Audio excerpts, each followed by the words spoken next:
Chapter 4104. The tiny rays flew towards the black maelstrom, looking like long threads. They spread out and began outlining the entire thing. Li Qie. Other spectators became startled. Why is he joining in? They were puzzled at his involvement. After all, he was an enemy of Armament Mountain and had killed members from there. He had no reason to help them right now. In fact, others would kick a horse while it's down. This was the best time to take down Armament Mountain and forever eliminate a problematic enemy. However, his target was the maelstrom. This could only be interpreted as him aiding Armament Mountain. The guy is truly unpredictable.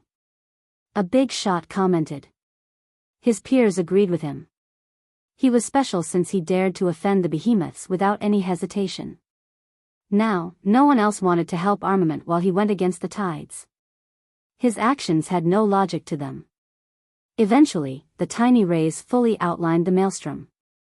At the start, powerful ancestors could only see the clouds and the maelstrom. But now, with Li Qie's rays, they saw a different image of an ancient beast. It resembled several animals, a whale, serpent, gluttonous dragon. All in all, it possessed too many defining characteristics. When combined together, it was something never seen before. What is that? The spectators became curious.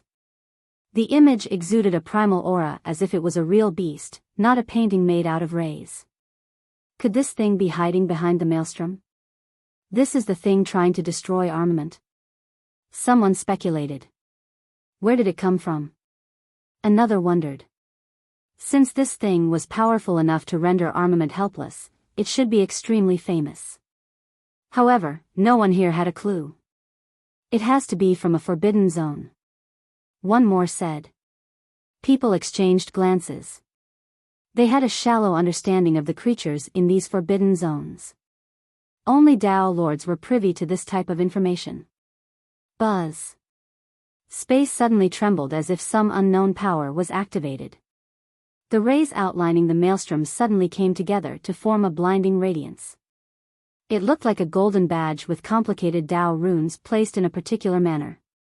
The complexity of the runes couldn't be deciphered by the spectators in a short time.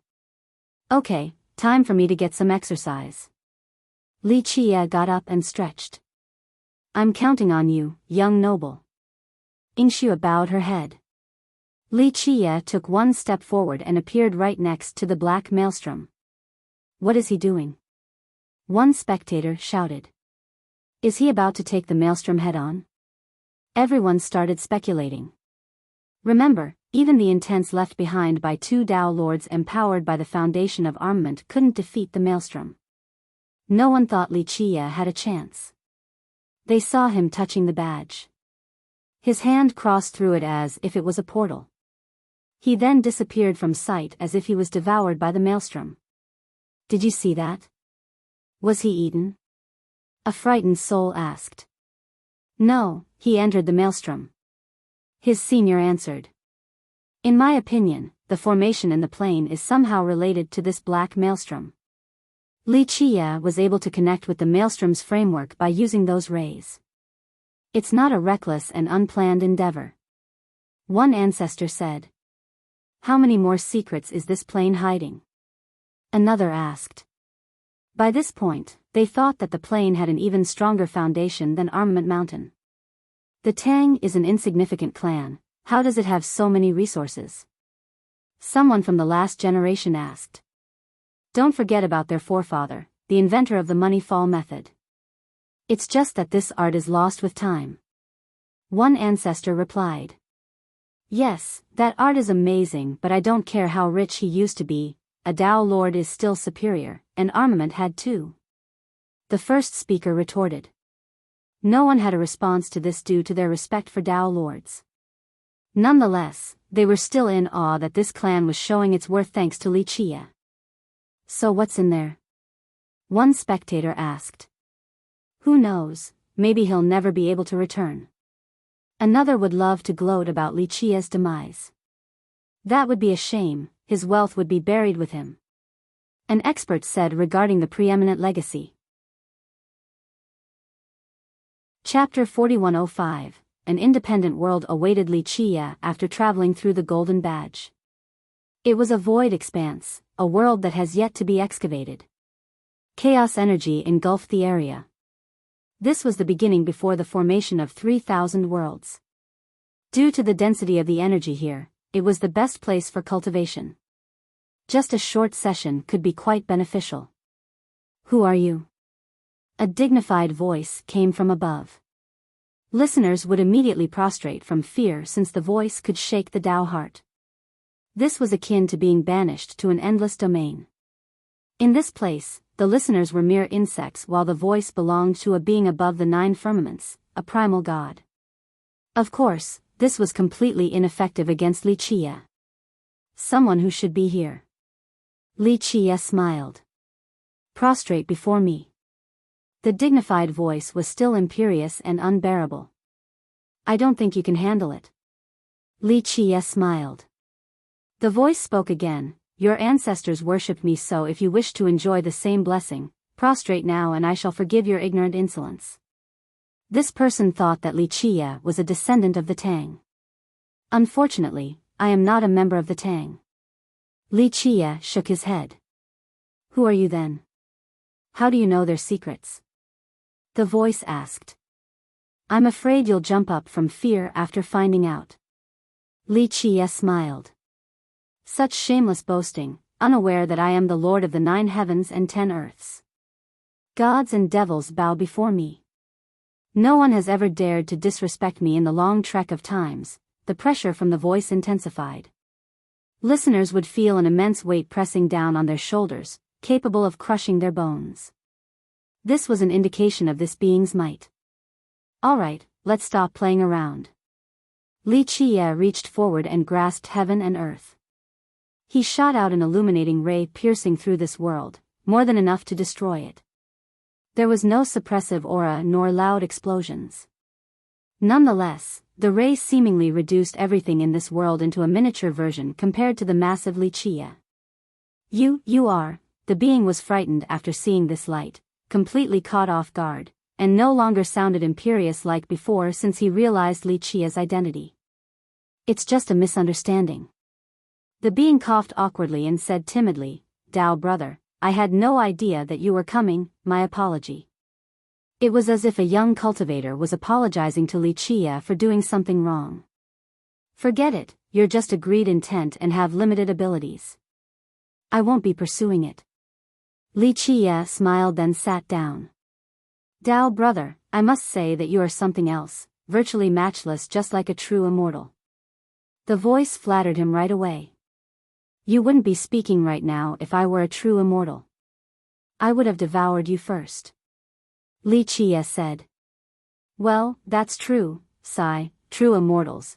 The voice found it hard to answer at first. Nonetheless, from this sigh, one could hear many implications and secrets about this topic. I'm curious, why are you here? Even if you're just a strand of greed intent. Li Qia asked. It's a long story. The voice responded, your battle above the sky back then was something else, everyone became afraid and 3,000 worlds crumbled as a result. The tone was one of fear. Of course, this was only a remnant intent, not the actual cultivator. Nonetheless, that battle was truly dreadful. Even the being's true form wouldn't have survived after participating. All in all, Li Qia's ferocity went down in history to those in the know. If true immortals existed, they would also be afraid of him. Plenty of supreme monsters went down as a result of that battle. In reality, those praised as being the strongest by ordinary cultivators were nothing more than ants compared to that battle's combatants. The top beings thought that Li Qia had died alongside those monsters. But here he was, perfectly fine and well. 3 immortals are still fine. Li Qia said. Indeed, but your battle did shake 3 immortals to the core. Nonetheless, the Lord was able to handle it. The voice replied. More things happened afterward. Li Qia said. Yes, truly astonishing matters, but I don't know the details. As you know, I am only a remnant of greed with limited abilities. The Lord's reach is beyond me. So how did you get here? Li Chia asked. The voice chuckled and said, it's a coincidence. After the unexpected events back then, a brat with the last name Tang came to find me. Tang Ben. Li Chia added. Yes, that's him. His clan has a rich history and he somehow figured out enough clues to find me. It's a shame about the Tang, they used to thrive once. What should have been forgotten was remembered even through the long years. Li Chia nodded. Yes, Dao brother. The voice said, the brat was angry at me at first but he didn't want to change, choosing to be himself instead. He blabbered all the time and annoyed me. He must have had a good idea since he successfully convinced you. Li Chia smiled. I should have just slapped him to death at the start.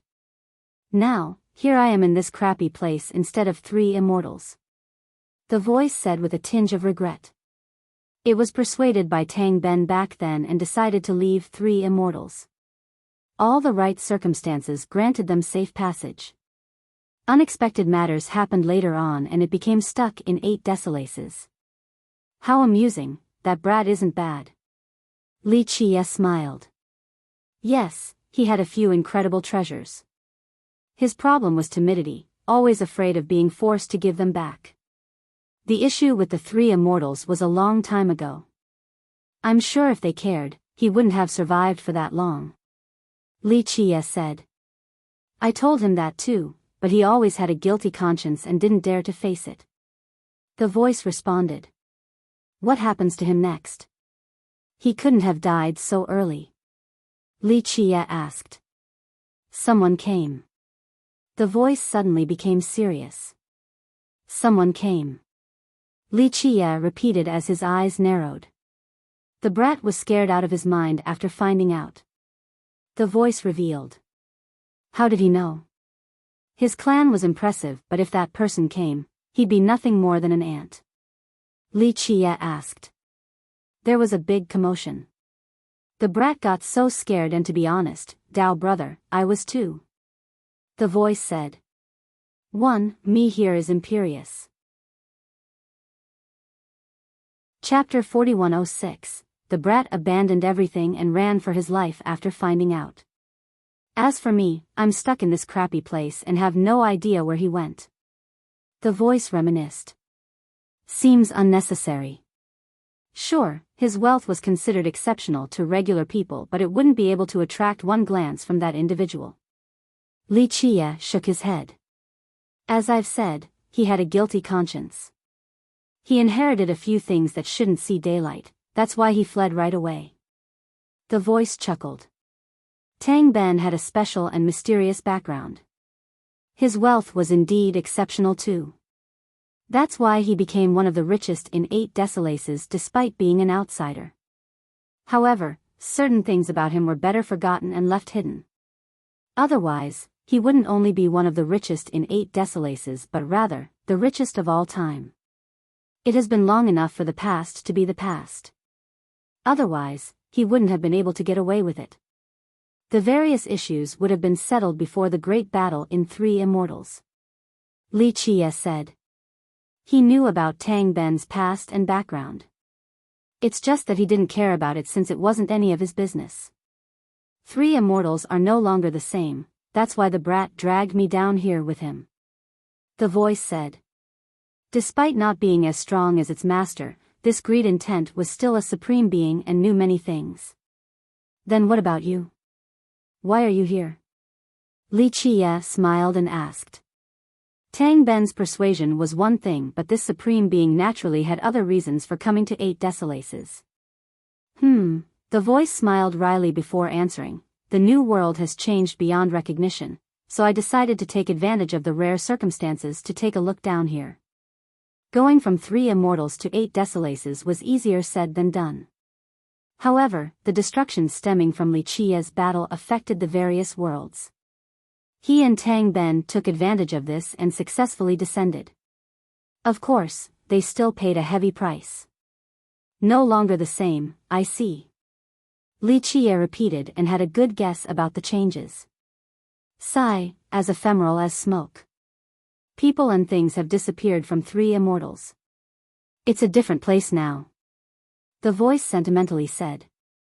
It was inevitable. Li Qie calmly stated. Just too early. The voice said. When then? Peace can't last forever. No one can escape when the time comes. Li Qie paused for a bit and continued. Some thought that they had made a choice and picked a side. They had no idea that it was meaningless since none had a chance of getting away. Yes, all worlds will be subjected to this eventually. The voice agreed. That's why he came. Li Qie's eyes suddenly turned profound. To be honest, he shouldn't have. The voice said. Why not? Li Qie asked. Since he had disappeared for a long time and never reacted to the big events, no one had an idea about his location. Why did he show up again? The voice mused. Few knew of this person's existence. Those who did eventually lost track of his location and goals. All in all, he simply vanished. This period of disappearance was unimaginably long. For example, the epoch known as the 9 Worlds was quite short in comparison. Wondrous and shocking events happened during this period. However, he never showed up once. That's why his sudden appearance back then caught people off guard. There's certainly a reason, the right timing. Li Qie said. Can it be that he really became a true immortal? The voice speculated. Didn't he arrive? Li Qie asked. Yes, but I never got to take a look. The brat ran fast enough to lose his shoes while I kept hiding in this minor world. I didn't dare to come out. This was a rather embarrassing thing to admit, but the being didn't hide it.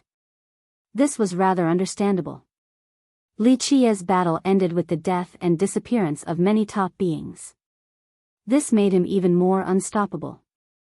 He could crush the greed intent with a single finger. Thus, it was wise to stay away. You made the right move. Li Qie nodded instead of teasing. Sigh, the past is gone. The voice said wistfully.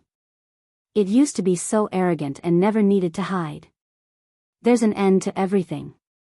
Li Qie said. The being breathed in and changed the topic. Dao brother, do you wish to fight?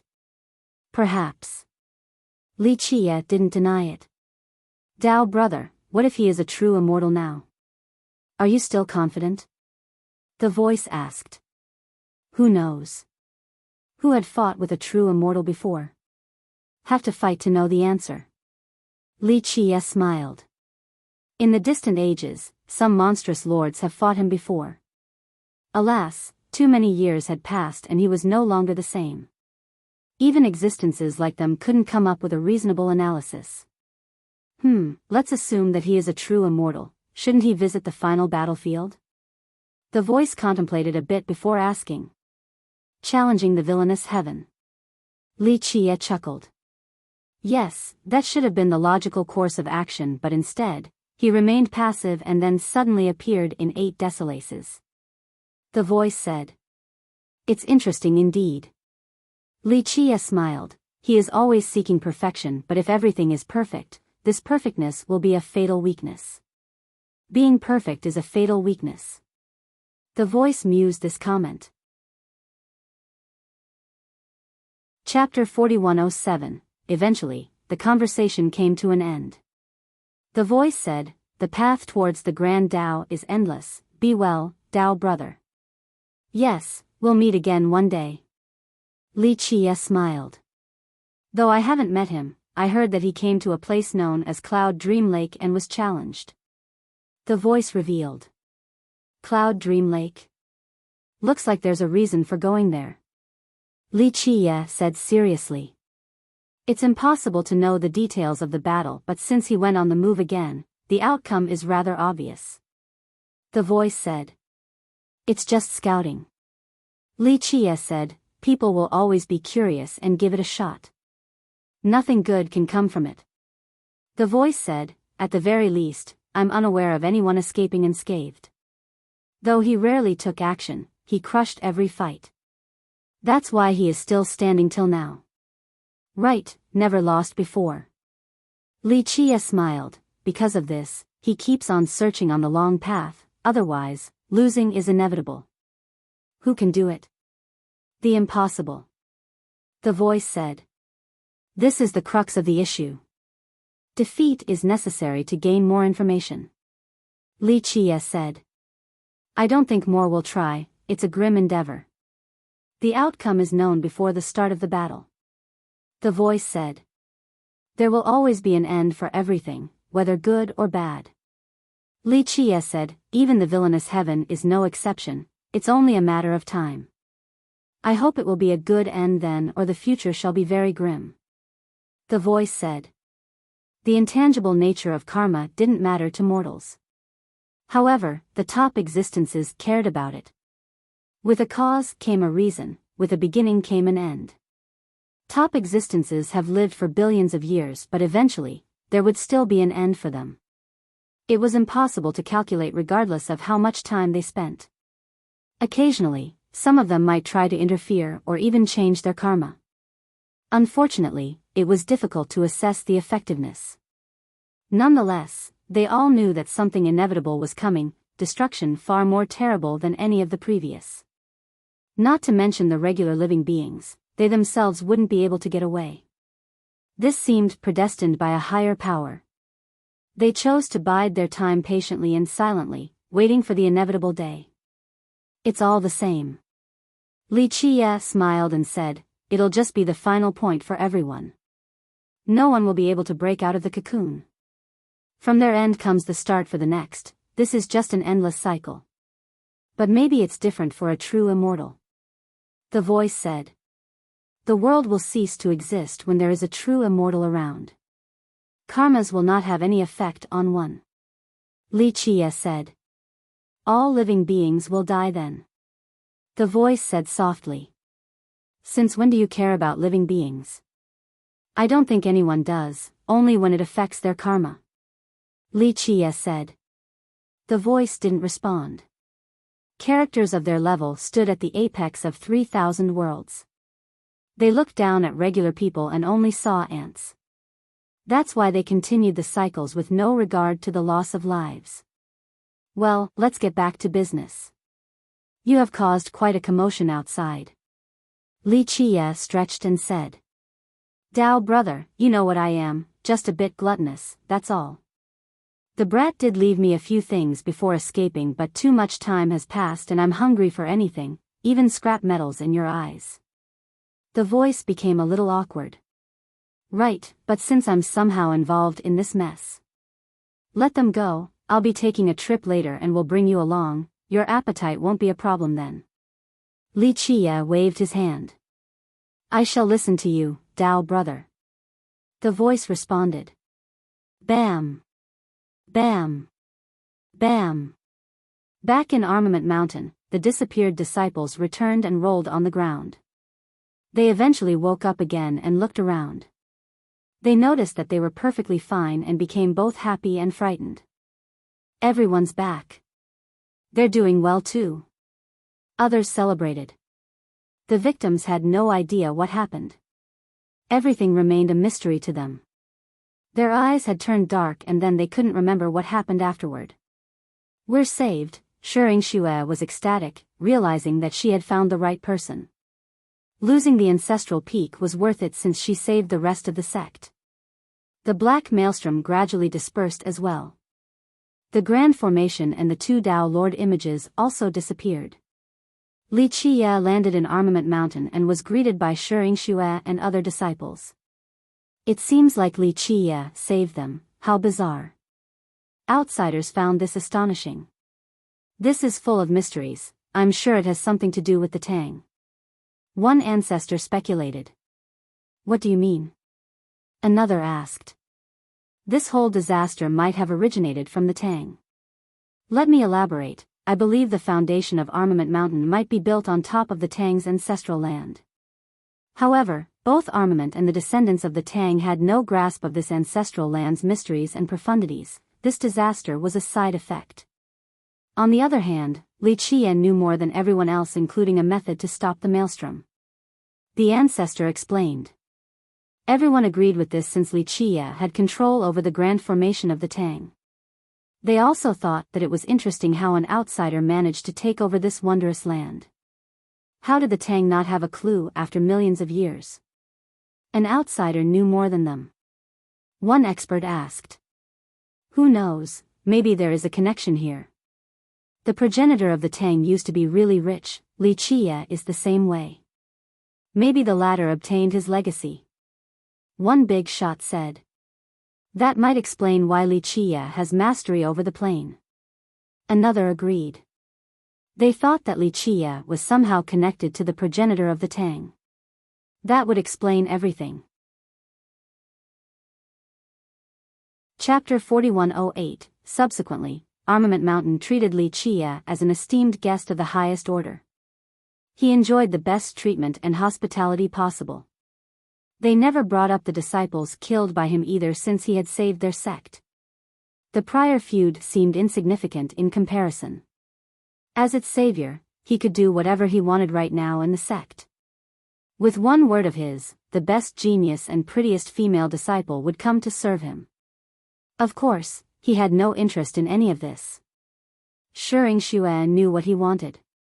Thus, he didn't need to ask again before she started a conference with the elders and ancestors. Young noble, we have come to an agreement that you may take the ancestral peak. When will you need it? She reported after the meeting. She had taken the risk of deciding on her own during the moment of crisis. Nonetheless, she still needed to let the seniors know. The ancestral peak had a special status in their sect, serving as its spiritual totem. Emotionally, it was difficult for them to part with it. Nonetheless, she carried out her promise despite how hard it is on her personally. I like trustworthy people. Li Qia smiled and said, since fate has brought us together, it will be a gift to you. Shering Xue became confused for a moment before replying, Young noble, are you referring to the ancestral peak? She thought that she misunderstood since it would be ridiculous. What else can it be? You want something else? Li Qia chuckled. Her mouth opened wide in astonishment. She found it hard to regain her wits. In the beginning, he came precisely for the ancestral peak. Its value and importance couldn't be understated. After putting in the effort, the peak was finally his, yet he simply gave it away just like that? No one would believe this illogical and ridiculous story. However, it was indeed the case. She was overwhelmed with emotion. The two of them were strangers, yet he gave something so precious away. Young noble, aren't you here because of it? She asked, thinking that this was a dream. It would be perfect if they could keep their peak. I was just a bit interested, don't really need it. He paused for a bit before continuing. If I actually needed it, I wouldn't have asked since I could take it whenever. Anyone else would become livid after hearing this since he was blatantly disrespecting Armament Mountain. Forcefully taking their ancestral peak would result in an all-out war. The members would fight to the death. Moreover, few in Sword Continent could actually bypass their defenses to grab the peak.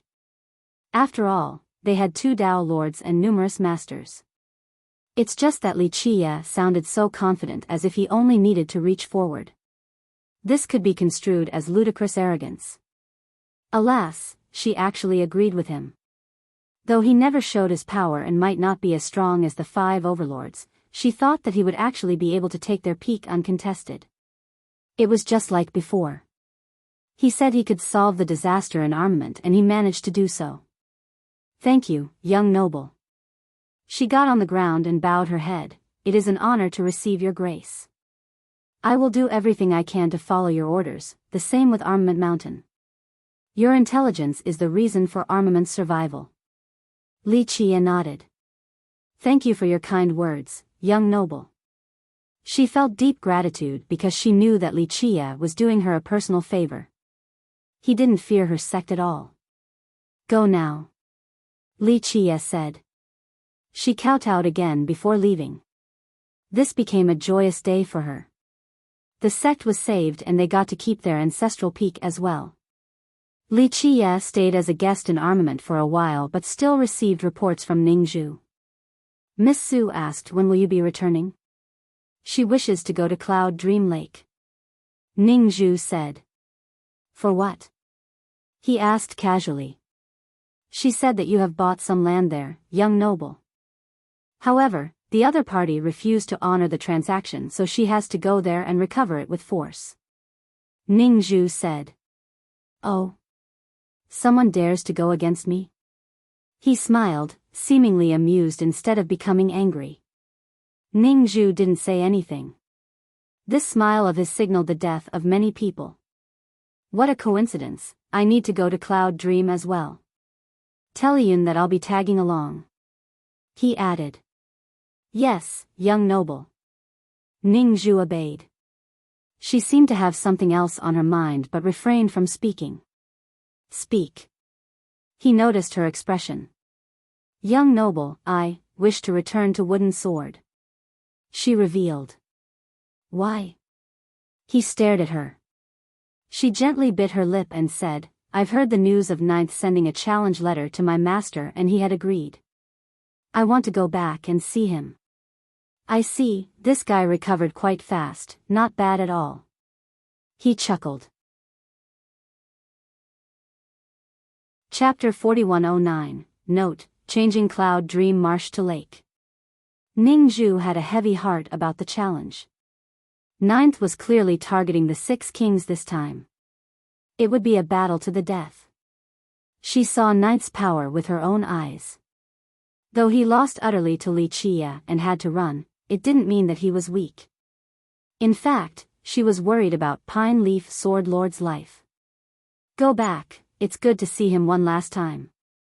Li Qia gave her permission. One last time. Her expression darkened right away. She wasn't angry at his insensitive comment but rather, this seemed to be a death sentence for her master. Young noble, do you mean? She became slightly pale and had to ask for confirmation despite not wanting to hear the answer. People say that no one knows a father more than his son nor a master more than his disciple. Tell me, what do you think is your master's chance of winning against Ninth? Li Qia said flatly. She pondered in silence. Far from being a fool, she was smart enough to have an objective analysis of the battle. She might not be the one who understood her master the most but was definitely the closest person to him. Thus, she knew how strong he was. She naturally hoped that her master would win. Alas, Ninth's sword Dao was impressive so the outcome looked grim. Ninth's sword needed to taste blood before returning to its scabbard. Her master wouldn't survive the battle. Young noble, please save my master. She bowed towards Li Qia. Li Qia had defeated Ninth before and could certainly do so again. Though she wasn't a member of Wooden Sword any longer, she still remembered the kindness and support shown by her master. This was a debt she must pay. Previously during the engagement with Sea Emperor Sword Kingdom, her master went against numerous elders and ancestors who supported the deal. Alas, he couldn't change their mind. Now, he was in trouble and she wanted to do everything possible to help him. Do you think it's possible? It's not up to me. Li Qia smiled. You know what type of person he is more than me. Ning Zhu thought about it. Yes, her master would refuse Li Qia's help. As the king of Wooden Sword, he was calm and flexible. However, he was actually a prideful person. Otherwise, he wouldn't have accepted the challenge so quickly. Others would have bought more time if they weren't fully confident about winning. Thus, he wouldn't accept help from anyone and preferred to fight a fair duel, relying on his own power. Everyone has their own will. You cannot make decisions for him. Li Qia said. She sighed after hearing this. Her unwanted involvement might actually be detrimental to his reputation. I understand. She bowed after realizing her impropriety. Go back and see him one last time. I must go on a trip to Cloud Dream with Ian to see who is audacious enough to not pay me. He smiled. Ning Zhu only worried about her master right now. She bowed one more time towards Li Qia and bid goodbye. Cloud Dream was the largest lake in Sword Continent. While standing ashore, it would appear to be a boundless ocean. Moreover, it was well known for its raging current as well. A weak cultivator would certainly drown once fallen. But its size and turbulence weren't its defining characteristic. It was most famous for its robbers and bandits. Whenever the name Cloud Dream was brought up, people would instantly think about this unsavory aspect. It had numerous islands, the home of various bandit groups. Despite their insane population, all of them have pleaded loyalty to Cloud Dream King, the Lord of Dark Gale. Of course, outsiders preferred to use another title for him, Bandit King. In reality, Dark Gale had a history older than even Armament Mountain or Virtuous School. Some historians even believed that it just might be the oldest lineage in Sword Continent. This bandit camp had committed numerous atrocious deeds, including killing disciples from the behemoths. Strangely enough, it survived all the eras. No one had heard of an expedition against it either. Even Dao lords kept their distance from Dark Gale instead of destroying it. After all, bandits were normally viewed as morally depraved villains, but most importantly, weak. Any organized force should be able to take them down. This just wasn't the case here, to everyone's astonishment. Some attributed this to the camp having powerful experts such as its king and ancestors. Cloud Dream King was one of the 6 sect masters, so he was no slouch. However, legend has it that there was a terrifying ancestor there with the title of Night Loom, capable of contending against the 5 overlords and should be as strong as Hallowed City Lord. All in all, he was one of the strongest cultivators in Sword Continent, a reason for Dark Gale's resiliency. Some disagreed with this notion because Dark Gale has been around for a long time before this ancestor. There should be other reasons for its success. Unfortunately, the world couldn't come up with any concrete support. The Dao lords who knew the actual reasons never told the world either. The place eventually became a haven for criminals and those with secrets to hide. Many with powerful enemies also chose it as their new home. Chapter 41:10. The lake had 18 well-known islands, the strongest of them being Dark Gale. The entire region was under Dark Gale's rule. Thus, in order to stay here safely, one must pay Dark Gale enough money and gain their protection. This granted them immunity from being robbed. To not do so was quite risky. A few disciples from top sects were cocky and confident in their skill. They entered Dark Gale alone, and sure enough, the ending of this story was not pretty. This precedence has been set for eras now. People came to Dark Gale and paid the fee in order to stay alive. They eventually joined the various bandit camps as well. As time went on, the region became filled with hidden dragons and crouching tigers. There was no lack of powerful cultivators. There was another reason for its popularity among both the young and the old. The lake also served as an incredible black market without rules. Stolen items were up for sale without any repercussion. Treasures with dubious origins could still be offloaded. While using a heavenly gaze, one could see the faint outlines of the islands. Some were hidden in the fog and had different physical features. One could hear the loud marching of a legion from the horizon. Their banners fluttered with the winds while their treasures illuminated the area. It consisted of tens of thousands of members, the majority being good-looking women. They didn't have a uniform either. Some wore plates thin and small enough to still show off their curves. Others chose dresses barely thick enough to hide their white skin. A few chose regal dresses and exuded an air of nobility. Spectators would be captivated by this group since beauties of all types could be seen here, sexy, cold, heroic.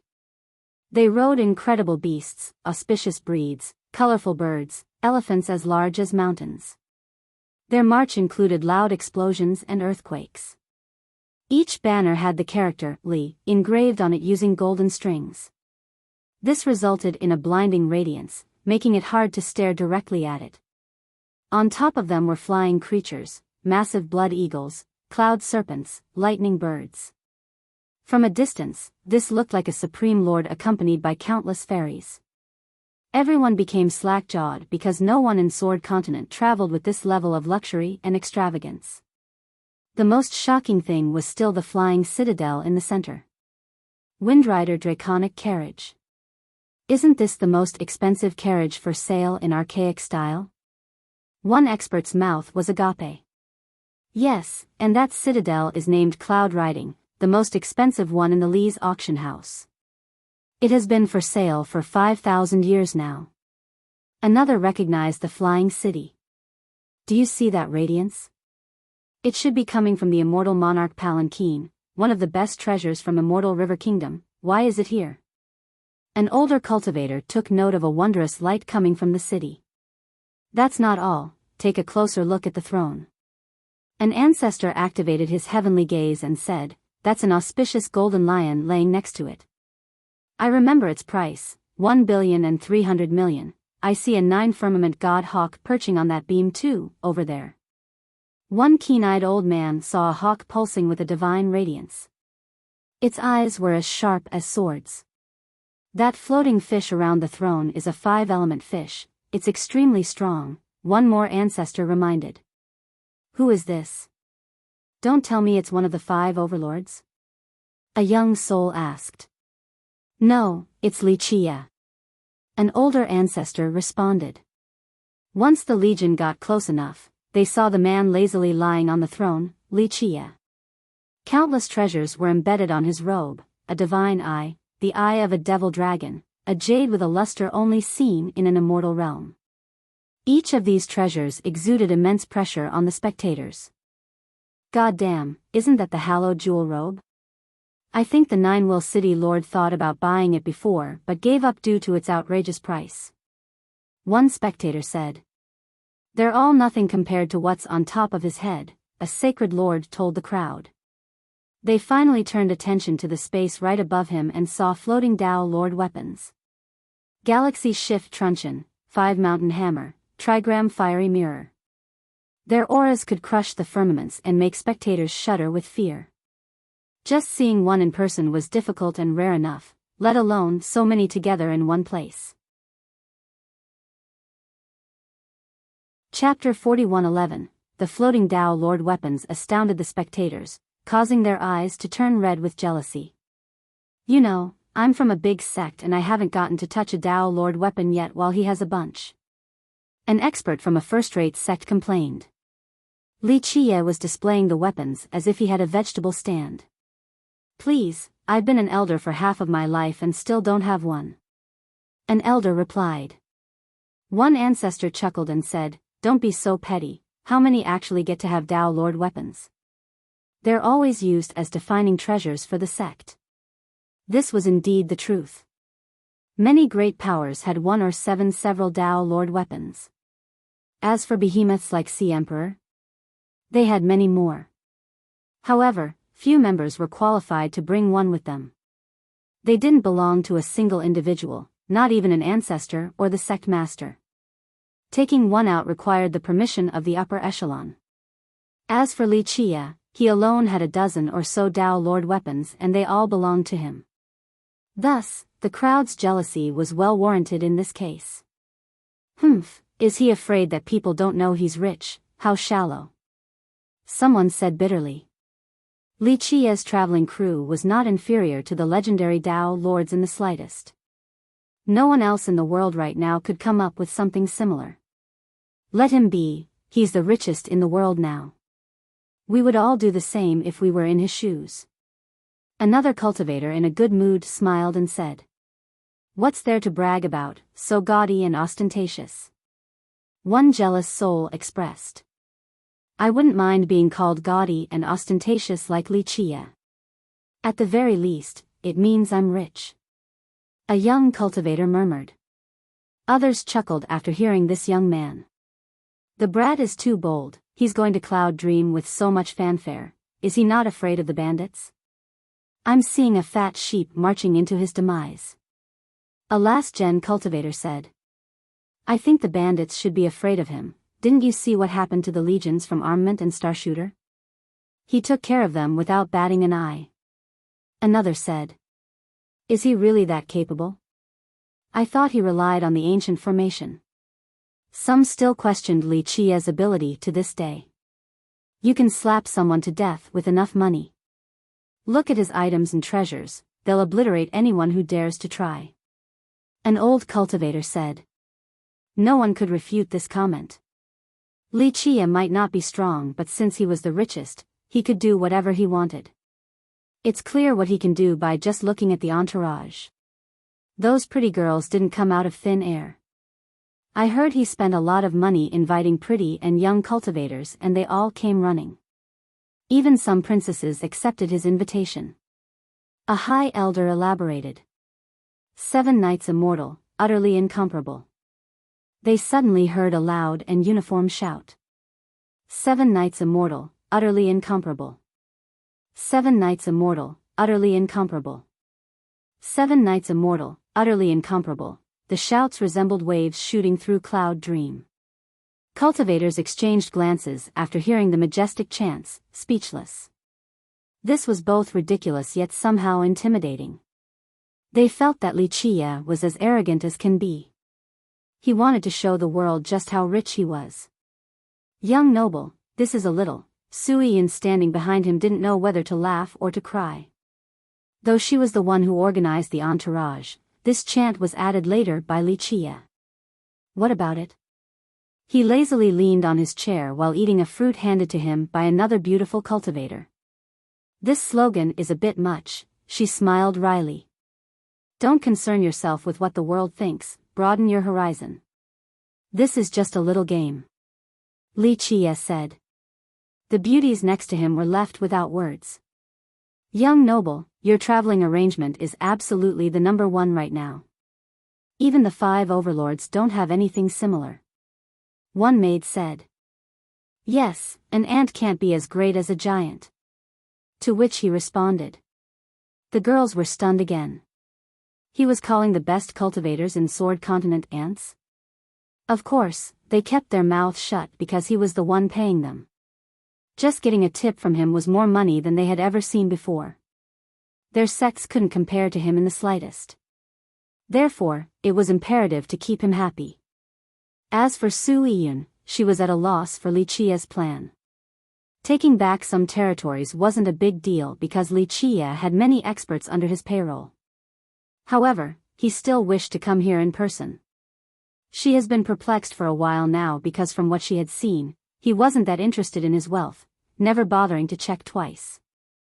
Then what else in the world could interest him? Lu Qi was also present, her face still hidden behind a black veil. Despite her knowledge, his intention this time was out of her reach. Meanwhile, the incredible group entered Cloud Dream while still chanting, 7 knights immortal, utterly incomparable. They finally saw some islands ahead. Let's see if these bandits will do anything to him. The neutral spectators followed him inside. Rumble.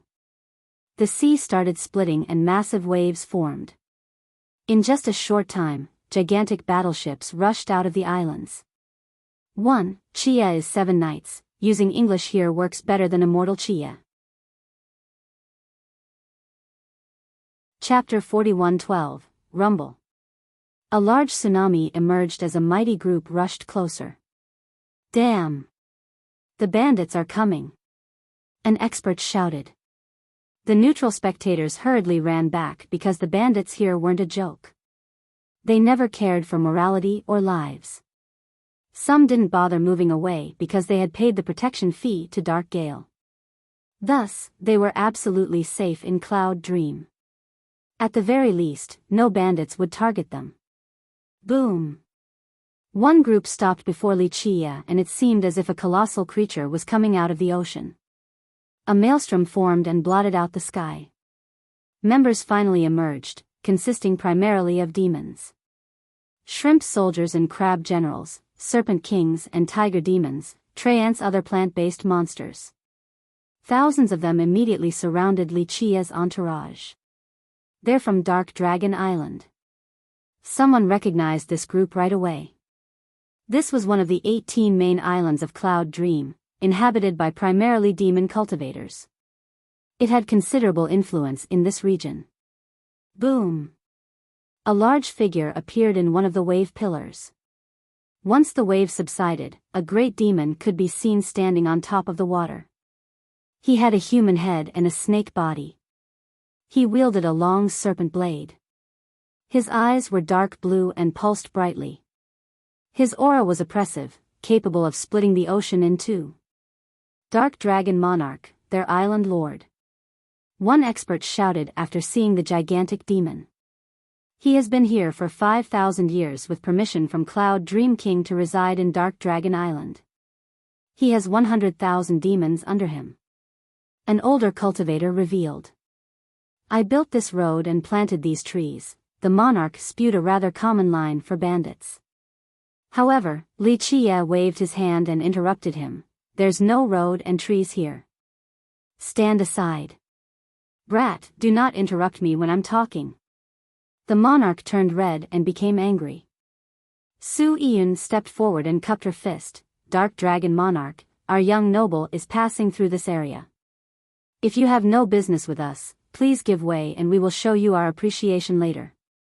He, this brat is the one who got the preeminent legacy? The monarch stared at Li Qie. We have a show now. One spectator whispered. Li Qie clearly looked like a fat sheep to these bandits. The monarch had insatiable greed in his eyes, especially when looking at the Dao Lord weapons floating above him. He was ecstatic. This seemed to be a gift from heaven. This fat sheep came knocking on his door. If he could rob this guy and grab all of those weapons, he would never have to worry about competition or needing to listen to Cloud Dream King again. He would be the true ruler of Cloud Dream Lake. Yes, that's our young noble. Ian said. Dark Dragon Monarch's saliva streamed out of his lips, so he had to wipe it with his hand. He pointed his spear forward and said, Brat, leave all of your treasures behind and I will spare you. Boss, not just his treasures, all the beauties as well. His men salivated while staring at the beauties. He, that's right, so many pretty girls. We'll have so much fun. A river demon let out perverted laughter. The other demons agreed and became impatient. Their perverted expression infuriated the beauties under Li Qie's banner. They were relatively famous and came from powerful sections. Some were actually princesses. Of course, their sects weren't as large as the behemoths. Nonetheless, they didn't need to back down before anyone. Barbaric idiots. Li Qie didn't bother looking at the monarch when speaking. Cut off your arm while I'm still feeling merciful, then scram. Ha. You want me to cut off my arm? The audacity, ha. Can't believe an outsider is telling me this. The monarch laughed from being too angry. He then glared at Li Qie and said menacingly, Brat, hand over your shit before it's too late. Boss, just give us the orders, we'll eat him down to the bones. A serpent shouted. I'll feast on his bones too. A mouse demon said. Brat, did you hear that? My brothers are hungry. The monarch said. Kill them. Li Qie lazily waved his hand while still sitting on his throne. Crimson Death Monarch, your presence is required. Su Yun shouted. Splash. Another tsunami formed because divine boats traveled above the water. A mighty legion appeared out of nowhere and surrounded the demons. I await your orders. Crimson Death Monarch lowered his head. His legions consisted of myriad races. Their armor was shiny and completely new. This legion isn't bad at all. The spectators found this surprising. Li Qie spent a handsome sum to invite the members of this legion. Crimson Death Monarch was left in charge. The young noble wishes to never see them again. Su Yun passed on the message. Dao brother. Dark Dragon Monarch was startled to see Crimson Death. Crimson Death was a famous cultivator in Sword Continent, hence the monarch's astonishment. Dark Dagon Monarch, blame yourself for being blind today. Die. Crimson Death commanded. Kill them. The members of his legions immediately attacked the demon bandits. Take them on. What else could Dark Dragon do at this point but fight? He swung his spear towards Crimson Death. Eat this. Let's go. Crimson Death wasn't afraid at all and raised both hatchets for a thunderous slash. Rumble. The two sides didn't show any mercy. The two monarchs had an incredible match and devastated the area. Waves emanated from their position. Ah! Screams echoed while corpses fell downward. Their blood stained the water red. Crimson Death Monarch's legion was well trained, knowing when to attack and when to defend properly. Their formation was formed quickly and orderly. This allowed them to have the upper hand against the bandits. They're actually doing well. This isn't a disorderly band consisting of random recruits. A high elder found this surprising. These men were rewarded and heavily paid by Li Qie. Crimson Death, Tai Jian, and Aji spent time training them. Moreover, they were equipped with expensive weapons and armor. Thus, this legion was comparable to those from first-rate sections. This is the training method and formation of an organized sect, how impressive. One ancestor pointed out. Chapter 41:13, Boom. Crimson Death Monarch and Dark Dragon Monarch's first exchange caused tsunamis to shoot out from the epicenter. Horrified spectators immediately retreated, not wanting to die for a dumb reason. Dark Dragon staggered several steps backward, clearly at a disadvantage in a direct confrontation. His cultivation was one level lower. Sisters, kill them. Su Yun joined the fray and unsheathed her sword. Celestial pulses manifested from the blade. Her slash contained the power of the stars, ready to flatten the world. Go! The beauties in the entourage leaped forward and summoned their treasures. Boom! Weapons and treasures flew upward and unleashed untold devastation. The beauties didn't hold back at all against the bandits. Screams echoed repeatedly as the bandits lost more than half of their men. Large fish and other aquatic creatures were drawn in, wanting a taste of blood and flesh. They couldn't keep up with Crimson Death Monarch's legion on top of being hunted by Su Yun's group. This resulted in a swift defeat. Yun's group primarily consisted of powerful cultivators. At first, one would think that they were there strictly for appearances. However, due to their background, they possessed incredible cultivation for their age. Normally they wouldn't risk their lives for Li Qie, but the bandits spewed foul words so they did not hold back. We're withdrawing. Dark Dragon Monarch was losing his battle as well and jumped out of the battle. He swung his spear vertically and separated the water to create a path straight to Dark Dragon Island. Withdraw. The other bandits started running without caring about their comrades, wanting to have 4 legs to run even faster. Ah! This ended with a massacre for those too slow to run. Crimson Death Monarch and Yun led the way and surrounded the survivors, not sparing a single one. Dark Dragon Island lost 2/3 of their men. The lucky survivors were scared out of their mind, not expecting to suffer this terrible defeat. This was their first time losing so badly at Cloud Dream. Wow, they're so strong. The spectators were in awe. Dark Dragon is weak among the 18 islands. The issue is that not many sects want to start a massacre at Cloud Dream Lake. A high elder said. Most understood this reasoning. For example, plenty of sects in Sword Continent could obliterate Dark Dragon Island. It's just that no one was willing to do so because it would be considered a declaration of war against Cloud Dream Lake. This would prevent their members from entering this region in the future. Pursue, kill them all. Li Qie ordered. Men, march. Crimson Death Monarch gathered his men again and marched towards Dark Dragon Island. Rumble. Carriages and chariots trampled the sky. This legion led the way with Li Qie's entourage right behind them. Damn, they're actually attacking the island. Spectators found this astonishing. He's not playing around, this is rather bold. One expert thought that Li Qie was being too arrogant. Isn't this the same as poking a beehive? The other islands won't sit still and watch. Is his group capable of contending against all 18 islands? One youth asked. Normally, the 18 islands operated independently. However, they were still under the jurisdiction of Dark Gale Camp. If someone were to attack an individual island, the other 17 might group up against them. Thus, it was rather unwise to carry out a siege. This is on par for Li Qie. Cloud Dream Lake is just a lair of bandits compared to Sea Emperor Sword Kingdom. The guy even stole their future queen. He just needs to pay enough money for more experts. An older cultivator said. The crowd agreed with this. Everyone knew about Ning Zhu's matter. This was nothing short of declaring war against Sea Emperor. He wasn't afraid of this behemoth, let alone Cloud Dream Lake.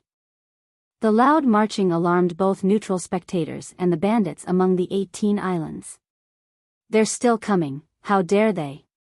Dark Dragon Monarch received this report after making it back to the island and jumped out of his chair. Boom! The island became resplendent and started spinning like a grinder. Dark Dragon Island is activating their defenses. One expert said, it's known to be quite tough, no one has gotten through yet. Crimson Death, you're pushing it. A large image of Dark Dragon Monarch appeared on top of the island and shouted. Crimson Death coldly uttered, it is not too late to surrender. Our young noble might show mercy in that case, or it'll be your last moment once we take down the island. Crimson Death was notorious in the past and wasn't part of the righteous path. He had destroyed sects before, so this wasn't a big deal. Moreover, destroying a lair of bandits was justification enough. We'll see if you can take my island down. But remember, this is Cloud Dream, you're not leaving this place alive, Dark Dragon roared. Commence. Li Qia stopped this conversation and ordered while being fed fruits on his throne. Attack. Crimson Death led the way for his men. Attack. The Legion was right behind him. Boom. The entire island actually started flying towards the Legion to attack its enemies. Bam! Bam! Bam! The monarch and his legion stopped the first two smashes successfully but were sent flying by the third. Regroup. He maintained his composure and ordered the legion for another offense while swinging his hatchets wildly. Alas, this seemed rather futile. The legion couldn't take down the island's defense. Chapter 41:14, Boom. The monarch became frustrated and leaped into the air for a dual-slash attack, splitting the water beneath. Fiery sparks scattered everywhere as if a volcano was erupting. The rest of his men didn't relent either. It seemed as if they were hitting a steel barrier. Meanwhile, the island kept on spinning and forcing them back. See, Dark Dragon Island is not bad at all. One cultivator said, it has been worked on for millions of years now. If Dark Dragon Monarch and his men stay there, they'll be just fine. Yes, the situation looks unfavorable for Crimson Death Monarch's side. Someone from the last generation analyzed, the bandits from the other islands will come soon, he'll be pincered then. Not only that legion but Li Qia's group will be trapped too, the bandits won't let such a fat sheep go. A big shot added. Everyone wanted a piece of Li Qia's pie, let alone the greedy bandits. Moreover, he was inside their territory. Dark Dragon Monarch heaved a sigh of relief after seeing the successful defense. He laughed and said, Crimson Death, surrender and join us and we'll drop this issue. We'll even give you half of the spoils. He attempted to poison Crimson Death to team up with him against Li Qia. Moreover, having Crimson Death join them would increase their island's power as well. Stop daydreaming, attack. Crimson Death didn't fall for it and continued attacking the island. This wave of offense was still proven ineffective. Enough of this, help them. Li Qia waved his hand and ordered. Affirmative. A voice came from the sky. Clank. A resplendent sword glint manifested with the intensity of the sun, temporarily blinding the spectators regardless of their cultivation. They covered their eyes in pain. A gigantic sword descended, its energies ravaged and divided the lake. Such power! The neutral crowd shouted. Crack! It slashed the island and immediately destroyed the defensive line. Who is it? Dark Dragon Monarch bellowed in horror. The massive sword suddenly split into actual cultivators. They had a cold aura, looking like unsheathed swords ready to deliver a fatal blow. There were only several hundred or so. A middle-aged man also showed up at the same time. He wore a traveler's robe, looking a bit yellow and sickly. He was none other than Tai Jian. The other sword users were members of his sect, elites among elites and battle-hardened. Kill them. He coldly uttered and didn't join the battle. Clank. Sword glints and images filled the sky again. An ocean of Grand Dao appeared above as numerous slashes rained down on Dark Dragon Island. Go! Dark Dragon Monarch led his men to battle. Ah! Unfortunately, the bandits were far weaker than the elite swordsmen. This resulted in a bloody massacre. Here's our chance. Crimson Death Monarch took advantage of the barrier being down and joined the battle with his men. It became a one-sided massacre. A reversal seemed impossible. Tai Jian's men were particularly impressive, decapitating one demon after another. Their battle spirit was considerable and frightened the spectators. Who are they? This question popped up. Crimson Death's legion was already impressive enough, being on the same level as those from first-rate sections. However, this elite force was far superior. It would be extremely difficult for any sect to have something as deadly. Only the behemoths can train such elites. One ancestor's expression darkened. It must be nice to have money. How much has he spent so far? A clan expert said with envy. Sure, the behemoths such as Sea Emperor and Nine Will Citadel could have disciples of this level. However, they would only work for their own sect. On the other hand, Li Qia only became rich recently. There was no way he could train this elite force in such a short time. Thus, everyone believed that he had paid a sky-high price for them. This seems a bit familiar. One ancestor commented, thinking that he had seen the swordsman's style before. Blood flowed like rivers in this one-sided affair. The bandits no longer put up a fight. Boom! After a direct exchange with Crimson Death Monarch, Dark Dragon Monarch smashed into the island, causing it to shake violently. He turned to flee towards another island to seek reinforcement, aware of how grim the situation was. I don't think so. Tai Jian saw this and grabbed his sword. Clank. The spectators couldn't even see his swing, but a mighty slash was indeed coming for Dark Dragon Monarch. The frightened monarch turned around and raised his spear for a parry. Clank. The spear was cut in half without being able to stop the slash from hitting its master. Chapter 41:15. Ah. Dark Dragon Monarch suffered the same fate as his spear. The two halves fell into the lake, adding a red hue to it.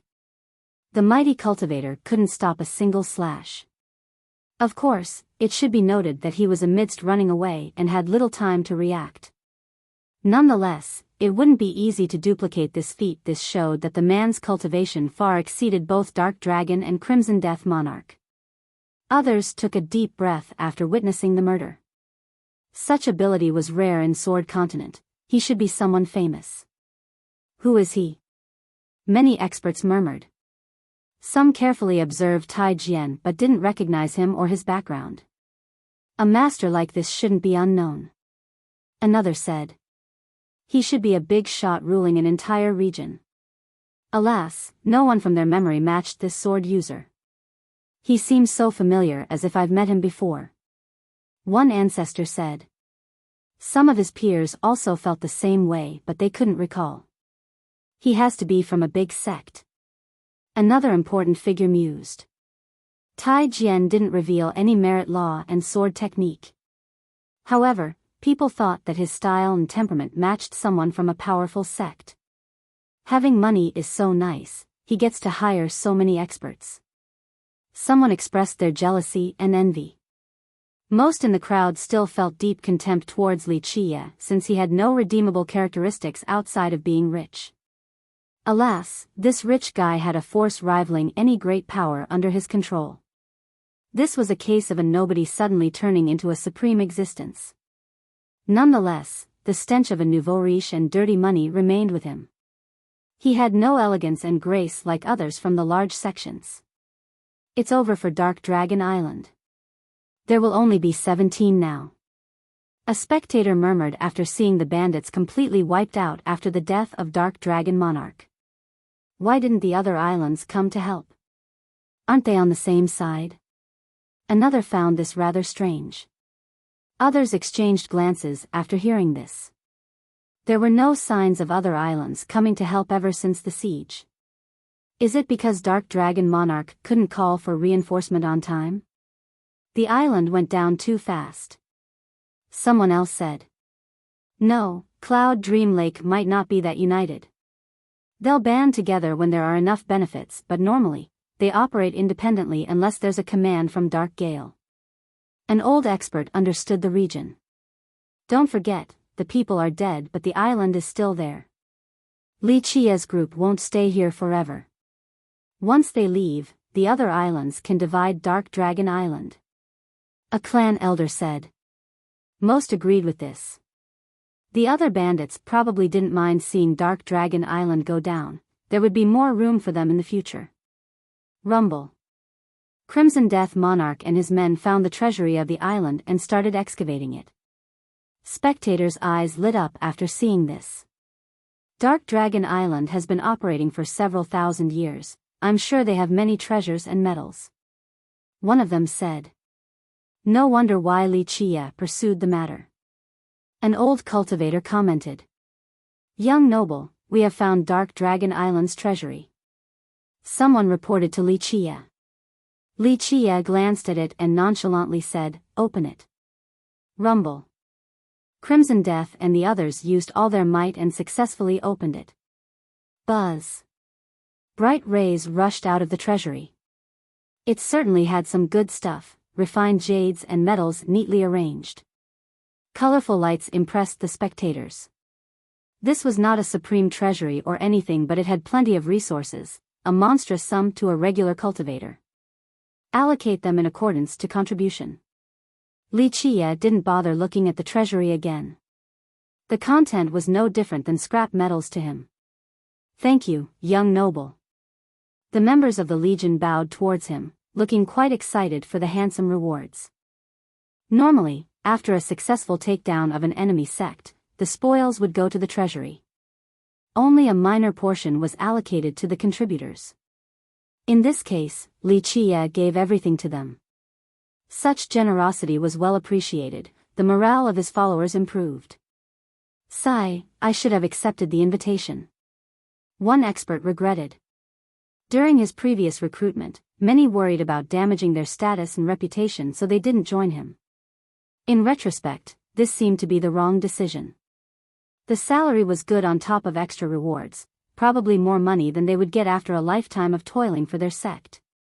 I wonder if he's still recruiting. An expert quietly asked around. As the saying goes, no one can resist the temptation of money. Those who looked down on Li Chia previously still wanted to join him after seeing the potential rewards. Even elders from larger sects thought about accepting the invitation at this point. Let's go to our destination. Li Chia didn't care for this insignificant child's play and gave the order. Men, to Tortoise Monarch Island. Su Iyun passed down the command. The Legion and his personal entourage started moving again. This time around, the girls were even louder since they were in a great mood. A man can enjoy the same treatment as a king as long as he has enough money. One expert said bitterly. Chapter 41:16, Rumble. Explosions and grinding accompanied the Legion's marching. 7 Knights Immortal, utterly, the chant became louder and louder. New spectators found the entire thing bizarre. Today, Li Chia assaulted the bandits' lair in such a pompous and arrogant manner. I can't remember the last time anyone did this to Cloud Dream Lake. An expert said. It's a blatant provocation. What is he trying to do? An older expert wondered. Li Chia had a penchant for offending great powers, from Sea Emperor to armament. People had thought that he was dead for sure. Alas, he was still perfectly well right now, seemingly ready to humiliate and stomp on the bandits' faces. Seems like he wants to go big. His forces are growing stronger too, not that this matters. When he was all alone, he still dared to provoke Sea Emperor. Now, he certainly isn't afraid of Cloud Dream Lake. I wonder if these bandits will have the power and decisiveness necessary to stop him, the insane monster. One elder commented. By this point, they would find it weirder if Li Chia wasn't being arrogant and overbearing. Maybe, he already has enough money. If he can take over Cloud Dream, he'll eventually have a stable income source as well. A big shot guessed Li Chia's goal. After all, he destroyed one island already. They thought that taking over was the plan. That's the reasoning behind recruiting an entire legion. Momentum was on his side. It was time for him to expand his reach and start his own sect. Cloud Dream was a famous destination for trading. If he were to take over, he would have a stable source of income by creating a trade alliance. Moreover, he would be praised for attacking the bandits in Cloud Dream as well. No one would criticize him for getting rid of villains. All of these reasons contributed to their speculation of him wanting to seize Cloud Dream. Meanwhile, the other 17 islands felt nervous as well and paid close attention to the situation. They even mobilized and were ready for a potential battle. Dark Gale Camp has been informed as well. The destruction of Dark Dragon Island took them by surprise due to its unprecedented nature. Dark Dragon Island went down too quickly, so they didn't have time to take advantage of the situation. He's heading for Tortoise Monarch Island. Someone noticed the direction of Li Chia's legion. Is that his next target? If that's the case, then he'll be officially declaring war on all the bandits. An older expert became startled. At least we'll have a fun show, maybe a big battle. Other cultivators caught news of this and started flying over. This might be a good development in the grand scheme of things. Someone who had suffered at the hand of Cloud Dream became happy. Tortoise Monarch Island is probably the strongest when not counting Dark Gale Camp. Another stated. An elder nodded in agreement, yes, and the Turtle Monarch is older than Cloud Dream King. He was already the island lord before Cloud Dream King took over Dark Gale Camp. His island is also the most peaceful and prosperous. They might be bandits but still uphold some rules and creeds, that's why traders go there the most. What was the main attraction of Cloud Dream Lake? Clearly its black market and freedom in selling goods of questionable origin. A relatively lawful place like Tortoise Monarch Island was perfect. The place was large and consisted of several islands connected together. From a distance, it looked like a black turtle relaxing on top of the lake. The head of the turtle had a massive peak reaching the clouds. It had numerous cities and towns with no lack of shops. To a certain extent, the island has become something more than a lair for bandits. Some even came here to live and do business. Today, alarm gongs were struck throughout the island. Back to your spot. The bandits of the island became anxious. Of course, in Tortoise Monarch, they resembled guards and soldiers more. War? Its inhabitants were tense and nervous since they considered the island their home. It was far better than the other 17 islands. Beams of light surrounded the island. A massive turtle seemingly came back to life. Barriers manifested into reality. That's a strong defense. One observer praised. Yes, it's comparable to many great powers. The Tortoise Monarch status is comparable to Cloud Dream King. One high elder remarked. Young noble, that island is Tortoise Monarch. Su Iyun told Li Chia. Looks like we aren't welcomed here. Li Chia lazily glanced at it. She smiled wryly in response. It's because they just took down Dark Dragon Island. Regardless of its relationship with Dark Dragon, of course this island wouldn't welcome them. What is your intention, fellow Daoist? An ancient voice came from the island. That's the Tortoise Monarch. Someone immediately recognized him. Just a little business, that's all. Li Chia smiled after hearing the voice. Tortoise Monarch Island welcomes all around the world. The monarch replied, it is an honor to have you here, fellow Daoist. However, the island is too small and has no room for your legion. He paused for a second before continuing. if you wish to do business here, please have your men camp outside and come in alone. The listeners thought that the monarch was being rather polite to Wuxia. Chapter 41:17. All eyes were on Wuxia. The tortoise monarch has expressed his goodwill, seemingly giving up already. Are they going to fight? One spectator quietly asked. An expert pondered for a bit before answering, that depends on Wuxia's aim. If he's here for Cloud Dream, a fight is inevitable. He has more than enough money right now and just needs land to start a sect.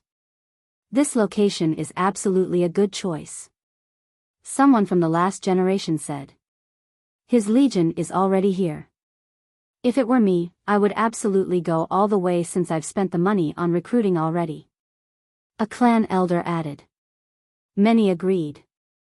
Wuxia had spent a monstrous sum to recruit numerous experts. This should be used to expand his territory. Being passive meant losing money for nothing. I hope they fight so we have a show to watch. Another gloated. Numerous cultivators wanted to see the world in chaos as well. This was especially true for the elders and ancestors. A fight here in Cloud Dream would give them a chance to take advantage of the situation. It would be best if both sides suffer grievous losses. Wuxia lazily got up and smiled. Fine, I'm a reasonable person. I'll visit the island myself. With that, he told his legion, stationed nearby. Only Su Yiyun and Lu Qi accompanied him to the island. Thank you for showing mercy, fellow Daoist. I am truly grateful. The tortoise monarch responded. Wuxia's sudden change in attitude took everyone by surprise. They thought that he wouldn't give the tortoise monarch any face and resume his attack. After all, he has never been afraid of anyone nor cared for the loss of lives. Just one argument could result in a massacre. Now, he became amicable and reasonable all of a sudden. Is the sun going to rise from the west today? One listener remarked. The trio landed on Tortoise Monarch Island and felt a refreshing air. This was akin to being at a comforting hot spring, prompting vacations to take deep breaths. It's a good place. He looked around and saw rolling hills and blue reflections from the water. Yes, this is most likely the best location when not counting Dark Gale Camp. The Tortoise Monarch has been working to make it better for a very long time now. Rumor has it that he's just as old as Night Loom, the ancestor of Dark Gale. Lu Qi responded. A good place will have fine people as well. Wuxia smiled and said, Go take our territory back, I will walk around myself. The two obeyed without saying another word. In reality, they didn't need so much fanfare during this trip. Just Su Yiyun and Crimson Death's legion would have been enough to take back their land. Thus, the two could tell that Wuxia had other plans in coming here, but they knew better than to ask unwanted questions. After the two were gone, Wuxia took his time walking through the island. The spirit energy here was awfully thick, as if there was an energy source deeper in the island. Strangely enough, it was rather evasive. Ordinary cultivators could only sense its presence, nothing more. As for Wuxia, each of his steps measured the land. The contact between the sole of his foot harmonized with the veins in the earth. He stopped at the ridge instead of going up the mountain completely. There was underbrush attracting his attention. He went over and removed the grass, weeds, and stones. This revealed an old well made from rocks. It came from an unknown era and had inscrutable runes on the surface. Staring at it for a long while would make people dizzy. The runes seemed eager to penetrate the mind. As Wuxia cleaned the exterior, the runes became clearer. As for the well itself, a layer of dried mud covered the mouth. He waved his hand and blasted away the mud. He looked down and saw a bottomless well, seemingly connecting the surface to the core of the earth. One could enter a different world after jumping down. It exuded a cold air that would intensify the lower he got down. It was rather creepy, even cultivators thought that they wouldn't be able to climb back up once fallen. He raised his hand over it and released colorful rays and bright particles. This looked to be the door to an immortal world, and that an immortal would come out from the other side. Once the particles and rays touched the water of the well, they immediately disappeared. This seemed to be a fusion process. Waves and ripples appeared on the calm water, looking quite beautiful and shiny. However, nothing else happened. "Old man, I hope you're not dead," he murmured. There was still no reaction from the well outside of the gentle waves. He patiently sat down and waited. After a long while, he sighed and looked up at the sky. "Old man, I don't want to break in, but if there's no other way, I'll do it." Only silence answered him. He sighed and decided to go down the mountain. Once he made it to the base, an old cultivator came over. He had gray hair and beard yet was full of vigor and spirits. His pupils were black like jades, looking like they had read countless scriptures. He gave off a friendly expression and bowed deeply. "Please excuse the lack of reception, fellow Taoist." Li Qie glanced at him and said, quite fast on finding out. "I was born here, so I'm very familiar with the land, that's all." The old man smiled. You, just a tortoise with no innate Tao connection. It must have been difficult to reach this level." Li Qie judged. The old man felt as if Li Qie's eyes could see everything about him. Chapter 41:18, You're quite insightful. My little cultivation is nothing before you. The old man bowed again. "I do enjoy being flattered," Li Qie said. "I am speaking from the heart, I'm just a tortoise managing to reach the Tao, can't reach the apex." The old man smiled wryly. "This land is not bad at all. Even a worm can become something with the right luck," Li Qie commented. "It is a blessing from above." The old man said, "The land gave me a chance to cultivate, that's why I've been here my entire life, just a frog under the well." "You're unduly humble. Your power is enough to earn a spot among the top masters of Sword Continent," Li Qie said. "There are too many masters out there, I certainly can't compete." The old man responded right away. "You just don't want to leave this island. It's not a special treasure land or anything, but there is a grand vein buried deep beneath, virtually undetectable. It helps your cultivation, albeit not at a rapid rate. But after millions of years, you'll reach your goal one day. I am in awe of your vision, sir." The old man was impressed by Li Qie's insight. "It's all right, I am not here to take your island, only to take a look." Li Qie waved his hand and continued, "I wouldn't be here right now listening to you blabbering if I wanted it. Just one command would have been enough to take over." The old man looked a bit awkward after hearing this. He changed it to a smile right away and said, "Yes, you are a true dragon soaring on the horizon while this island is so tiny. It's not big enough for you." He was indeed worried about Li Qie liking the island. As he said before, he was just a regular tortoise lucky enough to be on the island and surrounded by its spirit energy. He had no master to guide him in the past and lacked an innate connection with the Tao. He never left the island before since it was everything to him. Given Li Qie's current forces, the guy could really take over. Nonetheless, the situation looked favorable so far if Li Qie could be trusted. "You can stop worrying now and keep on being a good tortoise here," Li Qie said. "Thank you, sir." The old man bowed his head and asked, "May I ask why you are here then? Let me know if I can be of service. I might be useless, but I have a strong knowledge of the island and even Cloud Dream Lake. I will tell you everything I know. Since you've been here for so long, have you seen any strange phenomenon?" Li Qie smiled. "What do you mean by strange phenomenon?" the old man asked. "You were granted a path towards the Tao just by being here. Tell me, what would be considered a phenomenon on this special island?" Li Qie said.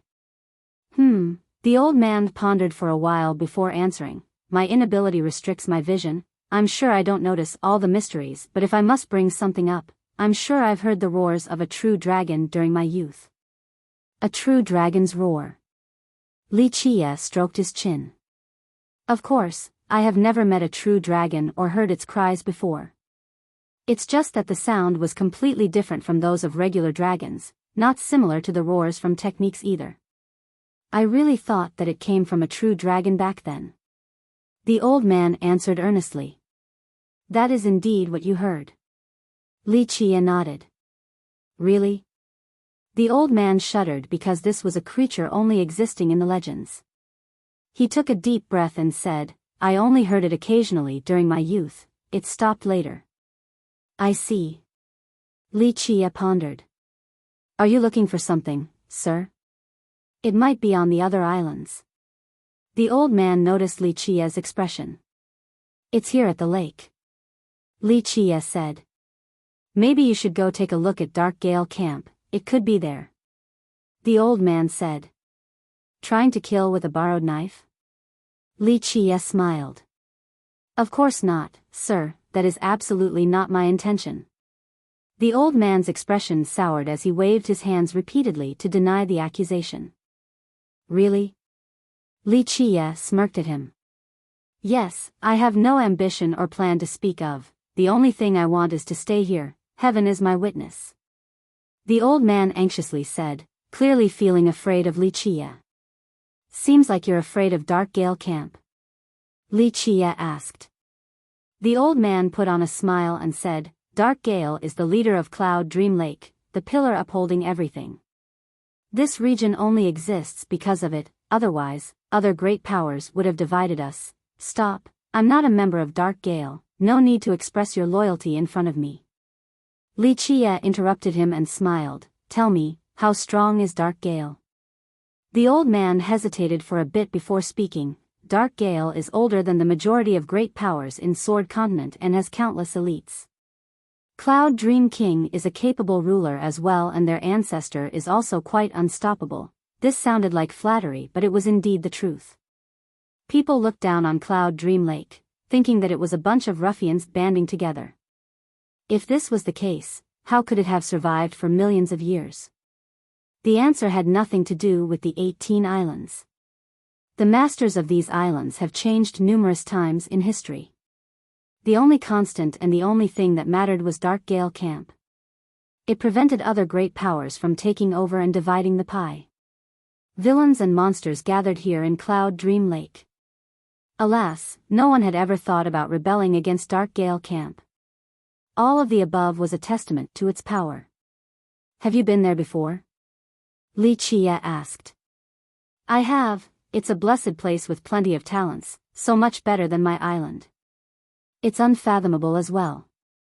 The old man said. I see. Li Qie nodded. That's why I said whatever you're searching for might be there. You should visit and see. The old man said. Why not? Li Qie agreed.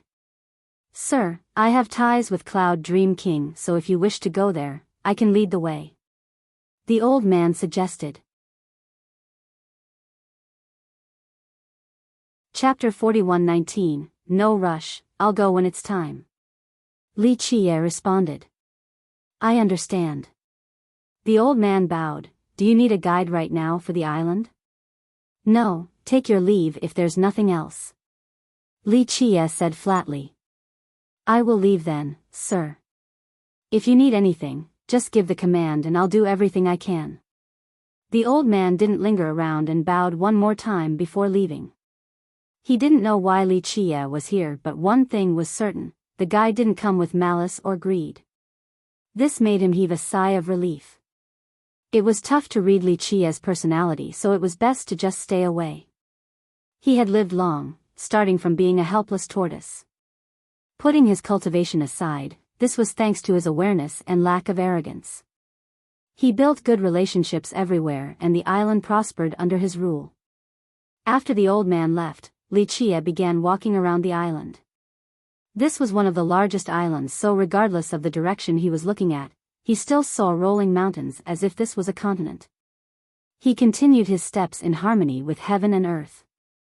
An apex existence here would be able to notice the clues from his movement. They would shudder in horror because Li Qie gave the impression of disappearing despite being physically there.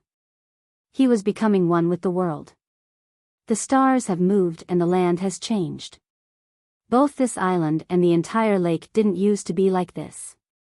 In the past, this region was protected by a supreme power.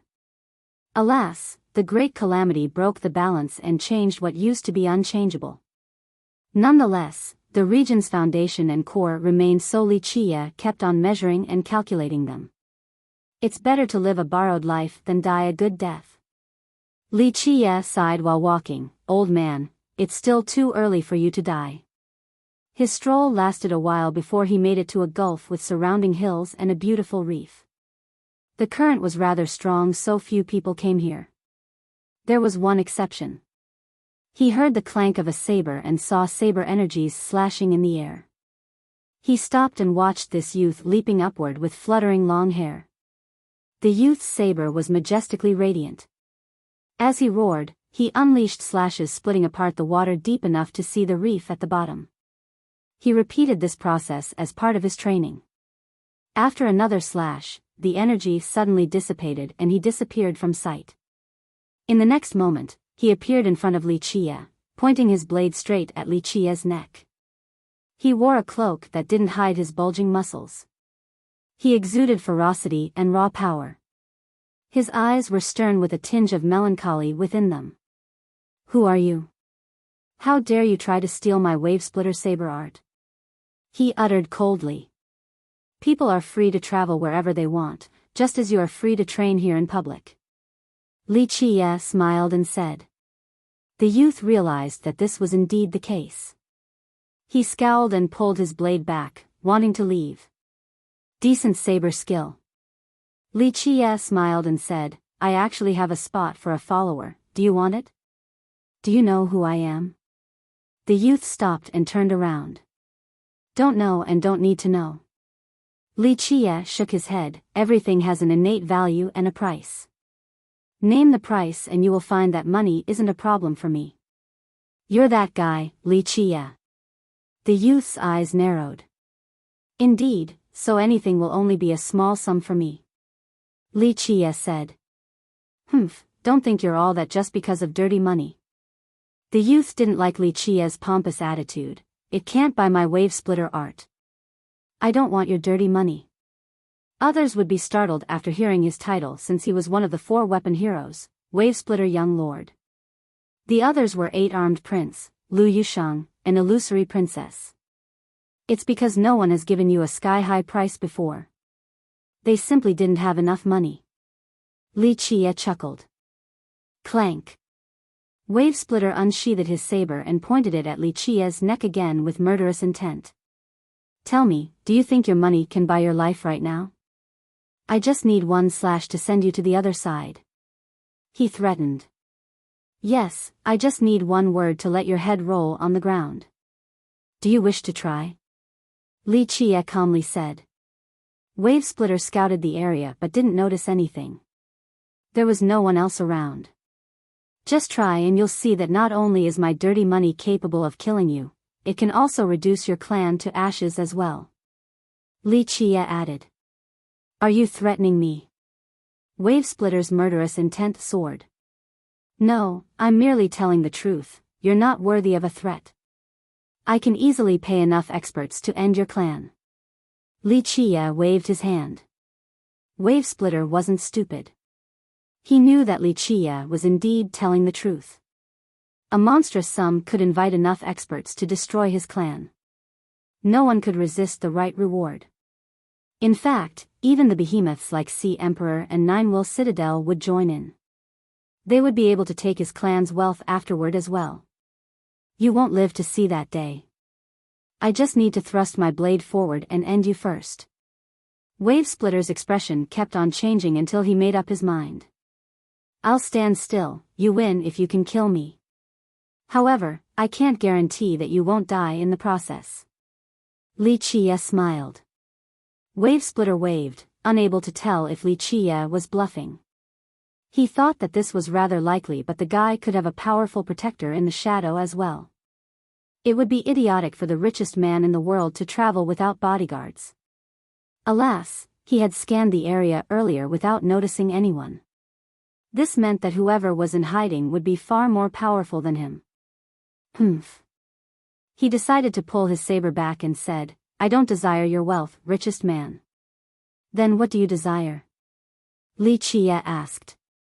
What I want is Ninth's head, he coldly declared. Chapter 41:20, Ninth's head? How are you going to do that? Li Chia chuckled after hearing this. With the saber in my hand. Wavesplitter said with absolute confidence and determination. You overestimate yourself if you think you can kill him. Li Chia shook his head. You. Wavesplitter angrily glared at Li Chia. This was an insult to both his ability and conviction. Once again, I'm merely telling the truth. Li Chia calmly responded. How does your cultivation compare to ninth? Your innate talent? The obsession with the Tao? Your lineage? Your Tao heart? You are inferior in every regard. He paused for a bit and stared at the youth. He can easily take your head, but he'll think that it's a waste of time. Wavesplitter became frozen, unable to vent. The words seemed to be stuck in his throat because Li Chia was right. Ninth's current achievements were predicated on the guy's talent. His sword Tao comprehension and obsession exceeded his peers. No one else in the world was more obsessed with the sword than Ninth. As for Wavesplitter, he cultivated the saber Tao but didn't reach the same extreme level. In terms of background, his Wavesplitter clan's art was definitely top-notch. Alas, it was inferior to Sword God Sacred Ground's 13 variations. This was a technique that took down a Tao Lord. No need to say more about power. Ninth managed to kill his father, Wavesplitter Sovereign, who used to be one of the 6 sect masters. Li Chia's harsh truth pricked his heart like a knife and made him feel vulnerable. He wanted to avenge his father, so he left his home for training. Now, he felt despair after listening to Li Chia. There was no point in becoming angry when the guy merely stated the truth. There is another path for you. Li Chia said. What path? Wavesplitter asked. I am still recruiting, so join and work for me. Li Chia smiled. I don't want to rely on someone else. I will use my own power to kill Ninth. Wavesplitter said. He had heard rumors of Li Chia using a grand formation back at the Tang's Pain to suppress Ninth. Moreover, Li Chia could get a more powerful cultivator to kill Ninth as well. It's just that Wavesplitter didn't want someone else to obtain revenge for him. Only by killing Ninth himself would he find meaning and solace. I didn't say I will kill Ninth for you. Plead loyalty and I will show you the right path. Li Chia said. My clan will never become servants to anyone. I stand proud and high under heaven. Wavesplitter took a deep breath and said. As you wish. Li Chia shrugged. I'm just bored and appreciate your talent. Wavesplitter snorted and left for good this time. Li Chia didn't call him back and went with the flow. Wavesplitter had the right to make his own choices. Li Chia went on and reached the largest city in Tortoise Monarch Island. The plaque on top of the gate had 2 characters, Tortoise City. He saw people from all over the world visiting the city despite the notorious fame of Cloud Dream Lake and the bandits. However, the bandits in this city were completely different. They weren't brutes living in the wild. Tortoise City resembled the other great cities in Sword Continent. It was peaceful as well and served as the largest trading market in the lake. There were thousands and thousands of inhabitants and visitors. Numerous trades happened every day. This prosperity stemmed from the rule of the Tortoise Monarch. Dark Dragon Island couldn't come close in this regard. The latter was only a lair for bandits and relied on crimes for subsistence. Looks habitable enough, not completely wretched. I suppose this land isn't left to waste. Li Chia said. Of course, this wasn't to say that the city didn't have villains and murderers around. However, regardless of their reason for being here, these villains chose to stay as law-abiding citizens. The city had tightly packed buildings and pavilions. In front of them were merchants setting up stalls. Loud shouts and normal life made people forget that this place was part of the dangerous Cloud Dream Lake. Li Chia picked a wine shop and went upstairs for a drink. He sat near the window and watched the passengers below. In the distant past, this place used to be a mysterious kingdom until the Great Calamity. At the very least, Tortoise City bore some semblance to its golden age, albeit very little. This is decent enough. Li Qie smiled. This was a smile of mercy. He decided to spare it after seeing the city's lifestyle. If it was a lair of bandits, he would have taken it down just like Dark Dragon Island. He eventually noticed a particular person walking on the street, an old yet vigorous Taoist. However, no one could say a nice thing about his robe due to patches everywhere. He held a sword and looked around repeatedly, seemingly looking for something or someone. Behind him was a rather beautiful lady. Her presence stole everyone's attention and brightened their day. She wore a violet dress and possessed an elegant aura. She had gentle features and a pair of eyes brimming with spirit energy.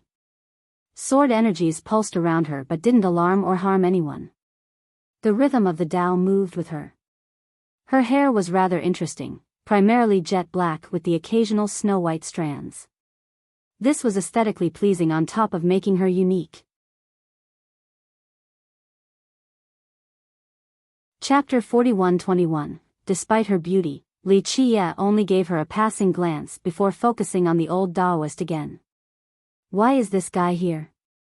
Li Qie was slightly surprised since this old man was none other than Taoist Peng from Everlasting Courtyard. The old Taoist kept on looking around before entering Li Qie's restaurant. He sat down on the first floor and ordered some wine and appetizers. Meanwhile, the pretty girl entered as well and sat down next to the Taoist. Snowcloud Princess, numerous cultivators got up to greet her. She nodded politely back at them but her eyes never moved from the old Taoist's sword. So that's Snowcloud Princess, Su Yiwen. The young cultivators were fascinated with her appearance and quietly talked among themselves. Yes, she's the Fire and Ice Sword from Flame Valley Dao Institution of the 10 Sword Prodigies. I believe she's among the top 5. One cultivator quietly whispered. Her exceptional beauty always commanded attention wherever she went. Thus, it was normal for everyone in the restaurant to be talking about her. Rumor has it that she was cultivating a heavenly sword Dao as well. Because of this, many believed that she was among the top 5. She didn't care about the whispers, only the sword captured her interest. Taoist Peng knew that she had been following him as well. After finishing his meal, he put on a pained expression and complained, "Young lady, you followed me for a long time now even though we have no past grievances." Why? Taoist, I am merely interested in your sword, would you like to sell it? Her voice was quite pleasant and polite. I told you that this sword is not for sale. He said. It turned out that he had bragged about this ancestral sword. Most didn't think much of it, but when the princess saw it, her interest was piqued right away. Taoist, don't refuse so fast. After all, my price is rather reasonable. You should reconsider. She smiled. His head seemed to be shrinking into his neck as he spoke. Thanks, the problem is that though the sword isn't famous or special, it is still passed down by our ancestors as the sex heirloom. I can't sell it for any amount. Maybe there is another way. She insisted, just tell me if there's anything you need. I will try to satisfy you to the best of my ability. These weren't empty words. Her sect was one of the strongest right now and she had plenty of influence there. He opened his mouth but stopped then shook his head. It must be extraordinary to be viewed so highly by you, princess. A youth walked into the restaurant and said with confidence. Others immediately thought that he was superior in some way. Everyone looked over and saw his shimmering golden outfit. Normally, wearing golden was rather tacky and pompous if one wasn't a royal member. However, this seemed perfect on him and gave off a transcending impression. This particular robe seemed to be alive. The surface of the cloth seemed to have flowing golden liquid. He wasn't particularly handsome but looked clean and neat. He had a refreshing and amicable smile. His golden radiance seeped through the entire restaurant and engulfed everyone. Gold Flow young noble. Everyone stood up to greet him. It's my pleasure. He slightly bowed his head. The others sat down, their eyes brimmed with respect for him.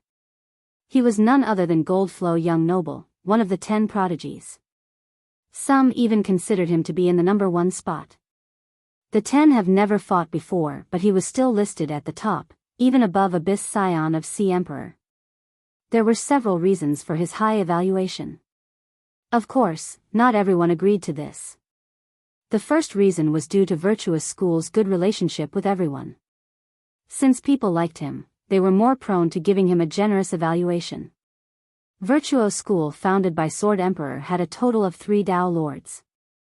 This was a rather influential sect. It was said that 3 out of 10 sects in Sword Continent had deep ties with Virtuous School. This was because Sword Emperor spread the Dao of the sword to this region. Thus, Virtuous School was highly respected. Goldflow Young Noble benefited from this as well. His critics said that his high ranking had nothing to do with his cultivation, just his popularity. Others disagreed with this, spouting that his strength was number 1 among the 10. They justified it by bringing up his master, the current leader of Virtuous School, 9-Sun Sword Saint. He also enjoyed the number 1 spot among the 6 kings. Rumor has it that he could put up a good fight against Hallowed City Lord, and that the two had actually fought before. Goldflow Young Noble greeted the princess, then sat down next to Daoist Peng and asked, "Daoist, may I ask where you're from?" "Just a small sect named Everlasting Courtyard from ancient Crimson, an island." Daoist Peng didn't lie. The young noble has indeed never heard of this tiny sect before. His eyes fell on the sword as he asked, "May I take a look at your sword?" "It's just an heirloom, not worth your time." Daoist Peng shook his head. Though he bragged about it before, he no longer wanted the attention. "I apologize for my rudeness." The young noble smiled wryly. He then whispered to the princess sitting nearby, "Your Highness, what's special about this sword?" Since the sword was sheathed, he didn't see anything exceptional about the sword. He was merely curious due to her involvement. Currently, Flame Valley Dao Institution was a lineage in possession of a heavenly sword, Flame Dao. She most likely had seen it before. Therefore, her standard should be rather high, which made this more interesting. "I'm just curious." She smiled. She saw the sword when the Daoist took it out to brag. This reminded her of some texts she had read back in her sect. Flame Valley Dao Institution was a rather unique sect. Outsiders usually considered them as one entity with 2 Dao Lords. In reality, they were 2 separate sects with a total of 3 Dao Lords. In the distant past, Flame Valley and Dao Institution used to be separate. A cultivator with the title of Flame God started the valley. It was extremely powerful and ruled over numerous kingdoms. As for Dao Institution, it was just a mortal educational establishment despite its grand name within Flame Valley's jurisdiction. Chapter 41-22. These 2 powers initially had nothing to do with each other until one day, a princess from the valley fell in love with a poor scholar from Dao Institution. Her love was immediately met with strong opposition. This was rather understandable and common. She was a prestigious noble while the scholar was just a mortal.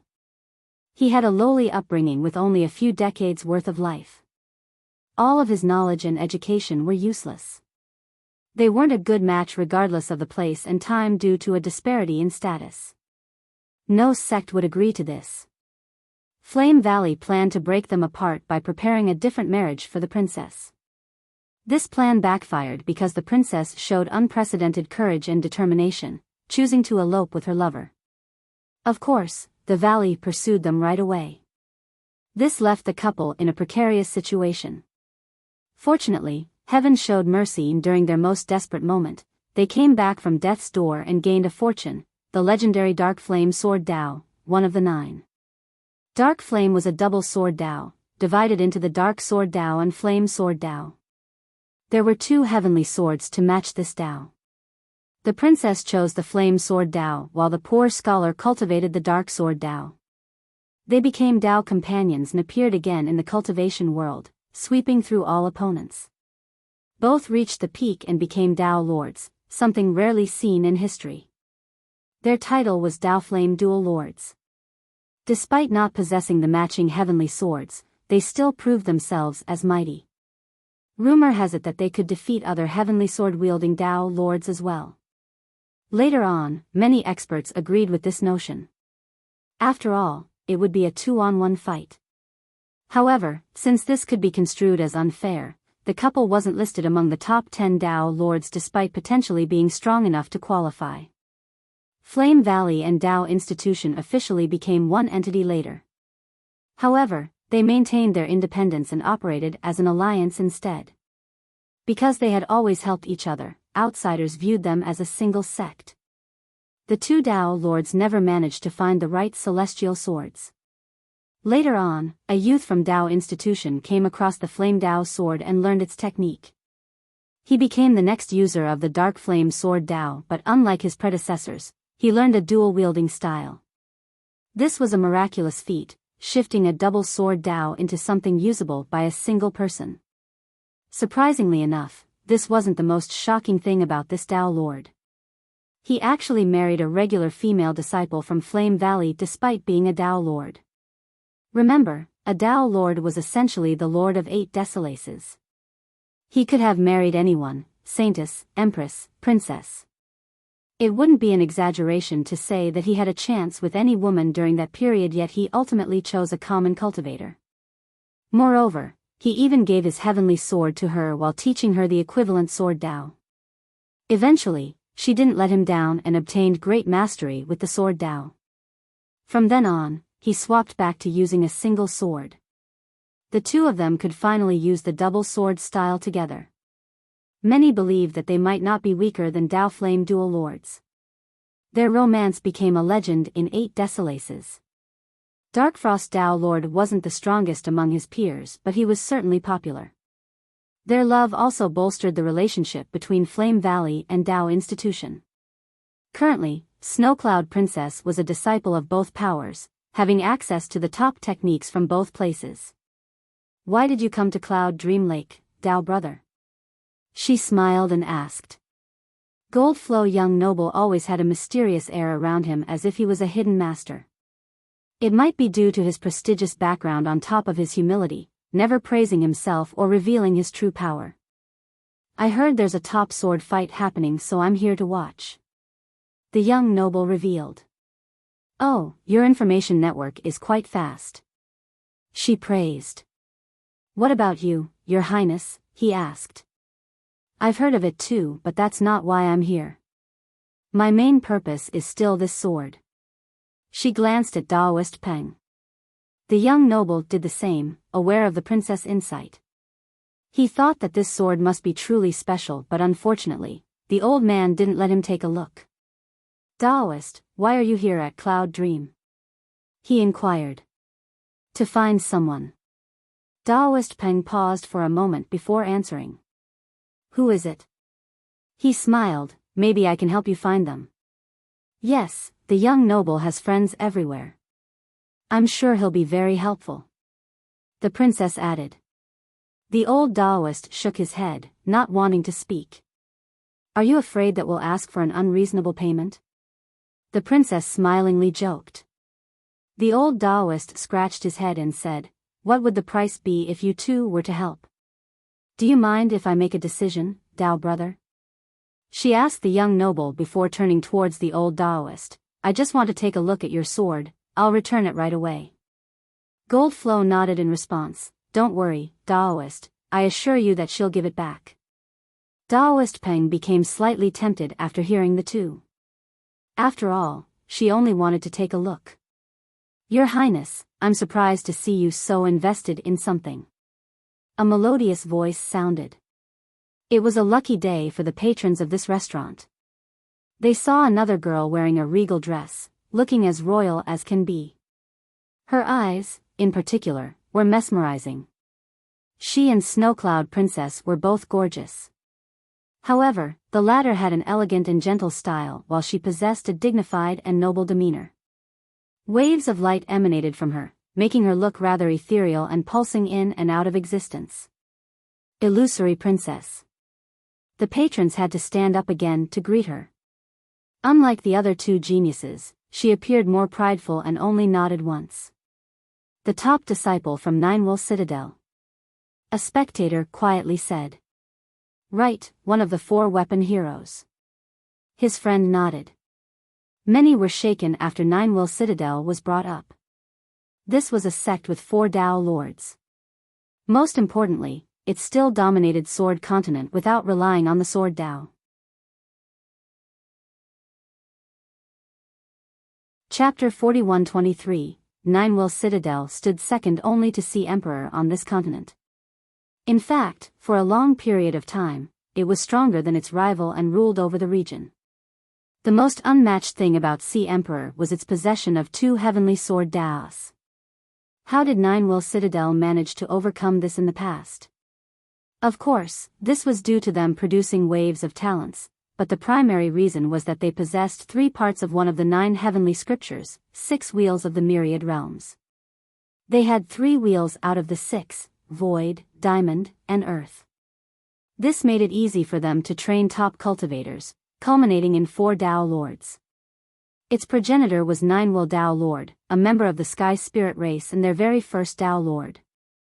His talents and innate gifts were impeccable. He then eventually found part of the heavenly scripture, establishing an unshakable status for his sect. These 3 wheels were definitely comparable to Sea Emperor's 2 sword Dao. Thus, they remained competitive over the years. Though many came to greet the princess, there was a clear difference in their attitude versus Goldflow young noble's entrance. They actually liked him, so they sincerely greeted him. As for the princess, they had to do so out of fear and propriety. What is this sword? She came over and glanced at the Daoist sword, getting straight to the point. She didn't care for this sword after having seen numerous treasures in her life, merely feeling curious after seeing her peers in this place. She thought about obtaining it in order to one-up them. It's just a family heirloom. The Daoist could sense a sliver of hostility from her. He actually didn't think the sword was that precious. It's just he couldn't lose it or he would go down as a sinner. Let me see it. She demanded imperiously. This attitude wasn't appreciated, especially not after the Daoist saw Goldflow and Snowcloud. He instinctively held the sword tighter and closer to his chest. No need for that, it's just a crappy sword. I won't waste your time. He smiled wryly. Though he was an inexperienced traveler, he had heard of Ninewell Citadel and its might before. Old man, it is an honor to be asked by Her Highness. A cultivator nearby said, wanting to please the princess and climb up Ninewell Citadel. No way. The Daoist didn't like this development. Illusory Princess didn't like this and uttered coldly, I only want to take a look, do you think I'll rob you of your crappy sword? Humph, it's not up to you either way. His expression darkened after hearing this. Princess, don't make it difficult for him even if you're just joking. Goldflow young noble smiled. He's treating me like a robber and this sword like an ultimate treasure. As if I care about this piece of crap, she said. It's our sect's ultimate sword, the Daoist complained, unable to endure her contemptuous speech. It's still worthless. She didn't like him because others would have happily handed her the sword. As for this old man, he seemed afraid of her stealing from him. She viewed this as an insult. How much? Name the price and I'll buy it. She glared at him. It's not for sale. He immediately responded. I can afford it, don't worry. 3 million myriad form refined jades, yes or no? She snorted. The crowd clamored afterward. This was quite a high price because the old man probably came from an unknown sect. Even his heirloom probably wasn't worth anything close to the offer. In fact, they thought that he could sell his entire sect and that still wouldn't be enough. They didn't doubt the princess' ability to pay this much either. I'm not selling. He shook his head and spoke firmly. Though his sect and he were completely broke, he didn't want to sell their heirloom. 5 million, she spoke again, wanting to buy it more and more after seeing his refusal. She thought that a poor cultivator like him would cave eventually. Daoist Peng doesn't want to sell, let's drop this matter, princess. Snowcloud chimed in, aware of illusory princess' fiery temperament. The girl's pride and arrogance were understandable since she came from such a prestigious sect. That only makes me want it more. 7 million, the princess scowled. Goldflow young noble and Snowcloud princess exchanged glances. Their relationship with her wasn't strong enough to overcome her imperious and competitive nature. 100 million, a lazy voice interjected. 100 million? The crowd looked over right away, astounded. Who is this, he dares to offend the princess? Another murmured. Everyone could see the princess' insistence on obtaining this sword. It would be foolish to interfere right now since she was a top disciple of Ninewell Citadel. He's Li Chia, the world's richest. Someone shouted after seeing the bidder. Li Chia? The guy with enough money to drown people to death? Most have heard of Li Chia at this point. He can smash a hole in the sky with his money. He's the one who took down Dark Dragon Island. There are so many experts working for him right now so he can do whatever he wants. Bidding 100 million is nothing more than a game to him. One expert became jealous. Chapter 41-24. All eyes were on Li Chia, but none doubted his financial prowess. This was only a drop in the ocean. 100 million again. Someone spoke. Don't you know? That's his favorite number. It would be foolish to bid against him. Someone has to be a real masochist to do that. An expert who had met Li Chia before said. Might as well call him Millionaire Li. An old cultivator said. No, that's an egregious underestimation since 100 million is so little to him. In fact, he wouldn't even notice it missing. The expert elaborated. Billionaire Li then? The old cultivator suggested. Still not enough. The expert shook his head, maybe Trillionaire Li. I agree, that's straight to the point. Just add his wealth to his title. One youth agreed. Yes, Li Chia should really just change his name. Others agreed with this notion. Of course, that wouldn't be possible, but they liked it enough to use it as a nickname. Daoist Peng looked up and saw Li Chia. He became ecstatic because this was the man he was searching for. He was about to shout, disciple, but that wouldn't be right given the circumstances. Boss, you're here? I've finally found you. It wasn't easy at all. He stood in front of Li Chia and was overwhelmed with joy. Illusory Princess' sharp eyes focused on Li Chia. This was the case for the other two geniuses as well. They have heard of him before, but the first meeting still caught them by surprise. 100 million? Illusory Princess turned cold. She wanted to take a look or even just buy Daoist Peng's sword. This was a matter of pride for her, the sword was irrelevant.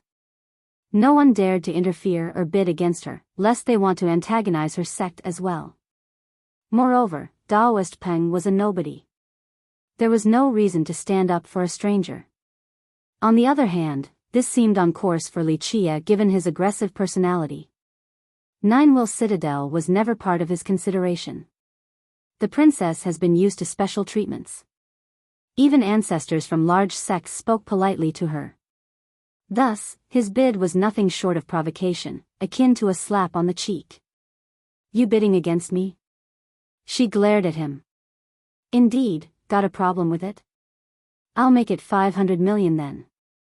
Feel free to keep it going, I'll entertain you. He said with a smile, not caring about her annoyance. This only made her more livid since he increased his bid for no reason. 500 million now?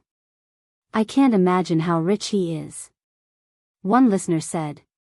Get used to it, he has 100 billion Dao Lord refined jades, this is nothing to him. One expert said. Imagine how much money he spent recruiting all those experts and realize that he probably didn't even bat an eye then. He's probably sick of having too much money. Another added. He's done offending Ninewell Citadel now. One youth noticed the princess' ugly expression. As I've said, get used to it. The guy even stole the future queen of Sea Emperor. It's impossible to be any crazier. The first expert said. Offending too many people will result in death. One big shot said. Many agreed with this since Li Qia was dealing with too many behemoths. If they were to mobilize against him, he would die without a grave. Of course, some spectators were happy too. They disliked Li Qia and wouldn't mind witnessing his downfall. Furthermore, his wealth would become available again. Seems like you have more money than sense. The princess uttered coldly, possessing enough self-control not to erupt in anger. Yes, it's hurting my back carrying so much. Li Qia nodded, unaffected by her quip. Sword Continent is a place where strength matters, the princess said, unable to back down. A top genius like her couldn't lose to a guy like Li Qia. She couldn't contest with him in terms of money, but her sect wasn't afraid of him either. Yeah, I know. But, I have enough money to recruit all the experts I want. If 10 isn't enough, then 100. If 100 isn't enough, then 1,000, Li Qia waved his hand as if he was swatting a fly. Money can't solve everything, her chest heaved up and down from rage. But that is precisely what I just did. If you can bid 1 billion, I'll tell the Daoist to sell the sword to you. Li Qia interrupted her again. You got 1 billion? She gritted her teeth, frustrated due to her lack of finance. She wanted to display her superiority and win against this newly rich jerk.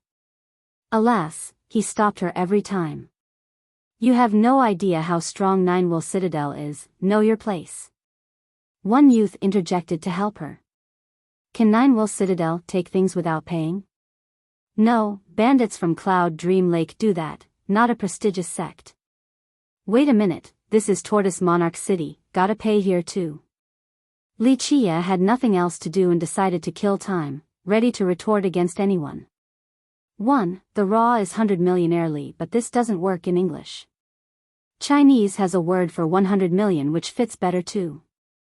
The literal is 100 billion, airly, but trillionaire just works better and the intent is the same. Chapter 41-25, Who says Ninewell Citadel won't pay?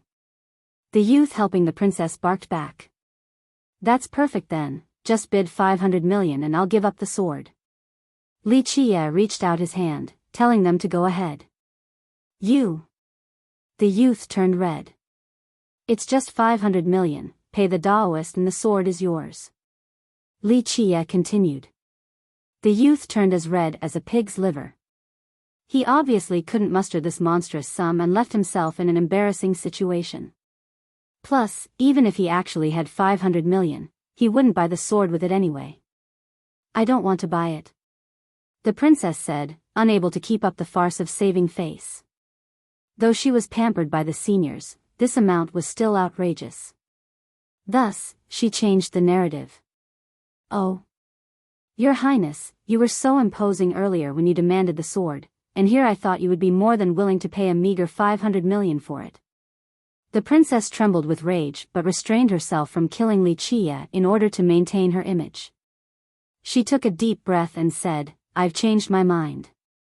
That piece of scrap metal is not worth 500 million, would rather buy something else that is actually worth it.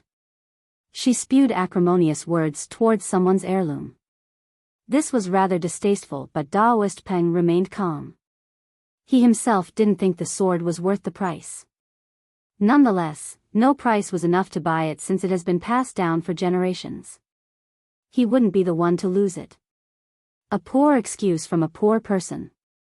Li Qia shrugged and smiled. Those with money never care about the price, they buy as long as they like it. The princess gritted her teeth, wanting to cut Li Qia to pieces. Meanwhile, spectators exchanged glances, wondering why Li Qia was taunting her. It ended up with him becoming an enemy of the two strongest sects in Sword Continent. This brat is just crazy, offending everyone. One person said. Others smiled wryly after seeing his arrogant and fearless style. Oh well, I gave you the chance. It won't be for sale again. Li Qia smiled. No one would buy it anyway. The princess snorted. Daoist Peng heaved a sigh of relief. The storm was finally over. He shouldn't have bragged about his sword in the first place. It's not easy for all of us to meet, let's enjoy this moment. Goldflow laughed and tried to change the topic after seeing a pause. He walked to Li Qia's front and slightly bowed. Your reputation precedes you, young noble. It is a pleasure to finally meet you in person. Coming over just to flatter me? Li Qia glanced at him. Goldflow had an awkward expression but didn't mind too much. Haha, let's say that I am. Shouldn't the richest man in the world reward me with a few coins for drinks? Sure, 30 million then. Li Qia chuckled and rewarded him. Bam! Refined jades fell to the ground and lit up the entire floor. The young noble was just joking around, yet Li Qia actually rewarded him with a crazy sum. 30 million, numerous patrons salivated. One of them calmed down and wiped his mouth. I've never seen so much money in my life before. Goldflow himself couldn't believe it either since he was just joking around. He became emotional despite being quite experienced. This wasn't his first time seeing 30 million refined jades. But in this case, they were mere strangers and this was their first conversation. This level of generosity was unprecedented. It would be rude of me to refuse your generosity, young noble. He bowed and accepted the jades. Other geniuses would find this rather embarrassing, more or less. After all, he was from the famous virtuous school. Accepting a reward from Li Qia seemed improper or even disgraceful. He didn't seem to care and preferred the jades. Never seen anyone like him before, so ridiculous. A previous gen cultivator said sentimentally. Others toiled for a lifetime and would never come close to this sum, yet he simply gave it away. Young noble, you're the greatest. Another came over and flattered Li Qia, wanting the easy money. Stand aside. Li Qia impatiently waved his hand. The first to do something is a genius, the rest are just idiots. Others immediately backed off right away, not wanting to make fools out of themselves. Li Qia was amused at first but didn't want to be bothered afterward. I have a question for you, young noble Li. I've been very curious about it. Snowcloud Princess politely inquired. What is it? He smiled. How did you open the preeminent legacy? She asked. She had heard every detail about it before from numerous sources. However, she knew that opening it wasn't so simple. All eyes were on Li Qia right away since they were curious as well. That event turned him into the richest man in the world. Chapter 41-26. It wasn't hard at all. I kicked an old man down there and the legacy just opened by itself. Li Qia casually responded, prompting the group to ruminate. They heard this story before but remained skeptical. After all, no one else in history had done it and the opening method sounded ridiculous. Nonetheless, they didn't doubt that it had actually happened since Li Qia was the main character in this story. Snowcloud Princess felt the same way. She believed in his recollection but refused to attribute it to mere luck. It couldn't have been luck, young noble Li. She stared at him with a half-smile filled with implication. She checked numerous records documenting the experiments at the legacy before. With that, she absolutely knew that luck was not a factor. The issue here was getting Li Qia to reveal his actual method. It had nothing to do with kicking an elder from Sea Emperor down there. Perhaps others didn't spot the underlying mysteries or Li Qia performed something special back then. She found it regrettable that she wasn't there in person. How do I know? That's just how I opened it. Seems simple and easy enough to me. He played coy and said. It was hard to argue against Li Qia because he actually managed a feat that had eluded Dao lords. Worst of all, his nonchalant attitude annoyed the crowd. I spent 3.6 million on that legacy, a big shot complained. All of his money belonged to Li Qia now. I spent 5.8 million, I'm still in debt over it. An ancestor added. In order to become rich overnight, people threw their money into it only to return empty-handed. Some even went into debt. Now, they have to endure listening to Li Qia's bullshit. I heard all in all, 100 Flowers sect spent 50 million, they're broke now. Their sect master back then was so confident too. One cultivator said. Some experts spent thousands of years researching the plate and became confident, thinking that they knew everything about it. Misery awaited them next. Just a blind cat coming across a dead mouse. Illusory Princess interjected. True, I guess I really am the heaven's favorite. Li Qia ignored her insult, I can do whatever and still win. Sigh, you all cultivated so hard your entire life while pinching coins.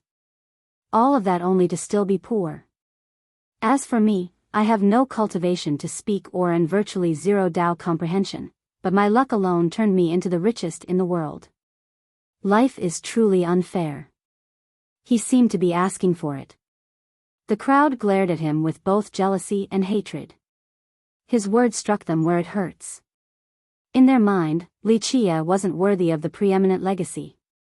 He had no talent and power to speak of, no determination and ambition either. Calling such a cultivator trash wouldn't be an exaggeration. But now, just a casual reward of his exceeded their lifelong savings. Cultivators rely on their own power. Our fate is our own, not the heavens. We don't need luck, power alone can grasp the universe. The princess uttered coldly. Well said, Your Highness. Applauses and praises popped across the floor. Yes, cultivators change their fate with power. She's so articulate. Wow, amazing. Li Qia clapped as well before adding, too bad you're still poor. The princess' rage only grew the more she talked to Li Qia. I am just telling the truth, you can see that my wealth is in the trillions while what you have is insignificant. Even your sect isn't as rich as me. An idiot still knows better than to compete with me, yet you still tried.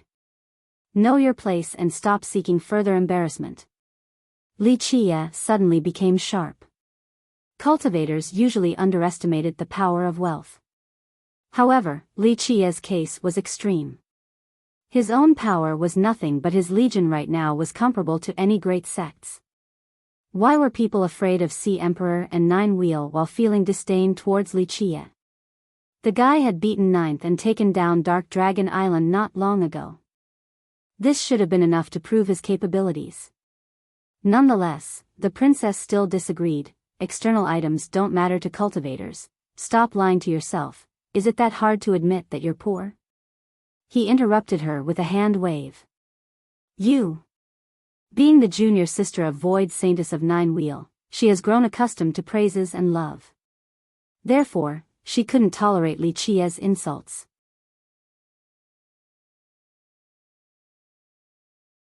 Chapter 41-27, Money is not omnipotent, cultivators focus on the Tao. Only ultimate strength can represent everything. A young cultivator interjected. Strength is the foundation. Illusory Princess glared at Li Qia, not wanting to back down after his repeated transgressions. Sounds like you think you are stronger than me. Li Qia smirked at her. I am absolutely sure of it in terms of cultivation. She paused for a bit before emphasizing.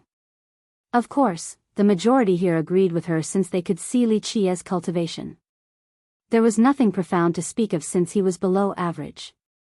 Ordinary disciples from the behemoths could easily kill Li Qia in a one-on-one fight, or so they thought. Do you dare to fight the princess without relying on external means? One youth scowled. Illusory Princess wasn't the #1 genius at Ninewell Citadel. However, her strength shouldn't be questioned. As part of the 4 weapon heroes, she was on the same level as the 10 sword prodigies. Sure, Goldflow Young Noble would be stronger, but she might be able to contend against the others. Blades do not have eyes, death might be the result. She sneered. It became apparently clear that she wanted to kill him. It was his fault for insulting her several times so far. His amusement returned as he spoke. Some fools are so full of themselves, always thinking that they can kill me. Try then if you're not convinced. She wasn't afraid of trouble. So what if Li Qia was the richest man in the world? Her sect wasn't afraid of Sea Emperor, let alone the new rich. We have fine wine and good dishes here, enjoy them instead of violence. Goldflow young noble said. He had immense influence and pull.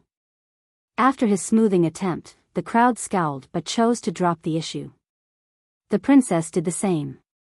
As for Snowcloud Princess, she had a strange smile on her face. Her interest in Li Qia only grew since she was unable to see through him.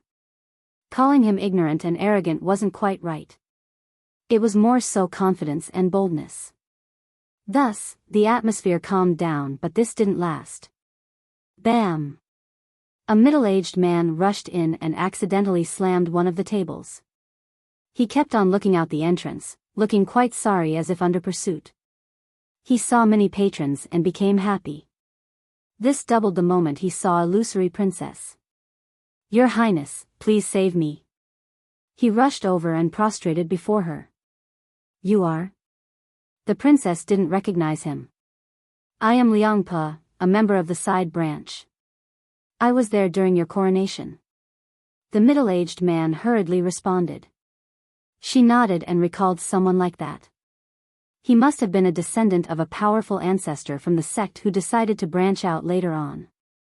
The members of such sects might never set foot in the primary sect but were still considered part of it. What is it? She slightly frowned after seeing the call for help. Who dared to pursue a member of Ninewell Citadel? Your Highness, my ancestral ground is on this island but someone is after it. I couldn't take them on so I fled but they still wouldn't let go. The man explained. The crowd became startled after this. Such audacity. Are they courting death? One youth said. Right, they're messing with the wrong person. Another expert added, wanting to please the princess. Who is it? The princess' eyes turned cold and flashed with aggression. Others should be thanking their luck that her sect wasn't actively expanding. Who dared to take their territory? She wanted to make an example of these fools to show others the consequences of provoking Ninewell Citadel. Two women then entered the restaurant. One had a black veil and a stealth technique, making it impossible for anyone to see her true appearance. The other wore a purple dress, looking slim and graceful. Us. The latter responded to the princess. Pendant Sword Maiden. Someone shouted her title. The newcomers were none other than Su Yiyun and Lu Qi. They were surprised to see Li Qia and walked over to bow. What a coincidence. He smiled. The patrons exchanged glances. The Sword Maiden's background wasn't as impressive as Illusory Princess, but she was still one of the 10 sword prodigies. They also knew that she was working for Li Qia. Miss Su, why are you seizing our disciple's ancestral land and pursuing him? Illusory Princess had no intention of being courteous to someone working for Li Qia. Your Highness. Su Yiyun responded, then you need to ask your disciple why he sold his land to our young noble but won't actually hand it over once we come for it. I had no choice but to take what belongs to us by force. The crowd had no idea who was telling the truth or not. The middle-aged man shouted back, such lies. They came and took our land for no reason, now they're trying to make up a story. Illusory Princess' eyes narrowed, our members do not lack money. Even if they do, they'll ask the sect for it. This must be a misunderstanding. She naturally trusted her sect member over Su Yiyun and Li Qia. Plus, she was being logical as well. Her sect had enough resources to take care of even external members and side branches. Words aren't enough, you need proof. Another youth helped the princess. Ian calmly responded, Your Highness, I have the receipt for the land deed right here. His signature is on it. She faked it. The man bellowed. Let me take a look to know if it's fake or not. Every inch of land here has a rightful owner and a deed approved by me. A gentle voice suddenly sounded. An old man came into the restaurant. Li Qia had met him earlier at the base of the mountain. Tortoise Monarch. Many got up and bowed towards him. Though he lacked an oppressive aura, he was still the lord of this island. Some believed that he was only second to Cloud Dream King in this region. 1. Changing lady to maiden, sounds much better.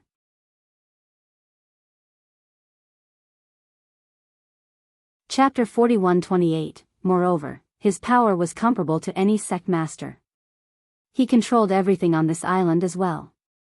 He bowed deeply towards Wuxia, then told the rest, all the deeds pertaining to this island have my personal seal and can't be faked. Spectators glanced at the main parties. Earlier, that side branch disciple swore that Su Yun's deed was fake. Now, the monarch was here to attest. The disciple's expression soured as he staggered backward. He didn't expect the situation to deteriorate to this level. In the beginning, everyone thought that Wuxia was an idiot who got lucky. Thus, they sold their lands and treasures to Wuxia at a ridiculous price, far higher than the actual valuation. Wuxia didn't care at all and purchased the majority of the offers with the help of Su Yun. The sellers thought that Wuxia was tricked and wouldn't actually come to finish the transaction. In this case, the man shared the same thought. His ancestral land on this island wasn't worth much, yet he sold it to Wuxia for a high price. He thought that Wuxia wouldn't be able to come and get it either. After all, this was Cloud Dream Lake, the lair of bandits. Moreover, even if Wuxia did, he wasn't afraid, being from Ninewell Citadel and all. Now, the guy actually came for his tiny plot on top of bringing an unstoppable legion. He was scared out of his mind and started running away. Of course, Su Yun had traveled so far and wouldn't give up so easily, hence the current situation. Miss Su, do you mind if I check the deed? The tortoise monarch asked Su Yun. Yun looked over at Wuxia and was granted permission. She then handed the deed to the monarch. He accepted and inspected it. Buzz. The deed scroll became brighter. The map of the island appeared with several bright dots, the location of the side branch disciple's ancestral branch. A seal of a crawling tortoise also lit up on the deed. It is real and the ownership has been transferred. The monarch concluded. The spotlight changed back to the side branch disciple. Even illusory princess had an ugly expression. This conclusion was a slap to her face. No, this must be a mistake. The disciple still denied the accusation. In accordance to the transactional rules of Tortoise Monarch Island, this deed formalizes young noble Li's ownership of the respective plot. The monarch ignored him and continued sternly. Cloud Dream Lake is indeed a place for bandits and villains, this includes this island. However, there are rules here that must be upheld. Violation will be punishable with banishment, not only to the violator but also all kins. People quietly discussed the outcome but none tried to help the side branch member. The rules of Tortoise Monarch Island couldn't be broken. They were crucial for the island's prosperity. Since this side branch disciple had violated it, he deserved the banishment. Pleasing Ninewell Citadel was not worth opposing the monarch. The disciple was in disarray. Their properties have already been taken. Being banished now meant losing everything at the lake. Your dash, he looked over at the princess only to be disappointed by her scowl. Unfortunately, this isn't over yet. It's not a matter of repaying the debt. Wuxia stared at him. What do you want? The disciple staggered backward in fear. Those who welch must be made an example of. In your case, death. Wuxia lazily said. You're out of line. The disciple shouted. I have spent an outrageous sum buying stuff, so if everyone tries to welch, I'll waste too much time dealing with each one. As the saying goes, kill the chicken to scare the monkey. Don't worry, I'm a merciful person who doesn't believe in clan extermination. Kill yourself now and I'll drop this issue. Wuxia revealed a bright and harmless smile. The crowd had mixed responses, some thought that he was right while others felt that he was pushing it. It was true that Wuxia had bought many properties after becoming rich. Thus, forcefully dealing with issues might take a long time. Making an example of this disciple was a fine solution. On the other hand, to kill someone over a matter of debt was quite extreme. Wuxia had already taken back the land too. Don't be ridiculous, members of Nine Wheel aren't subjected to punishments and judgments from outsiders. You are trying to undermine our authority and prestige. The disciple hid behind the princess and shouted. What authority and prestige? Not to mention 9 wheel, even if it was 10 wheel or 100 wheel, if someone from there dares to welch me, I'll kill them even if they're an ancestor or the sect master. How dare you? Disrespecting us will result in death. The disciple became bolder and stepped forward. Initially, he thought the princess would definitely save him. But now, Wuxia had disrespected 9 Wheel Citadel. This became a bigger issue. What did you say? The princess' expression changed. Earlier, her member was at fault so she didn't say anything. I am saying that if your sect is foolish enough to cross me, I'll annihilate you all. Anyone else would have taken back their words but not Wuxia. 10 deaths wouldn't be enough, you deserve clan extermination. The side branch member jumped on this opportunity.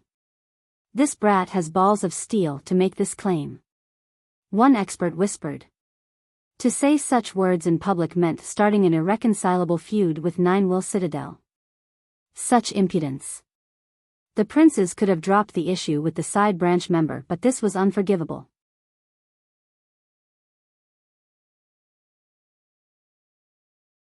Chapter 41-29. Enough of your arrogance, Wuxia. Money does not justify your conduct, illusory princess glowered at Wuxia and uttered coldly. I can be arrogant even without money, but you're right in this case. My money allows me to do whatever I want. Wuxia waved his hand, interrupting him. The crowd clamored, thinking that this situation was going to escalate again. Seems like he's intending on opposing 9 Wheel Citadel. One youth said. This is Wuxia's style. The question is whether his opponent will be able to swallow their anger.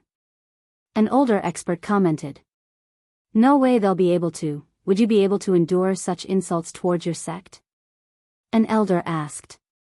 Wuxia had talked about destroying 9 Wheel Citadel before. Members of weaker sects wouldn't stand for something like this, let alone a behemoth. Moreover, he showed no intention of backing down after the initial offense, seemingly wanting to insult 9 Wheel Citadel whenever possible. No one from the Citadel could handle this, let alone a top disciple like the princess. She was trembling with rage, never having experienced something like this before. After all, few dared to oppose their sect in the entire continent. If she didn't do anything now, her sect's prestige and reputation would be sullied. It's time to fight instead of just talking. If you win, I'll drop the issue today. If you lose, I will decapitate you and take your head back to 9 Wheel Citadel as a symbol of apology. She stepped forward and shouted. Killing Wuxia was necessary to make an example of him. Here we go again, people thinking they can kill me. Wuxia chuckled and lazily said. Don't rely on anyone else, use your own abilities against the princess. Show some courage for once. One youth chimed in. The majority thought that Wuxia stood no chance when it came to cultivation and power against the princess. In reality, few youths in Sword Continent could actually defeat the princess in an actual battle. Do you dare to fight me to the death? The princess went outside and challenged. She purposely taunted him in order to stop him from letting someone else fight in his stead. For example, Su Yun or another master. She wasn't that confident due to him being so rich. On the other hand, she had no problem fighting him alone. You insist on fighting me? Wuxia's smirk became wider. Su Yun knew that the princess was about to become very unlucky. It's not too late to give up if you're afraid. Apologize to 9 Wheel Citadel and slap yourself, I will show benevolence and forgive you. The princess uttered coldly. Her Highness is merciful for allowing you to yield. Another youth interjected. Her fans were all on her side and voiced their support. Just give up and stay alive. There's no point in being the richest man in the grave.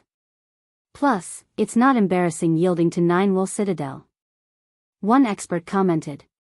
You'll die if you fight the princess. Another persuaded, change your mind now, don't let it all go to waste. A fair number of youths were vocal in their support. There was another group, people who wanted to watch a fight, so they fanned the fire. It would be good for them if either side suffered serious losses. Since everyone thinks I should yield, I have to prove myself then. Li Qie lazily stretched and then walked out. Su Yun and Lu Qi followed behind him. Yun was excited to see Li Qie in action, but Lu Qi was disinterested. The outcome was obvious. Goldflow and Snowcloud tagged along as well. The former was neutral and only wanted to watch. As for Snowcloud, she had a serious expression, aware that Li Qie wasn't so simple. Thus, she finally had the chance to watch and gauge his actual power, to understand the type of existence he truly was. Meanwhile, Illusory Princess stood outside and glared at Li Qie. The normally empty street was filled with spectators. You will be shown no mercy for your transgression against Ninewell Citadel. It's your last day. The princess threatened after seeing Li Qie make his choice. She served as the sex representative right now and must uphold its reputation. The crowd remained relatively silent, aware of the consequences of opposing a sect with 4 Dao lords. Stole the words right out of my mouth. Very well, I'm bored anyway, let's kill some time. He smiled and said. Buzz. Buzz. Buzz. He summoned several weapons and caused space to tremble. Rumble. Terrifying auras of Dao Lord manifested into reality. Though Li Qie didn't activate them with his own power, the auras still swept through the area and sent the spectators flying. The stronger experts became frozen. Dao Lord weapons. Some shouted in horror.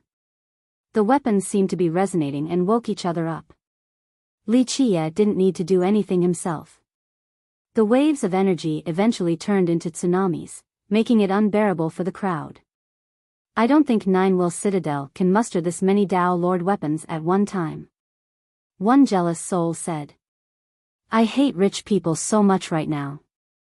I worked so hard for my sect and never got to touch one, look at him, showing them off.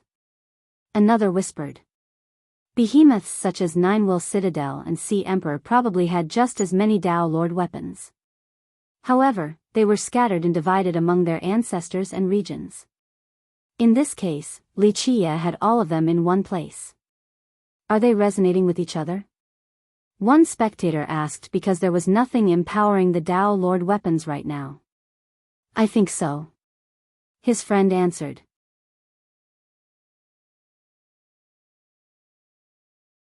Chapter 4130, Palpitation increased before the might of the Dao Lord weapons. People thought that just getting one weapon would be so nice, their name would be written in history. I just want one, that's not greedy, is it? A young expert's eyes turned red with greed. Possessing one would allow him to dominate. A senior immediately slapped the back of his head and scolded, feeling suicidal? If it's so easy, others would have done it long ago. The junior stuck his tongue out and didn't say anything else. He wasn't the only one tempted to take a weapon from Li Qie. Nonetheless, they had qualms against actually doing so. Illusory Princess' expression soured after seeing her opponent's weapons. Given her position in Ninewell, she was more prestigious than other princesses. Alas, she didn't have a single Dao Lord weapon.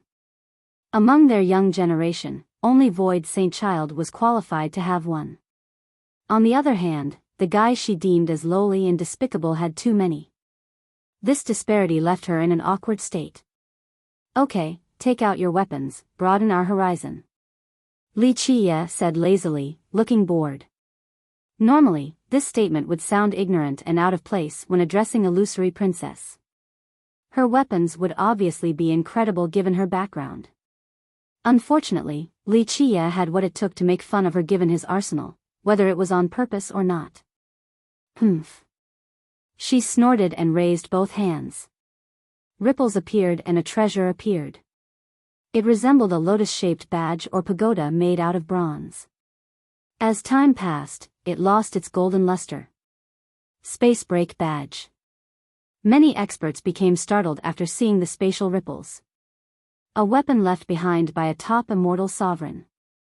One elder revealed.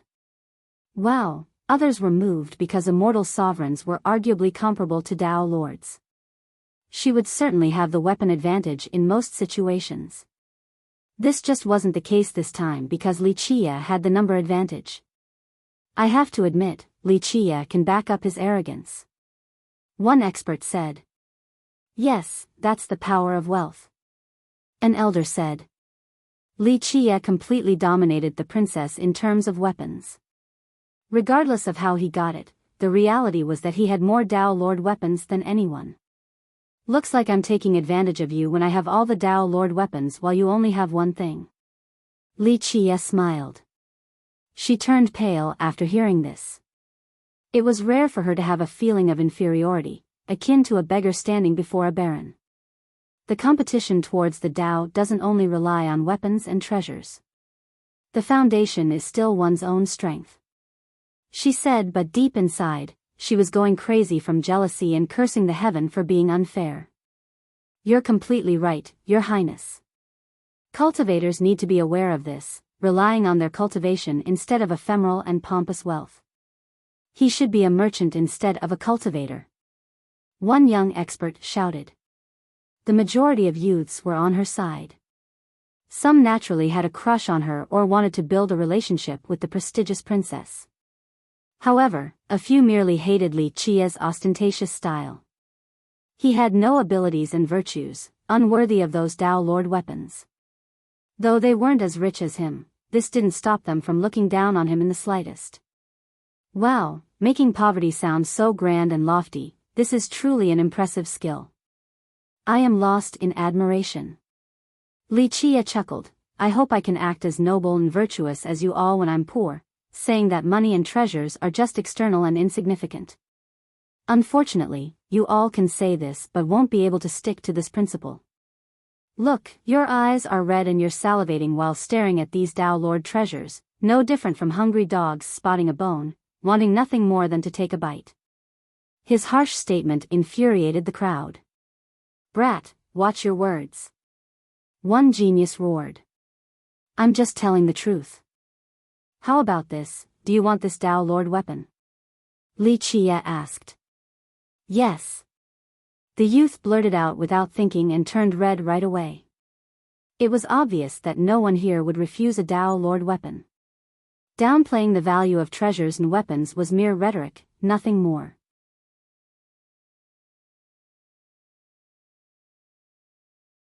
Chapter 41-31. The tongue spewed noble words but the body remained honest. No one would say no to Wuxia's offer regardless of their contempt and distaste towards him.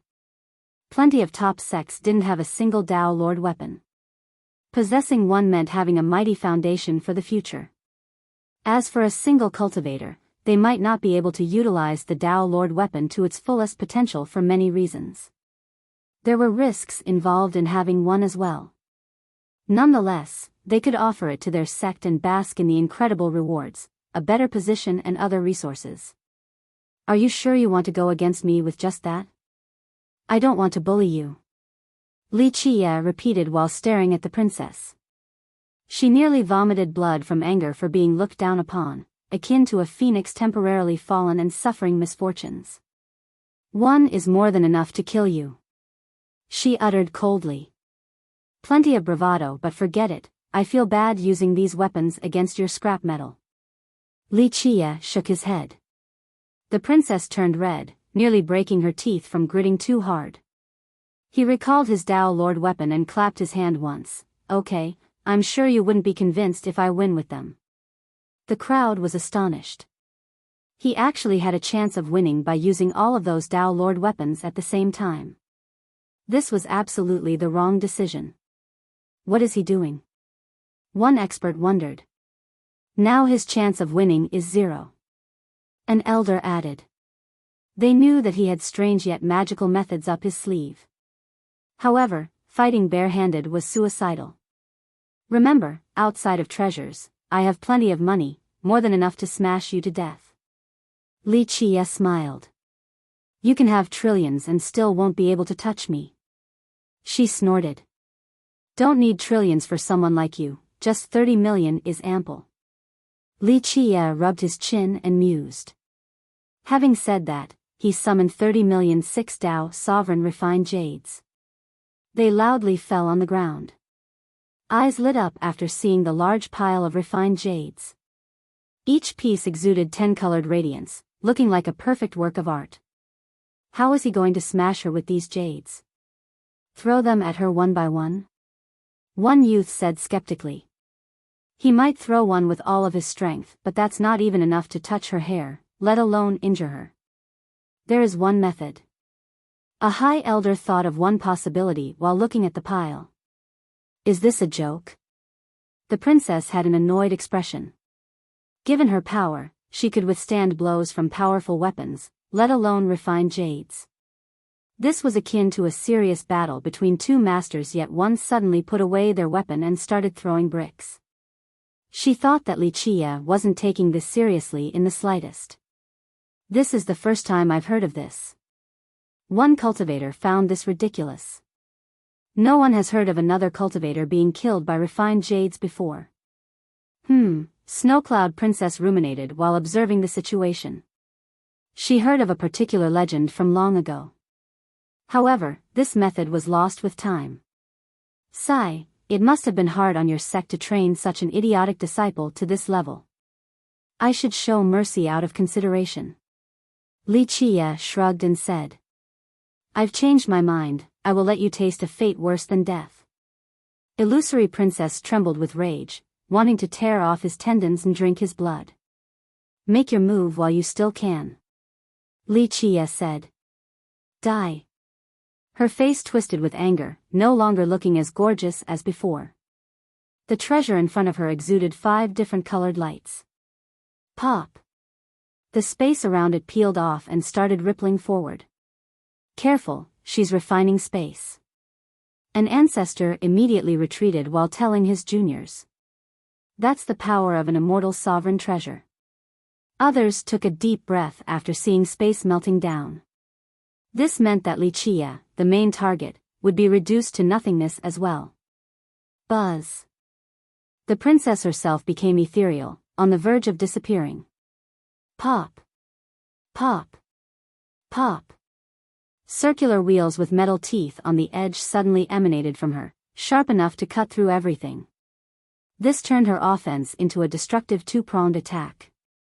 The enemy became trapped due to the refining pressure while also having to deal with these spatial wheels. Void Wheel, one of the 6. A high elder took a deep breath. Yes, a top art of Ninewell Citadel. She is talented enough to cultivate a heavenly scripture. One genius became surprised. Die. She roared and the area around Li Qie became an inferno. At the same time, the sharp wheels cut through space, ready to eviscerate all enemies. At the same time, the treasure had sealed Li Qie so he couldn't run away.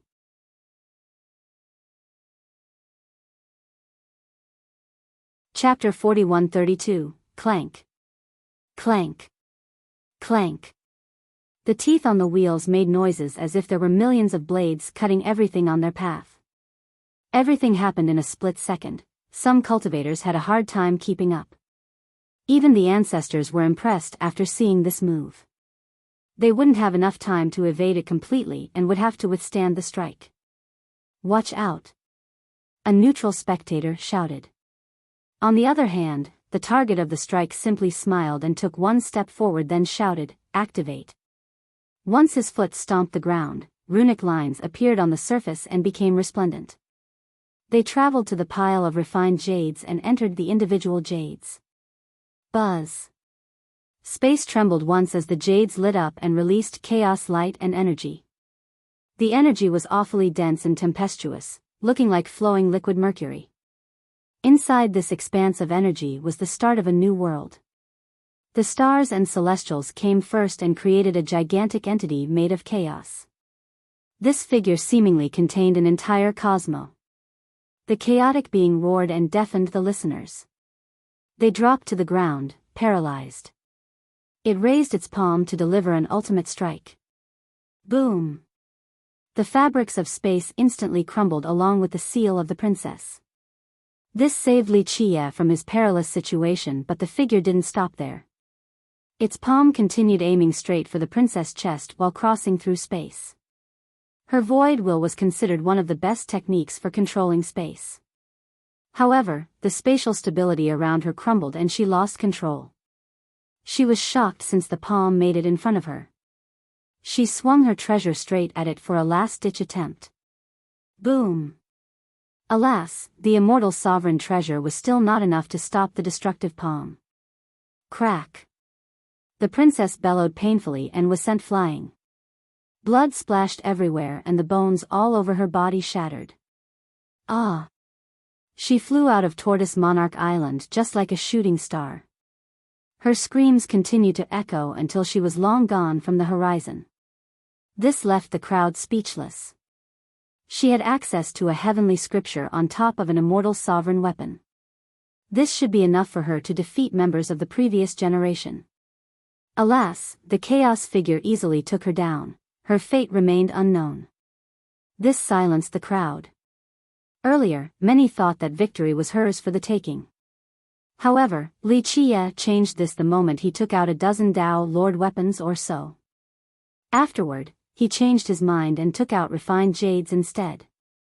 They thought that he was being suicidal by doing so. Nonetheless, he proved them wrong by sending the princess on a vacation away from Tortoise Monarch Island. She didn't have a chance to fight back at all before being decimated. This was something one must personally witness to believe. No one else would believe in this ridiculous story. People calmed down and stared at the pile of refined jades. They found cracks on the jades and their chaos energy had dispersed. These jades had become useless at this point, the same as rocks. What the hell was that? One youth was astounded. He had never seen an attack like this before, using jades to fight. Moreover, the princess was a capable genius, not a nobody. The name is Money Fall. An ancestor finally confirmed his suspicion and said, "It's a magical technique created by the progenitor of the Tang. It doesn't require merit law and energy, one just needs enough refined jades to activate it." I've heard of this before as well.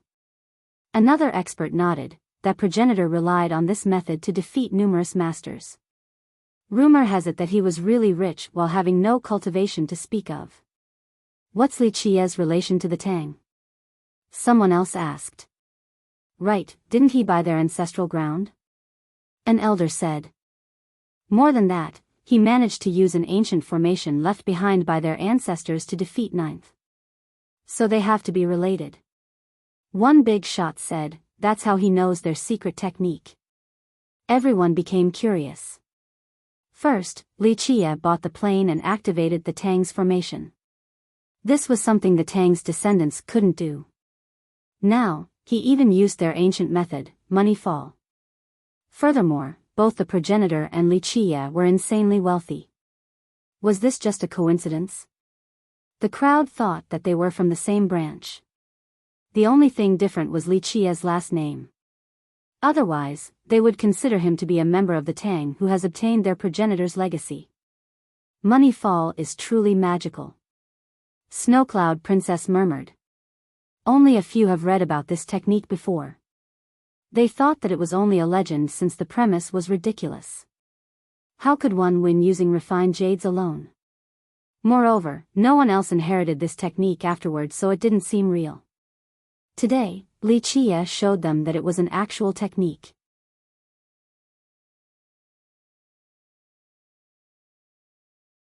Chapter 4133, Illusory Princess lost in just one move or even fewer.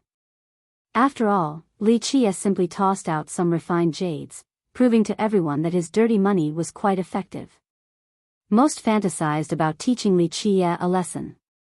However, his followers prevented them from doing so. At this point, it seemed that he didn't need others to help him at all. Just he and his money alone could slaughter them all. There was nothing they could do despite being annoyed at his pompous style.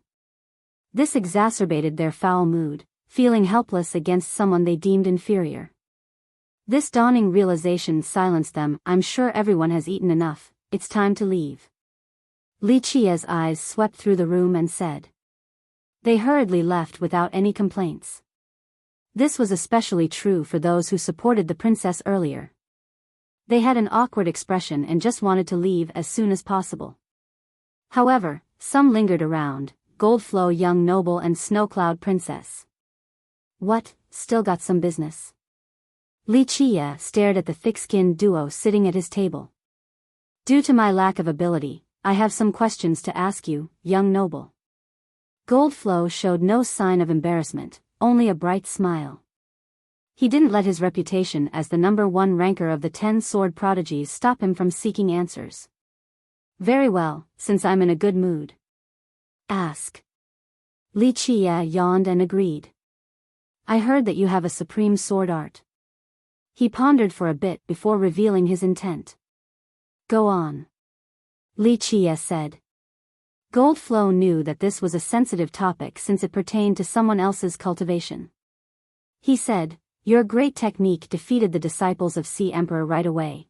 I know that you're referring to sword point, correct? Li Qia interrupted him. This is only a blind speculation, I hope it won't offend you, young noble. Goldflow said. He had listened to the details of that fight outside of Hallowed City and became attentive to this matter. Today, he had a chance to ask Li Qia despite it being quite improper to ask someone else about their cultivation and arts. You're right, it's sword point. Li Qia smiled and said. His admission left Goldflow shocked and speechless. After all, sword point was created by their sword emperor and could be classified as a technique from their sect. However, Li Qia had it now. No one would admit to having access to another sect's secret, but Li Qia was so casual about it. Your talents must be impeccable. Goldflow calmed down and took a deep breath. I tried for several decades and couldn't even find the door. He wasn't angry at all, a rather uncommon reaction to this scenario. Most would be furious since an outsider had access to their secrets. This might result in hunting the culprit down since all disciples had the responsibility of protecting their sect. Not mad at all? Li Qia smirked at him. Goldflow smiled wryly and shook his head while speaking with pride. No, young noble. Our ancestors believed in spreading the Tao of the sword, so our techniques were readily available to the world. How can we, their descendants, go against their way? Sword Emperor preached the Tao of the sword to many people. That's why many sects currently had deep ties with virtuous school. Thus, it was fine for Li Qia to have sword point. I am merely curious since I've been trying to learn this technique.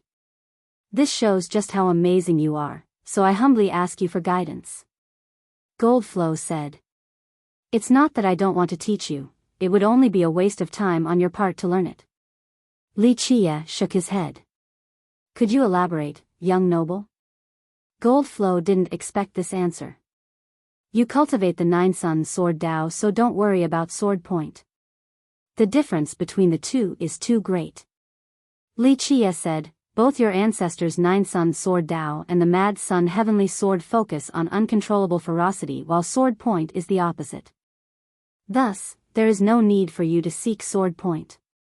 The gains do not make up for the losses, your greed will be detrimental to your growth. Goldflow carefully digested this information, then bowed deeply towards Li Qia. Your advice is worth more than years of cultivation, I truly appreciate it. Li Qia was right. He trained in the 9-sun sword Tao created by Sword Emperor. The Emperor had created many sword Tao in the past. Later on, he found the Mad Sun heavenly sword after becoming a Tao lord. However, he didn't obtain the equivalent sword Tao. Therefore, he created his own Tao instead after studying the sword, 9-sun. The result was quite impressive. It might not be as strong as the legendary Tao, but was still unbeatable. Due to Goldflow's innate gifts, he was considered an elite disciple worthy of training. He started learning 9-sun at a young age. Nonetheless, he was still interested in another sword Tao of the Emperor, sword point. Unfortunately, this made him taste failure and it became a thorn in his side. This was the reason why he became interested in Li Qia after hearing the story. Alas, he wasn't a stubborn person and knew that Li Qia was right. Li Qia smiled and accepted the gesture. There have been records of sword point being left by the Emperor in Duality Academy. Is this true? Snowcloud Princess asked Li Qia. You've learned quite a bit. Li Qia smiled. My shallow knowledge is nothing compared to yours, young noble. The princess said. Stop, no need to find out who I am. Li Qia stopped her and dismissed them. The duo was smart enough to know that it was time to leave. They bowed and left the restaurant. Li Qia then turned his sight towards the old Taoist and asked, Shouldn't you be sleeping in the courtyard? I am here to find you, young noble. Taoist Peng chuckled. He initially wanted to recruit Li Qia, but eventually, he realized something and wanted to find Li Qia. That's why he left the island and embarked on a search, not expecting for trouble to come knocking.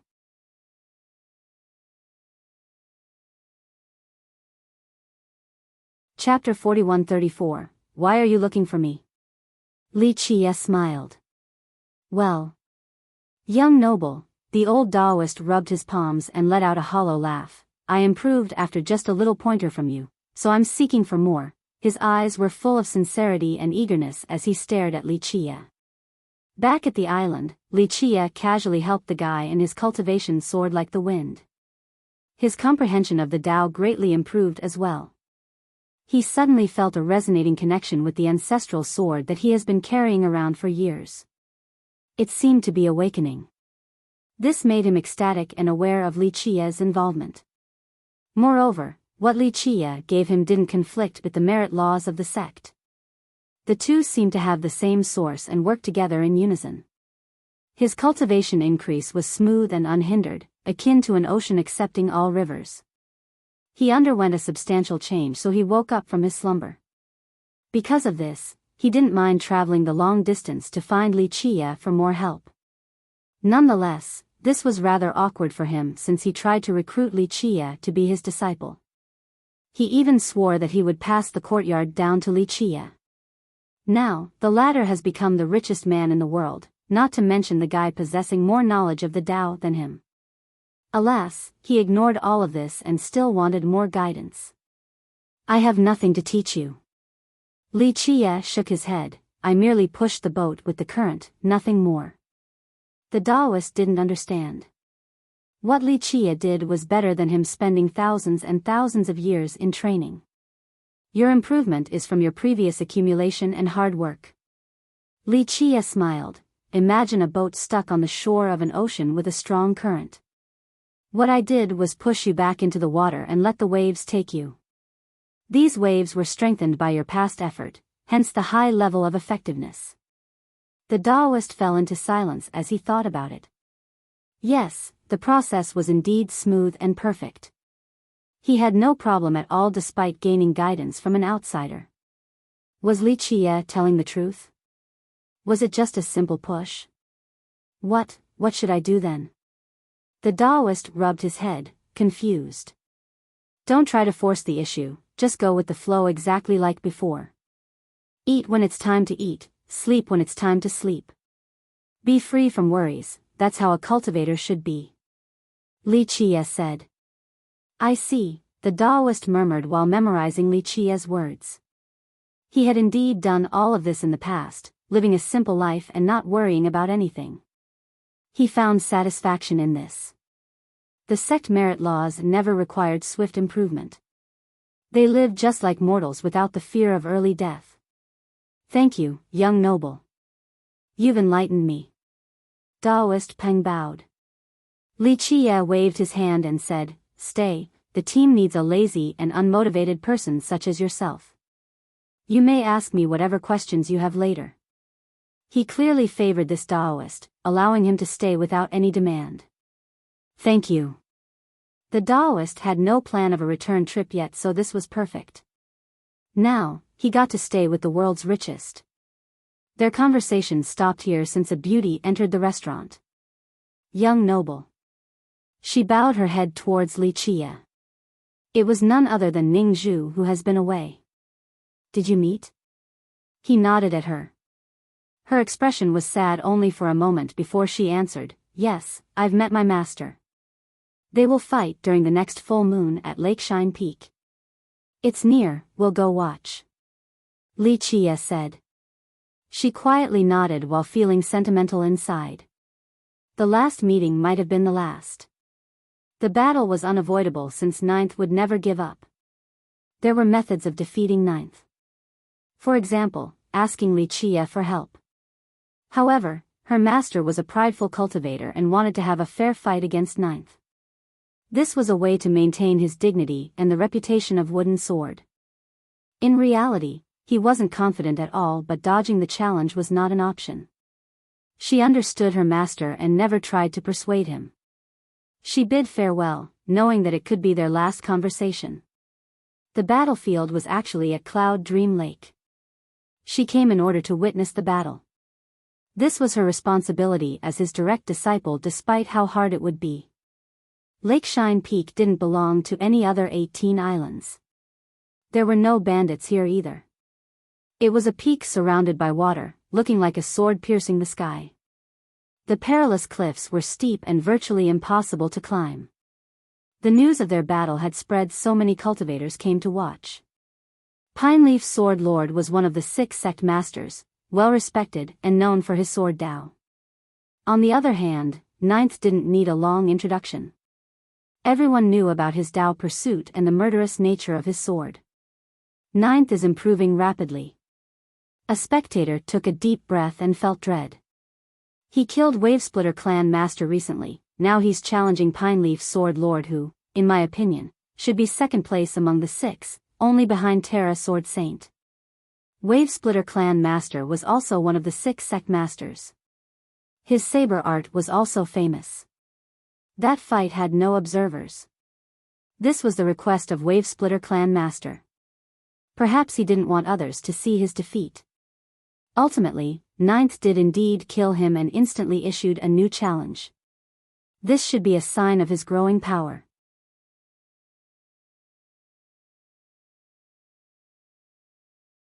Chapter 4135. Numerous cultivators have arrived before the determined date in order to watch the fight between Pineleaf Sword Lord and Ninth. Lakeshine Peak was packed, people floating in the air, staying on ships, or just walking on the water. They knew that this battle would have rampaging sword energies and kept a distance, not wanting to risk an injury or maybe death. Moreover, the 18 islands seemed rather quiet. The bandits didn't come out or stop anyone from entering. It could be due to Li Chia's takedown of Dark Dragon Island or Ninth's notoriety preventing them from interfering with his fight. For these bandits, they didn't mind provoking bigger sections. These sects had rules to follow, but Ninth had no qualms of massacring. He never followed conventional paths, which made him a headache to deal with. The round moon finally came and illuminated the river in a peaceful manner. The great peak stood proudly just like a celestial sword. The place was rather lively with discussions everywhere. People from all over the world have arrived, even sect masters and ancestors. This was a grand occasion, so they hoped to gain some Dao insight from it. Furthermore, a few of them might be Ninth's next target. The young generation came as well: Snowcloud Princess, Goldflow Young Noble, Qingqing Zi. Ninth might be a monster, but his achievements on the sword Dao were as clear as day, a true genius. His opponent, Pineleaf Sword Lord, was also another famous swordmaster. He had studied the sword for years and should have special interpretations of this path. These young geniuses hoped to watch the fight and learn more about this profound Dao. People began quietly discussing the fight. Who will win?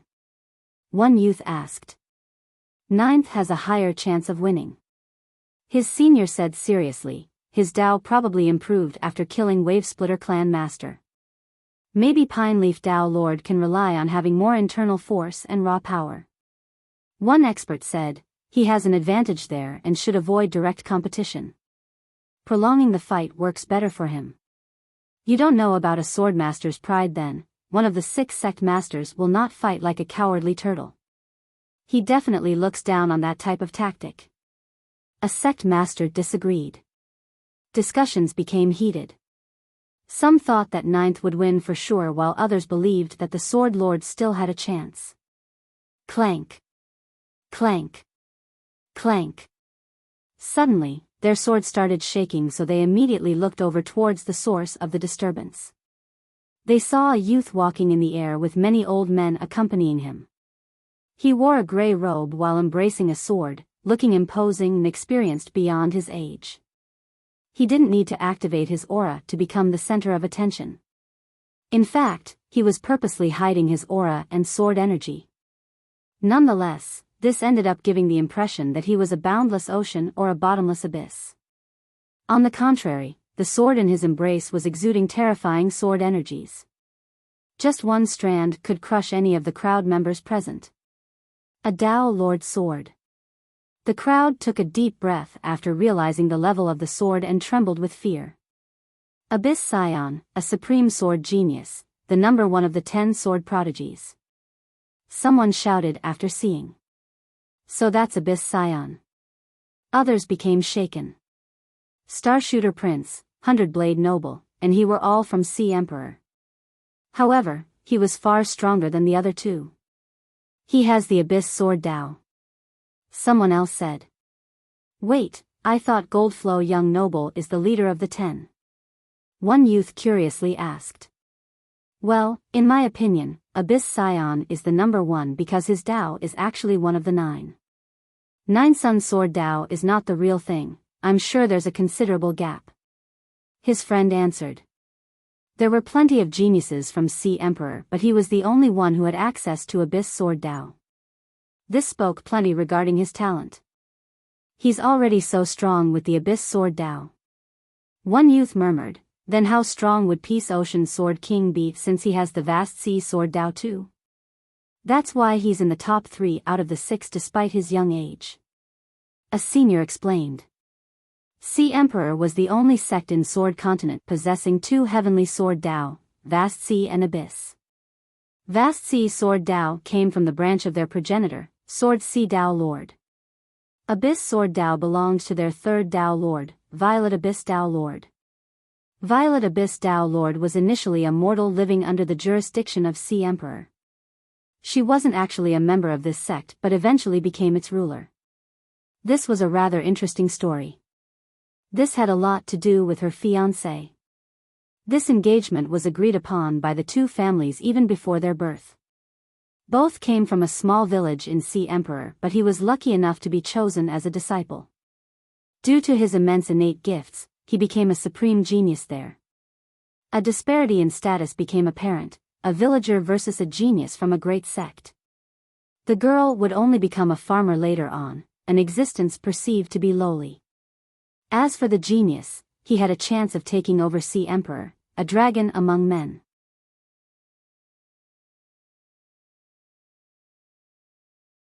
Chapter 4136. Regardless of the era and parties, this difference in status was insurmountable.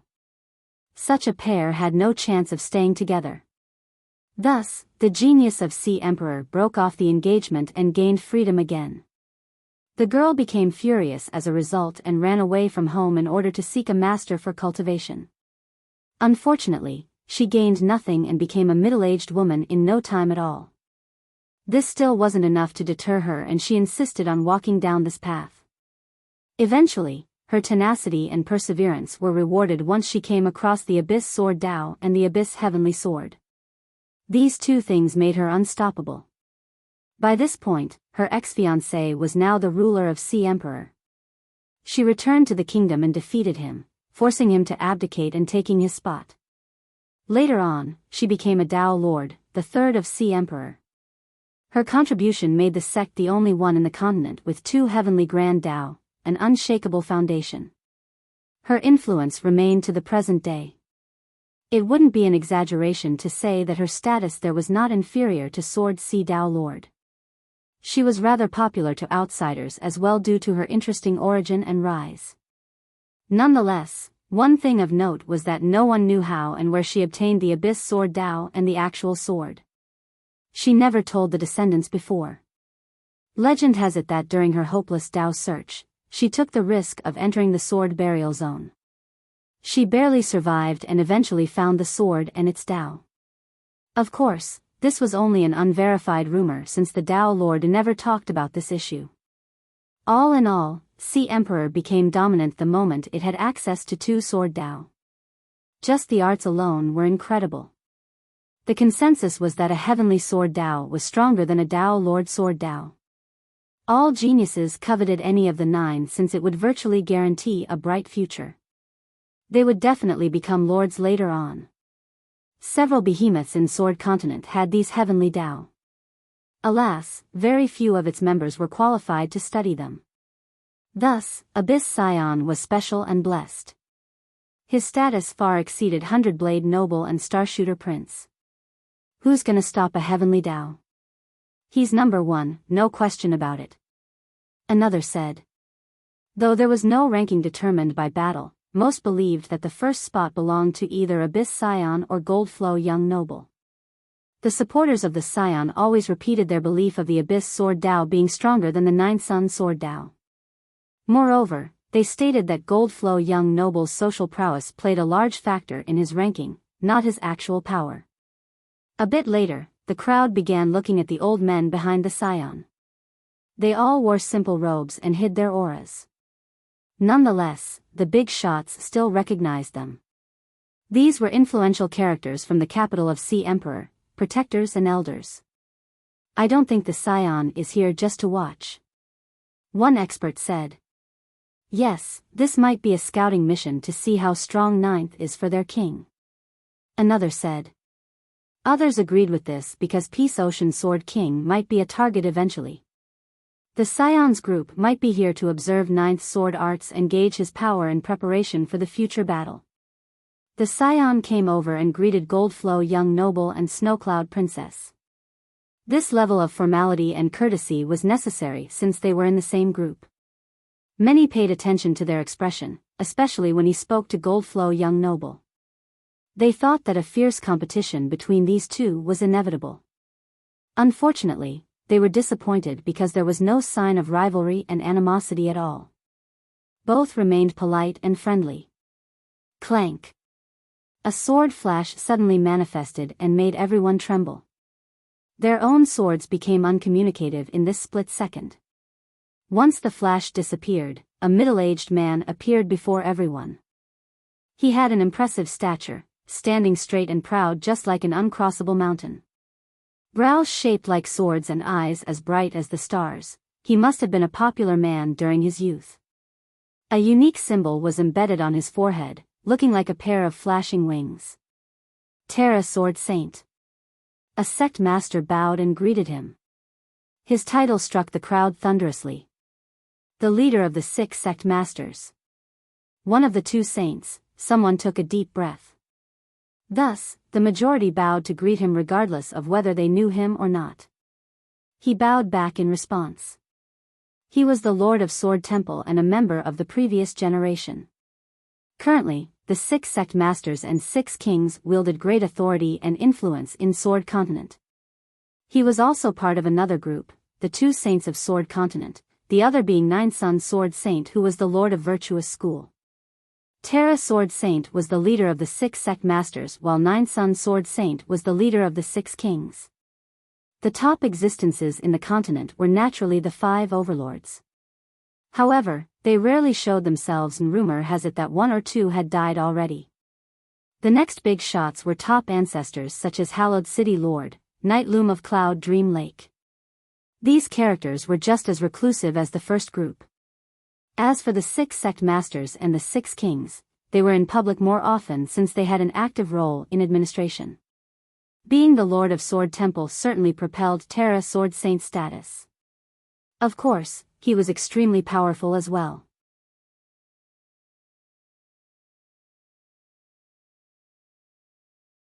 Chapter 4137, Sword Temple had 3 Tao Lords so it was absolutely a top sect on this continent.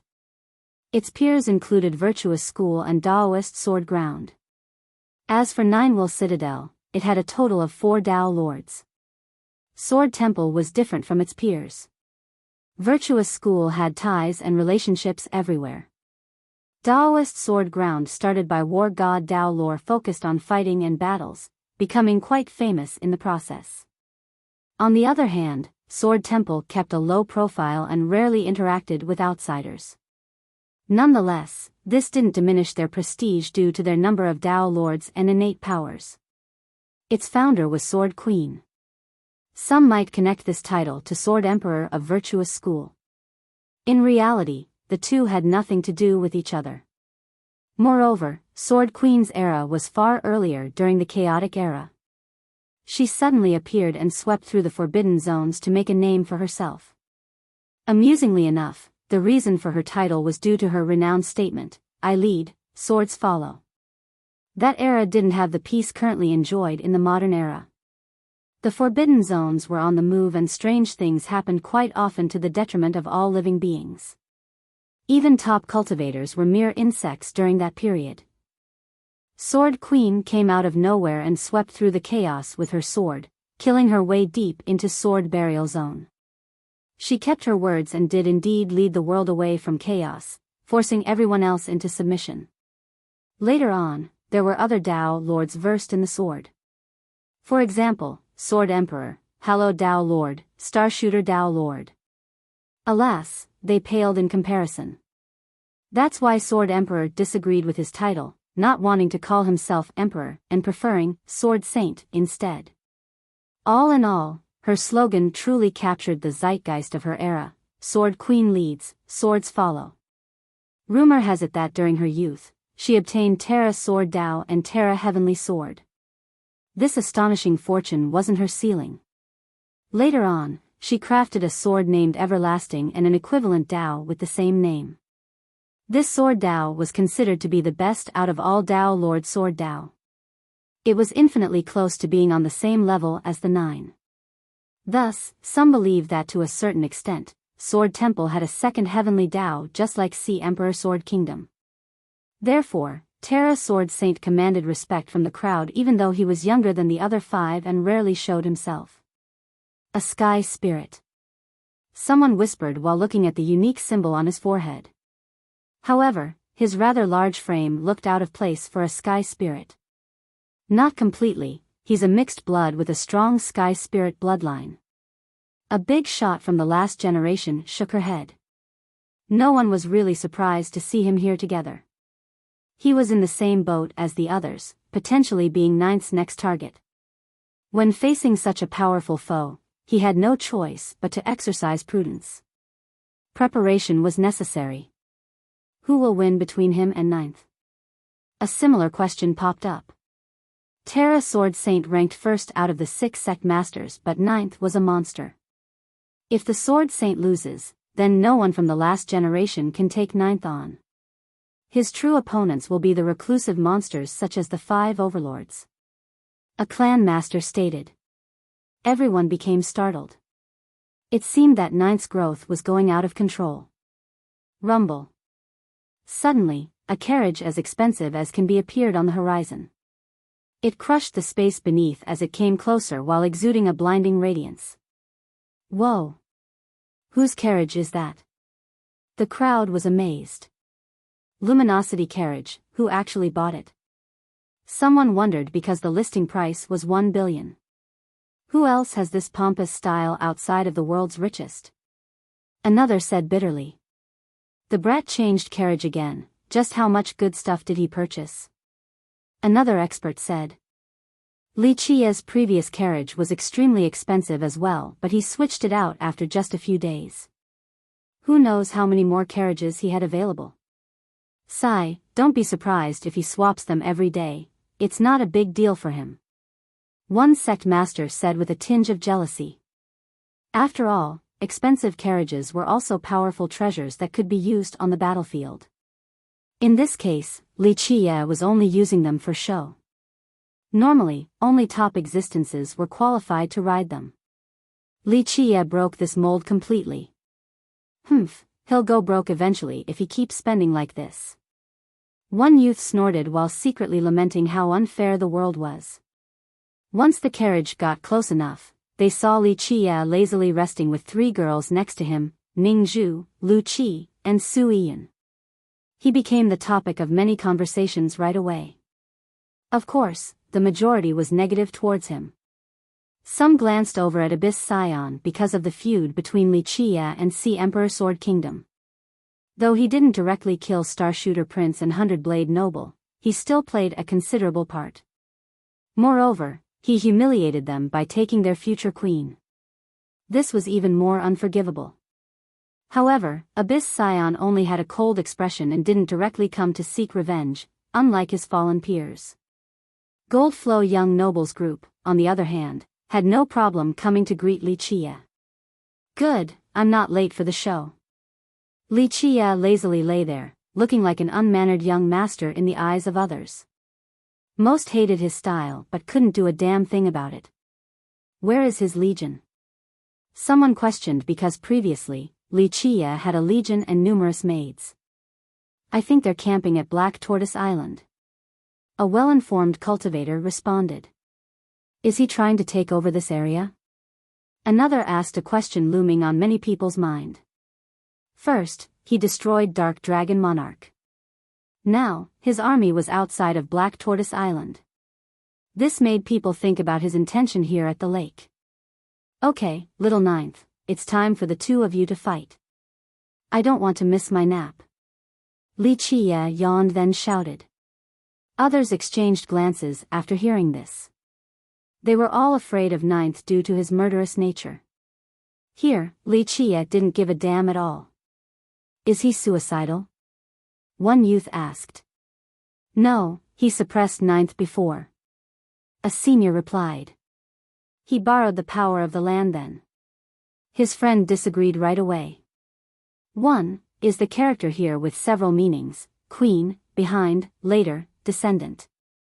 The most common usage is queen, and when preceded by the word sword, sword queen is the most obvious translation.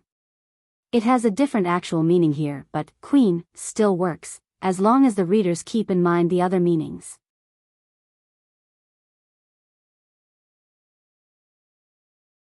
Chapter 4138, Clank. A sword descended and was pinned on top of the peak. Murderous energies immediately swept the four directions like a tsunami. Oh, mother, people became afraid while weaker cultivators were sent flying, injured. They had already kept their distance at the start, yet the energy waves still wounded them. 9th. When the waves dispersed, they saw someone standing on the peak. Silence took over right away as people watched with bated breath. 9th had healed from his previous injuries due to Wuxia. It seemed that his cultivation has improved as well. He had the same air of indifference and emotionlessness, looking at the crowd as if they were nothing more than corpses. So that's 9th. Everyone felt uncomfortable in his presence. Those stronger still didn't dare to underestimate him since his murderous aura was denser than that of an assassin. Being stronger or having a powerful background didn't stop one from potentially being hunted by him. Those who saw him for the first time today thought that he was worthy of his fame. He was glaring intensely at Wuxia. This prompted the crowd to think about a potential fight between these two. 9th nearly lost his life in the previous battle. Most would consider it humiliating and try to come up with a way to erase it. However, 9th showed no sign of emotion, no anger either towards Wuxia. It looked as if he might have forgotten about their encounter. Not bad. Wuxia clapped and said, recovering and becoming stronger in such a short time. Your sword Dao has improved as well. Such courage and spirit are admirable. Others thought that Wuxia was fearless, daring to speak to 9th in this manner. They thought that he was truly special and treated everyone the same way. Impressive indeed. A big shot nodded in agreement. Anyone else would be furious at Wuxia right now for bringing up their defeat.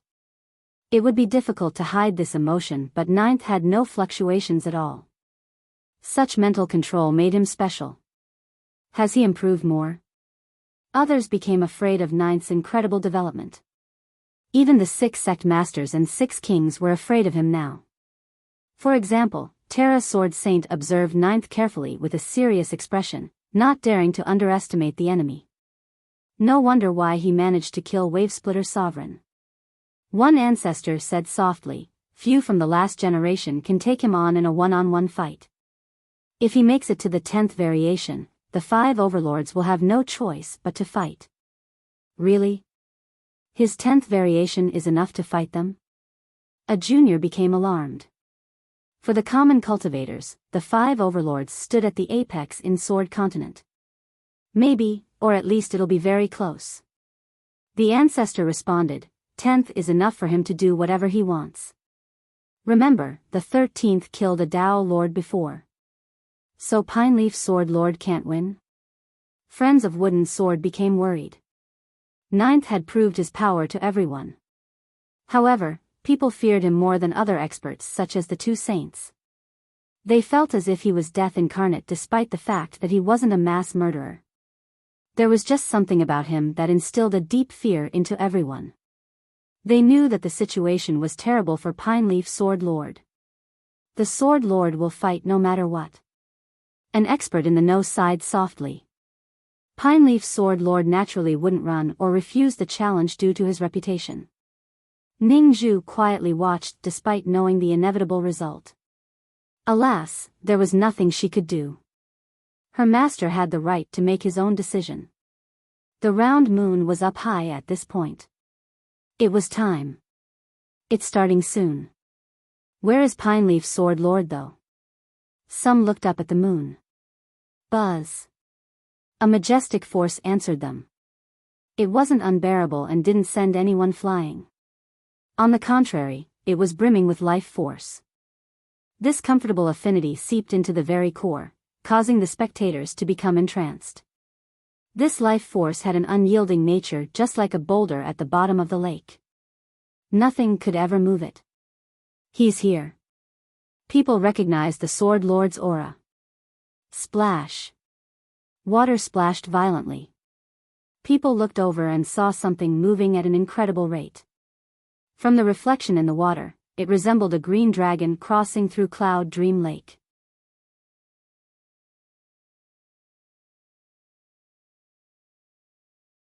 Chapter 4139. Those in Cloud Dream Lake felt as if they were in a forest with towering trees. They breathed in the refreshing air and life force seeped into their organs. Rustle. Roots started growing on the treacherous peak, looking like dragons drilling in and out of the smooth cliffs. Next came flowers and vines appearing on both the large roots and on the walls themselves. Lakeshine Peak was lonely no more due to all the new lifeforms popping up. A verdant layer was added to the surface. Pineleaf Sword Lord's here. People realized that he was here despite not actually seeing him. The Sword Lord's true form was a pine tree demon with boundless life force. That's why his presence resulted in trees and flowers blooming. A great tree finally appeared on top of the peak, its branches and leaves fluttered to the wind. It wasn't particularly large but looked quite tough. It stood strong and survived the test of time after millions of years. The body pointed straight upward just like an indomitable sword ready to split the sky. Spectators knew that it was special right away. Beneath the tree was an old man with an ancient aura containing an indescribable hint of ferocity. He was an unsheathed sword ready to shock the world after the first slash. There he is. Someone shouted after seeing the old man. Pineleaf Sword Lord was here to answer the challenge.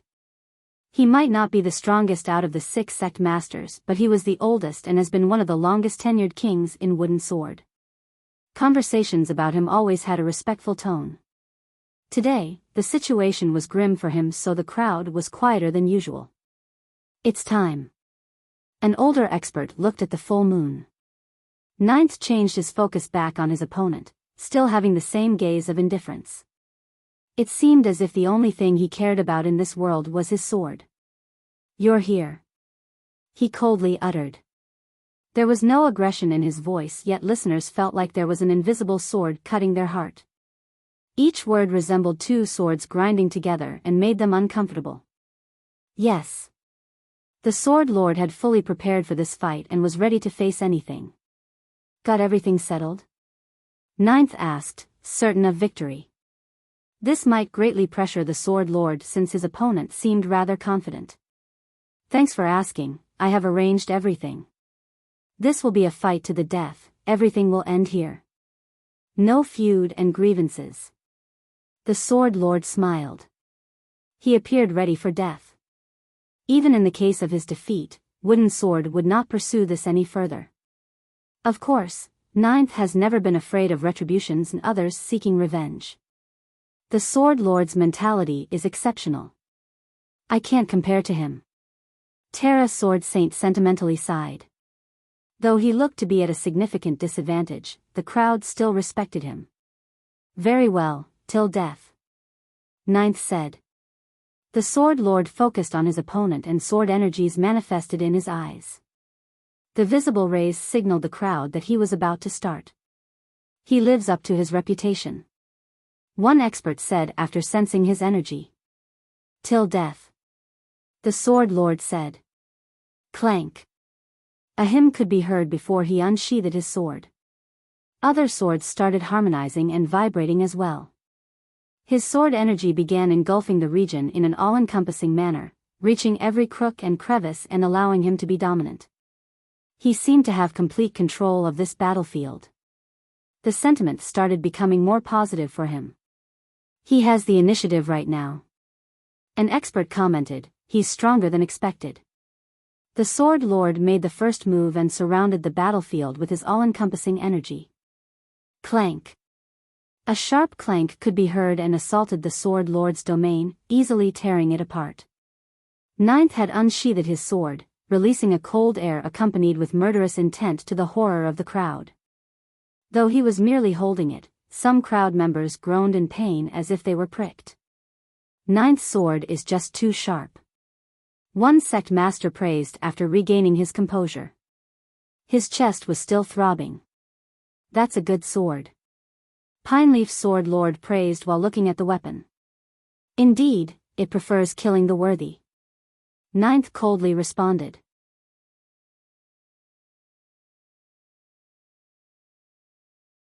Chapter 4140. Ninth wasn't trying to put up an act or anything and said it in a matter-of-fact manner. Nonetheless, the crowd still took a deep breath. If he stays alive, even if he doesn't become a Dao Lord, he'll be able to become someone capable of killing a Dao Lord. His spirit and mindset exceed all of his peers. A mighty ancestor quietly analyzed. Ninth's best aspect wasn't his talent but rather, his terrifying tenacity and obsession. Even the neutral members of the crowd hoped for his death. Having an existence like him around was rather dangerous. Though he never challenged weaker cultivators, he didn't actually mind killing the weak. What happened back at the Tang's Plain was the perfect example. Morality never held him back. If he wanted to kill, he would certainly kill mortals with no qualms regarding public sentiments and backlash. Other big shots would never attack a junior, but this wasn't the case for Ninth. Unsheath your sword. Ninth pointed his blade towards the Sword Lord. Clank. The Sword Lord removed the sheath. The blade seemed to be made from ebony with complicated lines and a black luster. The wooden sword didn't have a mighty aura but gave off the impression of being quite heavy. Spectators thought that they wouldn't be able to raise it. Its name is Celestial Scorched. He waved it around and said, when I changed from my demon form to a human form, the celestial flames descended and burned me, leaving this one root behind. I refined it into a sword and have been using it since. Celestial Scorched. Others weren't familiar with this wooden sword. Why didn't he bring a Dao Lord sword? I'm sure Wooden Sword has one. Another wondered. Though their progenitor, Wooden Sword Holy Devil, wasn't a Dao Lord, the sect had produced a Dao Lord before. Jade Bamboo Dao Lord was brilliant, so any weapon left behind would be incredible. Plus, Wooden Sword Holy Devil should have left behind great weapons as well. However, in this crucial moment, Pineleaf Sword Lord didn't bring any of them. Right, I don't get it either. He would have a higher chance of winning with a Dao Lord weapon. A last-gen cultivator found this bewildering. Some thought that he was courting death by choosing an inferior weapon. He could definitely ask for the weapon considering that he was their king. The best weapon is the most suitable one. A powerful ancestor said, This is something that can help him use his grand Tao to its full potential. Another ancient high elder nodded. Yes, the sword was made from his main root, the reason for his birth and fate. Plus, it was refined by a heavenly flame, so this is special. It has both his foundational power and the power of the heavenly Tao. The only thing it lacks is popularity due to his reclusive nature.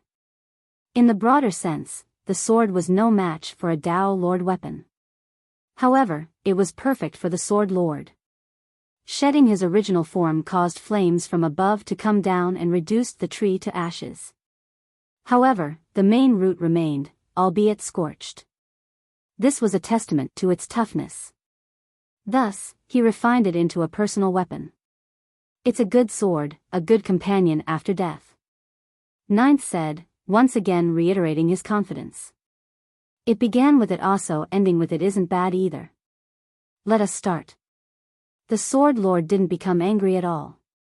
The conversation stopped as the two glared at each other. The Sword Lord assumed a starting sword stance. Even the wind stopped while the spectators held their breath. A great battle awaited.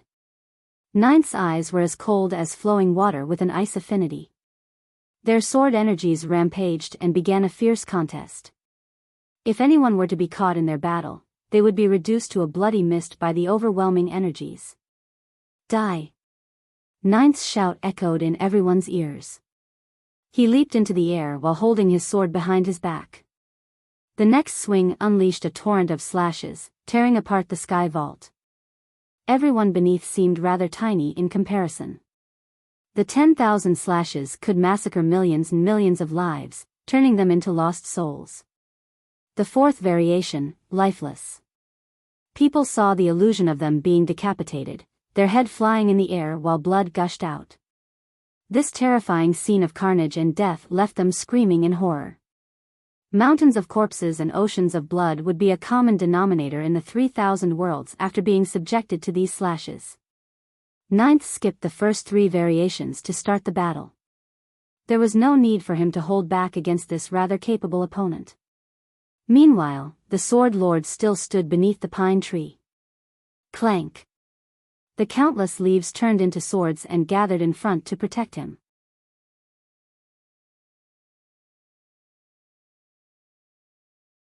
Chapter 41-41, Clank.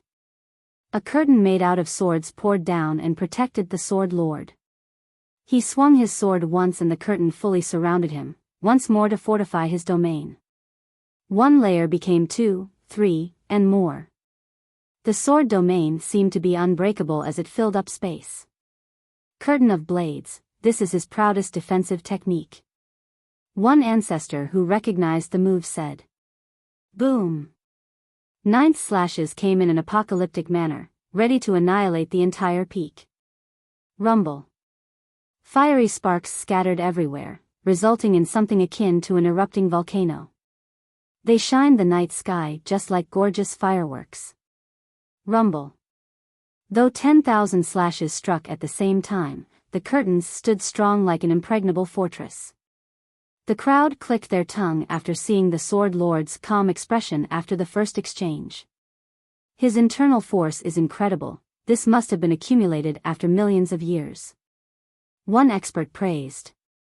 People became more confident in him after he stopped lifeless. They thought that he still had a chance.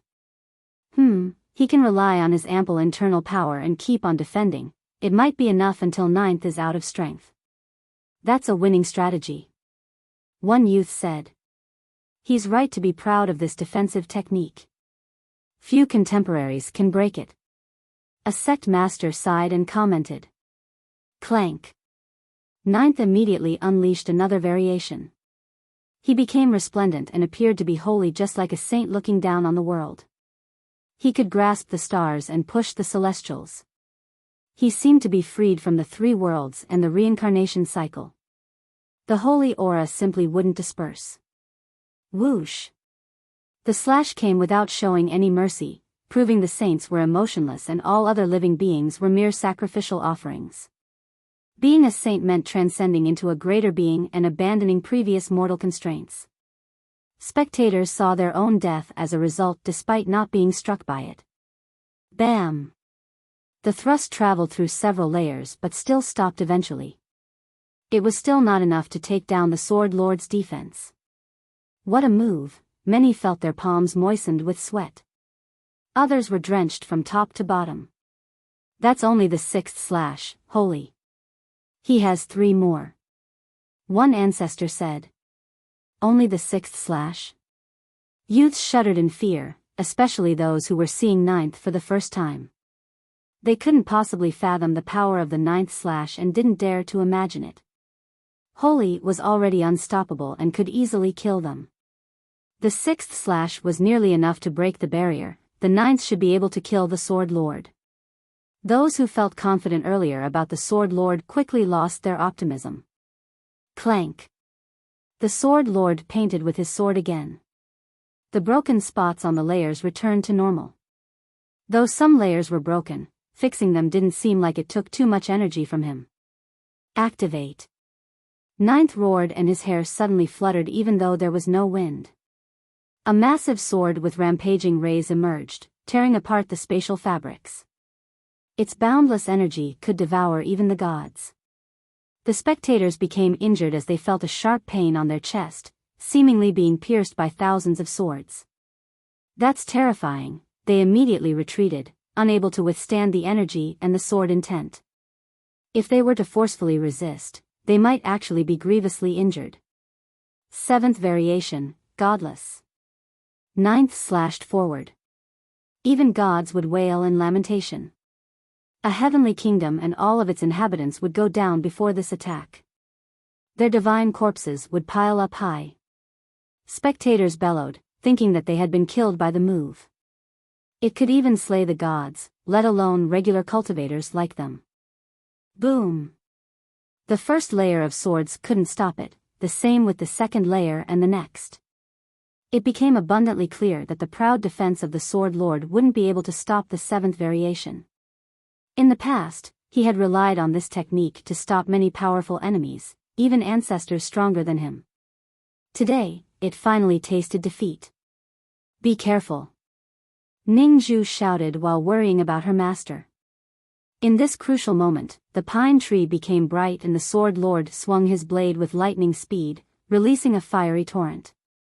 The slash's majestic Tao could seal the sky and separate the myriad realms, not allowing anything to get through. Jade Bamboo Rend. A top technique of Jade Bamboo Tao Lord. An ancestor recognized the move and shouted. This Tao Lord slash finally stopped the 7th slash from 9th, once again putting the crowd at ease. Ningzhu heaved a sigh of relief because she panicked earlier. The Sword Lord is indeed a top cultivator of this generation. Both disciples and ancestors were impressed by Pine Leaf thus far.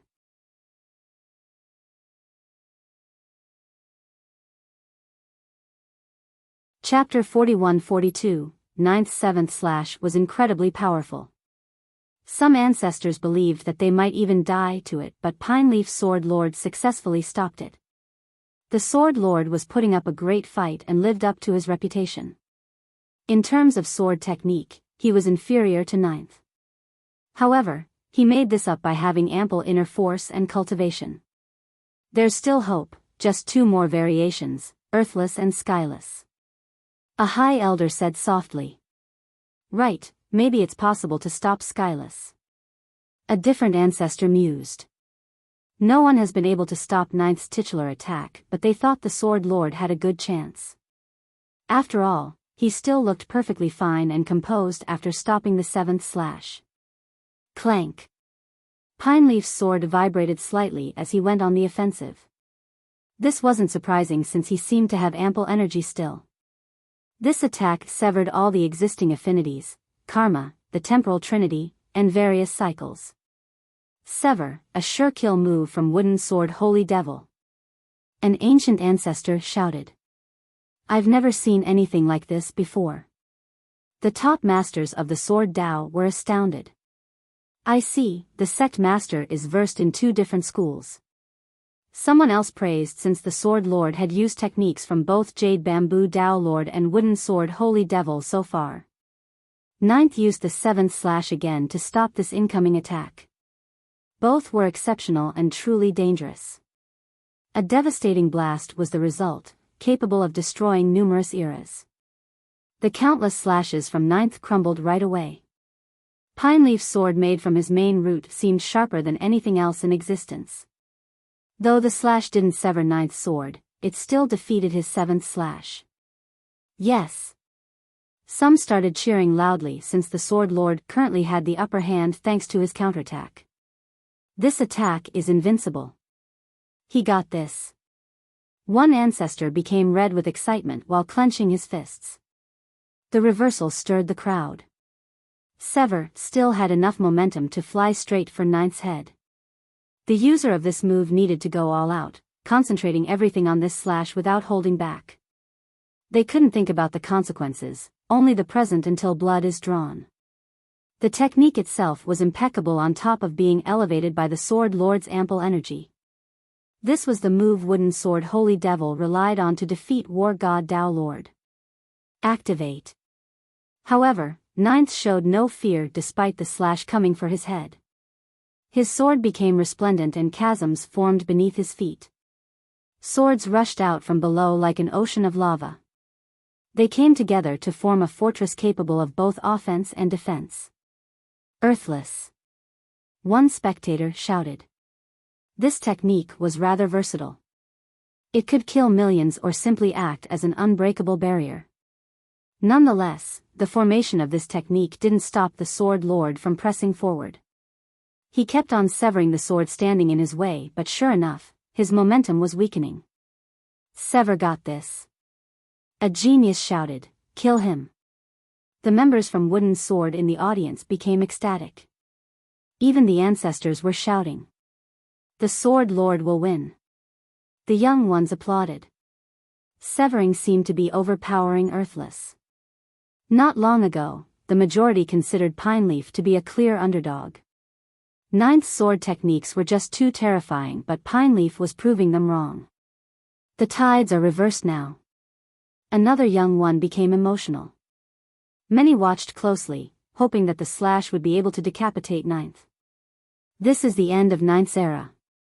One expert shouted. Sword Lord, you got this. Tumultuous chants echoed across the region like waves. Break. Ninth didn't try to dodge the slash and said one word. Everyone instantly felt his vitality rushing out in an endless manner. This empowered his existing sword energies and raised them to the next level.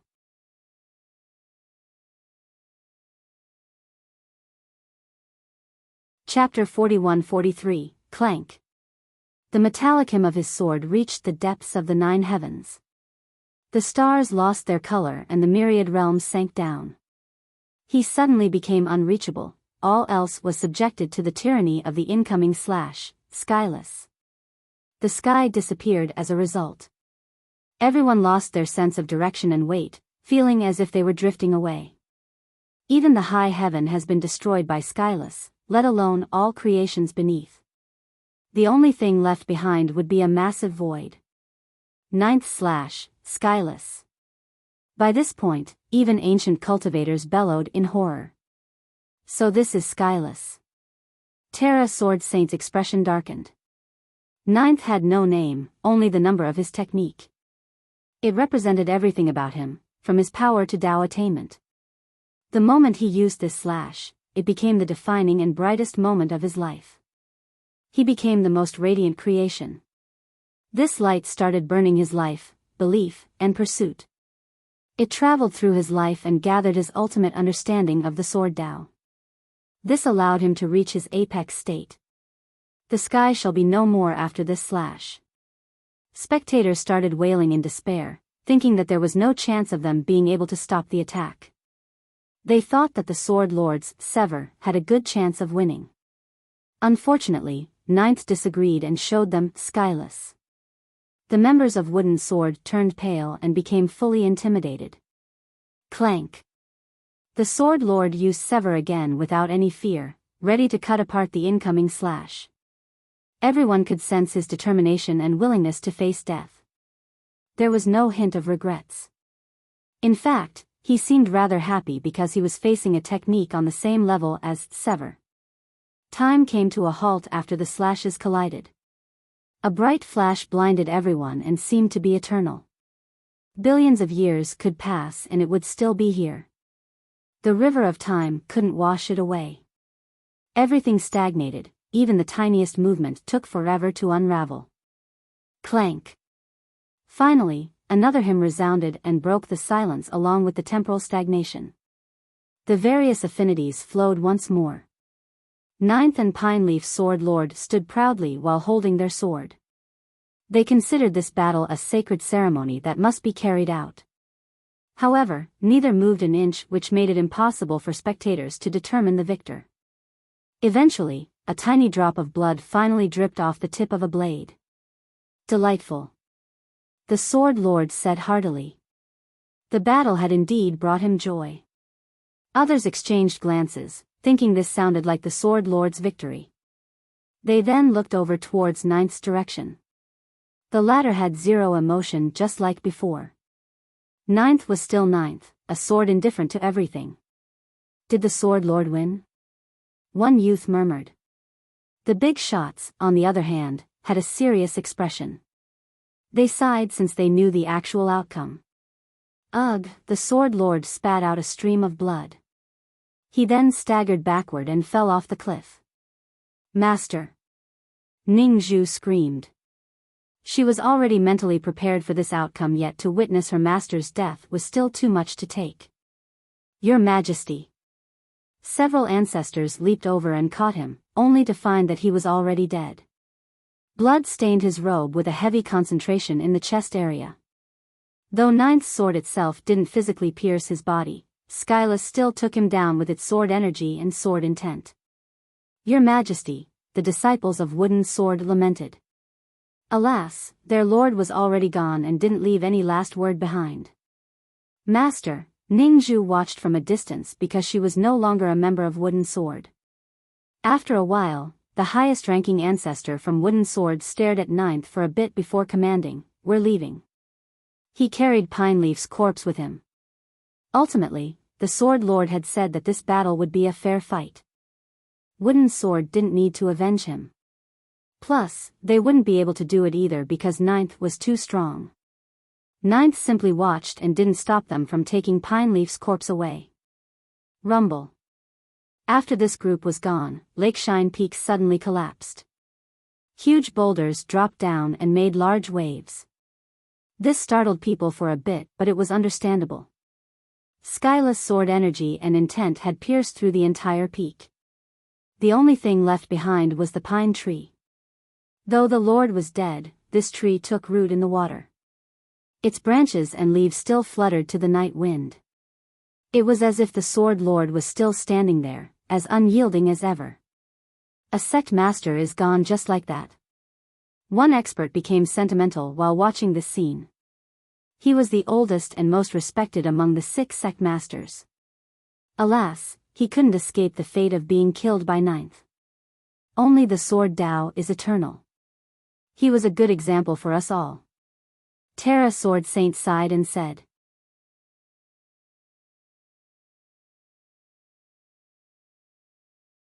Chapter 41-44, Silence and Rumination came next. 2 of the 6 sect masters have lost to Ninth by now. Some glanced over at Terra Sword Saint. He was certainly the strongest in this group and could become the next target. He himself understood this. If Ninth wanted to reach the next level, he and 9-Day Sword Saint would be next. The question became which of them would Ninth go for next. He remained calm since he had expected this in the past. However, Ninth showed no sign of challenging the Sword Saint right now. Nonetheless, everyone thought that this was inevitable. He has to beat the 2 saints if he wishes to break through to the next generation. An older expert said. Currently, the first generation of this era belonged to the 5 overlords or the reclusive ancestors. The second generation consisted of the 6 kings and 6 sect masters. This group had the most authority. The young generation was represented by the 10 sword prodigies and 4 weapon heroes. In order to reach the first generation, he has to get through the 2 saints first. Once he does, only the slumbering ancestors or the 5 overlords will be able to beat him. His friend responded. If he fights Terra Sword Saint right now, what is his chance of victory? Someone couldn't help but ask. I think Terra Sword Saint has a better chance, but it's hard to say. An older expert with a good knowledge of the saint quietly responded, from what we can see today, Ninth is only slightly stronger than Pineleaf Sword Lord. If the difference is really this small, he can't beat the 2 saints. Right. Someone else nodded in agreement. The 2 saints are stronger than the others, might be one whole realm. Ninth's current self can't win. The crowd had a hard time gauging their power by just looking at them. Ninth remained cold while the saint was calm, seemingly ready to accept the challenge right now. However, he didn't take the initiative. If Ninth is confident and has the saint as a potential target, he should be challenging the saint right now since he's right here. One youth boldly speculated. Alas, Ninth showed no sign of doing so. Maybe he's not in a rush since he has just come out again with success. Maybe he'll go into seclusion to learn the 10th slash, that's when he'll challenge the saints or Hallowed City Lord. When he has the 11th slash, it'll be time for the 5 overlords. Doesn't that make more sense? A high elder wondered. People shuddered as a result. Just the 9th slash was already so terrifying. The 11th would result in a massacre. It's not time if he isn't 100% confident. If I were him, I would wait until I have the 10th slash, far less risk. An expert added. I don't know if we can guess what he's thinking. The members of Sword God's sacred ground don't care for the word safety. They only have the sword in their mind and wouldn't mind dying in battle. An older cultivator disagreed. It's such a strange sect, what is their goal? A junior became curious. Normally, sects had clear reasons for existing, protecting the world, domination, maintaining their Tao legacy. Regardless of their goal, they usually recruited more members and tried to grow. This wasn't the case for the sacred ground. It didn't care about world domination or producing Tao lords. It certainly didn't exist for protecting the world either. It never tried to have more disciples as well. It was difficult for others to understand its existence. Eventually, they realized that this was the end of the show. It's over. Someone said since Ninth didn't challenge Terra Sword Saint. However, a new development occurred thanks to Abyss Scion. He stepped forward and said, Your Highness, I am here to escort you back to see Emperor. This attracted everyone's attention. All eyes were on Li Qia's group. Princess Ning Zhu lost a bet and became Li Qia's maid. This was quite an interesting story. Now, it just became even more interesting. Ning Zhu bowed slightly and said, Thank you for your trouble and good intention. I'm afraid I will no longer be able to uphold the engagement with His Majesty. This naturally surprised the listeners. So weird, she would rather be Li Qia's maid than the prestigious Queen of Sea Emperor. One youth stated. Even a fool would pick the right choice. Why is Sea Emperor insisting on pushing this marriage through? Another became curious. The whole matter was humiliating and disgraceful for them. The moment Ning Zhu became Li Qia's maid, she was no longer worthy to become their future queen. Her past had besmirched their reputation and glory. Thus, they should be the ones to abandon her and cancel the engagement. Given their power and status, they had too many candidates to be their future queen. Right, Peace Ocean Sword King can marry anyone. Saintesses and princesses are more than happy to be with him. Why Princess Ning Zhu? She's not the prettiest in our continent. Someone else expressed their confusion.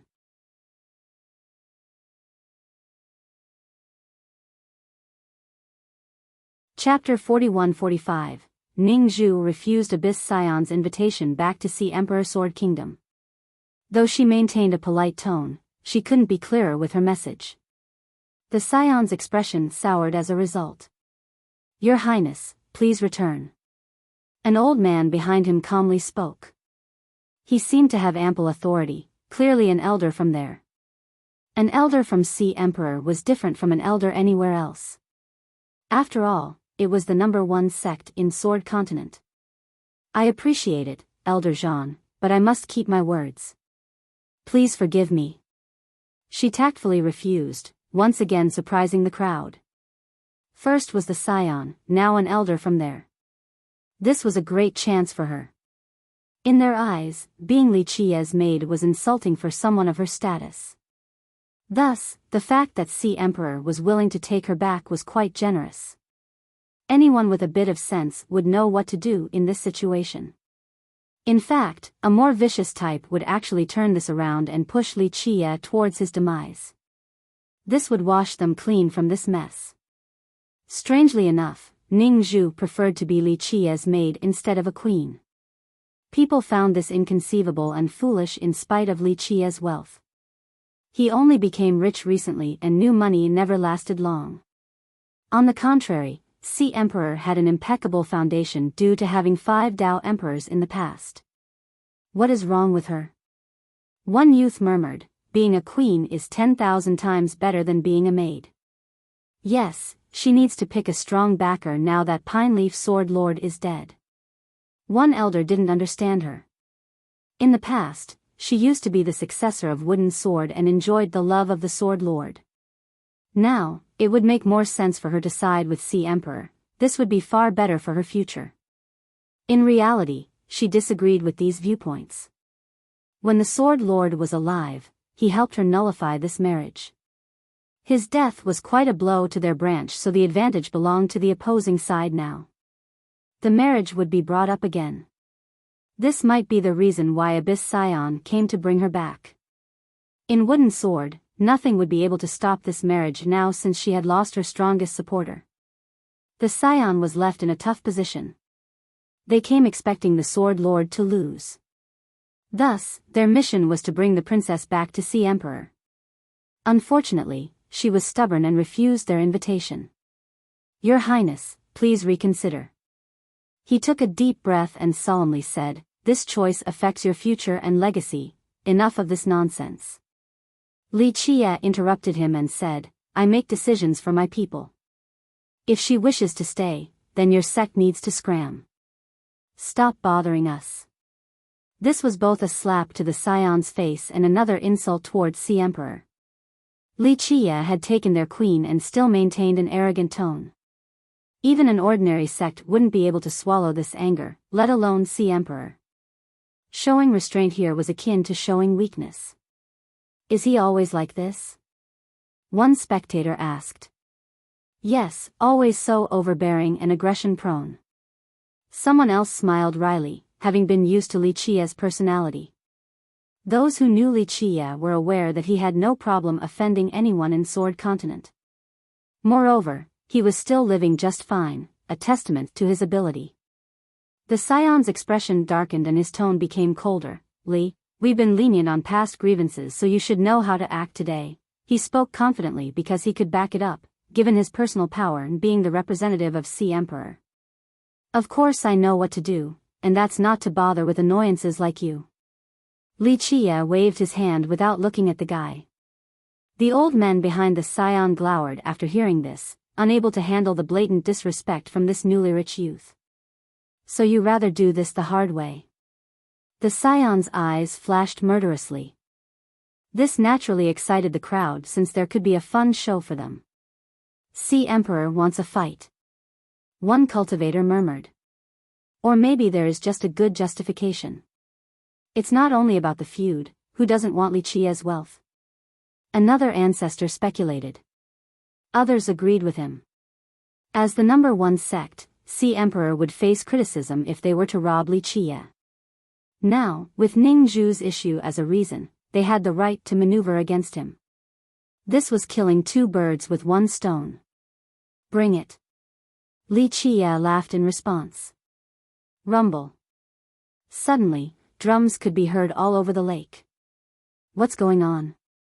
This frightened the crowd because it came from various islands. The 18 islands of Cloud Dream Lake. One member became afraid. March. A thunderous command could be heard. March. The other islands answered back. Numerous legions began flying out of the islands. The first voice spoke again, "We're taking back Dark Dragon Island. Those who offend us shall die." 800 Lee Court, the second island of Lake Dream and the strongest bandit group. Someone recognized the first group.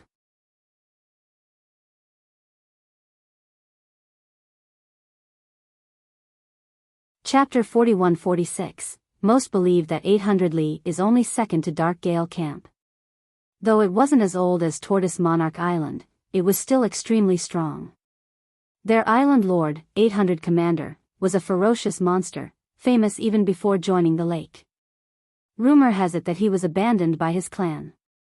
This led him down on an evil path and eventually, he was pursued by many powers. This necessitated hiding in Cloud Dream Lake. Dark Gale approved and supported him. Later on, he took over the island and called himself 800 Commander. His actual name and origin couldn't be traced. Boom! The bandits from 800 Lee Court mustered all of their forces as they marched towards Dark Dragon Island. The other islands also obeyed the command and marched as well. 800 Lee is quite influential. One expert became startled. "They're all listening to 800 Commander, will this be okay?" Not everyone. Dark Gale and Tortoise Monarch aren't mobilizing. They only have 15 islands with them. An older cultivator observed carefully and analyzed. "Right, those two aren't answering the clarion call." An elder nodded in agreement. An expert in the region said, 800 Lee is quite domineering here, only Dark Gale Camp can command them, but keep in mind that Tortoise Monarch might not be weaker at all. It's just that the latter has little interest in criminal activities. Their leader is special as well since he's the oldest ancestor here. Not even Cloud Dream King can command him, let alone 800 Commander. Really? Another was skeptical. Another ancestor chimed in, "That sounds about right. Tortoise Monarch is technically under Dark Gale's jurisdiction, but since he's the oldest, even Cloud Dream King is his junior. Rumor has it that the monarch has a great relationship with Night Loom, that they're on the same level." "I see, no wonder why it's so peaceful and prosperous there." A merchant nodded. Meanwhile, more explosions came from all directions as bandits surrounded Dark Dragon Island. This was quite an impressive and diverse group: humans, demons, heavenly devils, even sky spirits. The situation looked quite dire for Dark Dragon Island at this point. On guard. Crimson Death Monarch ordered his men to guard the important locations and gates. He didn't waste time during the short occupation and had built a mighty defensive line. Crimson Death is quite capable. One expert noted, he would do a much better job than the previous leader of Dark Dragon Island. Crimson Death Monarch, surrender. Realize how futile it is to oppose us. 800 Commander roared. Crimson Death ignored him and continued to order his men. Ready the siege. The commander shouted and the bandits unsheathed their weapons with great momentum. This was clearly an uneven fight. The bandits had the number and power advantage. He can turn the island into a fortress of steel and it still wouldn't be enough. This siege won't take long. An ancient ancestor said. Yes, this is all in vain. Another added. Formation. A resounding voice came from within the island. Clank. Sword glints illuminated the island and the night sky. It soared upward in a dominant manner and released countless sword energies. Its torrential devastation shocked both spectators and bandits alike. Waves of sword formations gathered above the island and turned into an all-encompassing ocean. It was brimming with battle intent, even a trespassing god would be slain. I've never seen this sword formation before. Astonishment struck the crowd. The sheer power and scale, this can't be created by unknown or rootless cultivators. Only a Dao Lord lineage has access to this, a knowledgeable ancestor took a deep breath. Sword formations could be more frightening than merit laws. A top-level one normally came from a prestigious sect.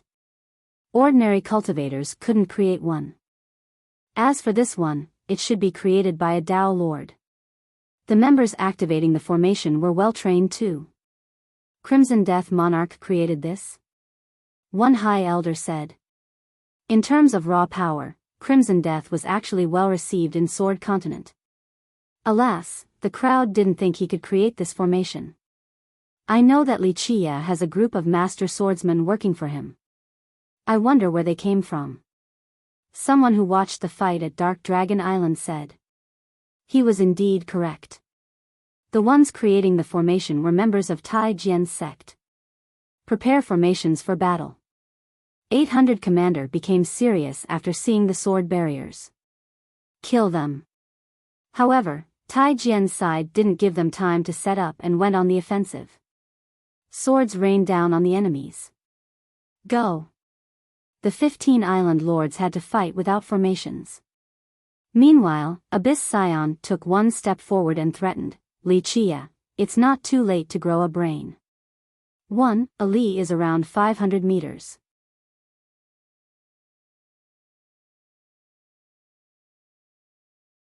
Chapter 41-47, the Scions seemed ready to fight or even kill Wuxia. The crowd exchanged glances, thinking that this was quite a coincidence. The Scion questioned Wuxia, then the bandits started attacking Dark Dragon Island right after. Some thought that they must have been working together. Attacking Dragon Island would prevent Wuxia's reinforcement. The majority of his legion was located on this island and they were stuck, unable to help their boss. This was Wuxia's weakest state, the best time to capture him. 800 Li Court is actually working with an orthodox sect? One cultivator asked. The islands consisted of bandits and villains, men whose status was completely different from members of Sea Emperor. In fact, one could say that they were mortal enemies because Sea Emperor represented the righteous faction in Sword Continent. Subduing evil was their mission. Would they still work with the bandits and vice versa? Nothing is impossible. A big shot answered, 800 Li Court might not be able to refuse. Remember, there's a heavy price in not obeying Sea Emperor. This was indeed the case. Sea Emperor could call other powerful sects to attack Cloud Dream Lake. It wouldn't be a good situation for the bandits regardless of their power. Thus, 800 Li Court probably didn't dare to refuse Sea Emperor's plan against Wuxia. So the Scion didn't only come to watch the battle. Someone else said. Of course, he did steal their future queen. An expert whispered. The Scion clearly came with eradicating Wuxia in mind. Sea Emperor had no intention of letting this go. Surrender obediently or do I have to make you? The Scion threatened. Scion, don't get ahead of yourself now. You have to deal with me first. Su Ian answered instead. She knew that no reinforcement would be coming, so she shouldered the responsibility of protecting Wuxia. Pendant Sword Maiden. The Scion glared at her and said, if you must interfere, I will end you. He spoke confidently since he came prepared to take the princess away on top of killing Wuxia. Very well, let's see what you can do with your heavenly sword art then. Her being amicable normally didn't mean that she would back down against her foes. Though she didn't have a heavenly art, she still wanted to try fighting. Clank. She stepped forward and unsheathed her sword, exuding a bright radiance. A fight between sword prodigies. Someone whistled as the crowd became excited. The 10 prodigies represented the peak of the young generation. Therefore, this fight was absolutely worth watching. The maiden can't beat the Scion. The gap is too clear. One ancestor concluded before the start of the fight. This was understandable since her talent and background were inferior. The Scion had the Abyss Sword Dao on top of possessing a Dao Lord weapon. You're courting death. The Scion unsheathed his sword and released an oppressive Dao Lord aura. Violet Abyss. Others shuddered in fear after seeing this Dao Lord sword left behind by Violet Abyss Dao Lord. This sword wasn't actually the Dao Lord's stronger weapon. Nonetheless, it was purposely created by the Dao Lord for the descendants to use in conjunction with the Abyss Sword Dao. Make your move. The Scion looked unstoppable while wielding Violet Abyss, capable of eliminating Su Yun with just one hand wave. His powerful aura alone intimidated the young spectators. So strong, he's definitely first place among the 10th. One genius took a deep breath, astonished. They thought that they were no match for him even before the start of the fight. Nonetheless, this wasn't shameful at all. He was a prodigy with access to all the best tools possible. Even last-gen experts would be taken down all the same. Fine. Su Yiyun wasn't afraid at all. Her sword started vibrating and issuing hymns. Buzz. A ray shot to the sky with enough momentum to cause the galaxy to spin. This is the Su's legacy.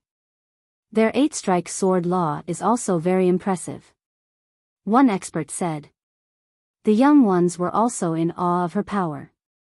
This was enough for her to dominate, but alas, she was facing Abyss Scion today. Know your place. The ground beneath the Scion's feet caved downward as he unleashed his sword Dao. An abyss manifested out of nowhere and sucked in Su Yiyun along with her sword energy. Everything inside this abyss was being pressured by a Dao Lord aura. Rumble. Su Yiyun was trapped right away, her ray earlier dissipated. Abyss sword Dao. A youth screamed, aware that he would die right away to this move. The heavenly swords live up to their fame. A last-gen master took a deep breath. Yes, the maiden is no match for him. One ancestor shook his head after seeing Yiyun being trapped in the abyss. This fight wouldn't last long in his opinion. Clank. She unleashed a majestic sword energy with a verdant glow while being stuck in there, severing everything in its path.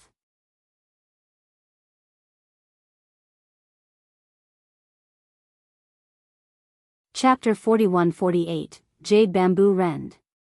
The move was brimming with life and possibilities. The most suppressive technique still wouldn't be able to destroy it completely. After all, it had a tenacious life force regardless of the harsh conditions. This surprised the spectators because they saw it earlier when Pine Lead Sword Lord used it against Ninth. The move stopped the suppressive aura and the terrifying abyss. Princess Ningzhu. A spectator murmured after seeing Ningzhu getting involved. People exchanged glances as their interest in this conflict grew. The princess had repeatedly refused the Scion's request to return to Sea Emperor. She seemed to be firmly on Li Qia's side, a true puzzle to everyone present. Why would she ruin her future like this? One cultivator asked. Is she crazy? She's going against Sea Emperor now for this unworthy guy? A youth added. She must be possessed. Even older ancestors didn't understand. She actually picked Li Qia over Peace Ocean Sword King. I don't see any charm and charisma oozing from him. It was one thing for her to keep her word after losing the bet. However, she had a chance to get out of the situation, yet she didn't grasp it. The moment she swung her sword, it became clear to everyone that she was more than content with being Li Qia's maid. The Scion had an ugly expression, and rightfully so. He thought that he would be viewed as a savior by her. It was fine for her to take a neutral stance, but to actually attack him? He had the same thought as other cultivators and became awfully annoyed. Your Highness, it's not too late to turn back or you'll regret it. He uttered coldly. This was a warning, telling her to wake up or face the wrath of Sea Emperor Sword Kingdom. Thanks, but the string of fate between Sea Emperor and I is severed, no need to dwell on it. Scion, go back now, you're the one making a mistake. She calmly responded. The crowd gasped after hearing this. She didn't mind going against Sea Emperor for the sake of her master.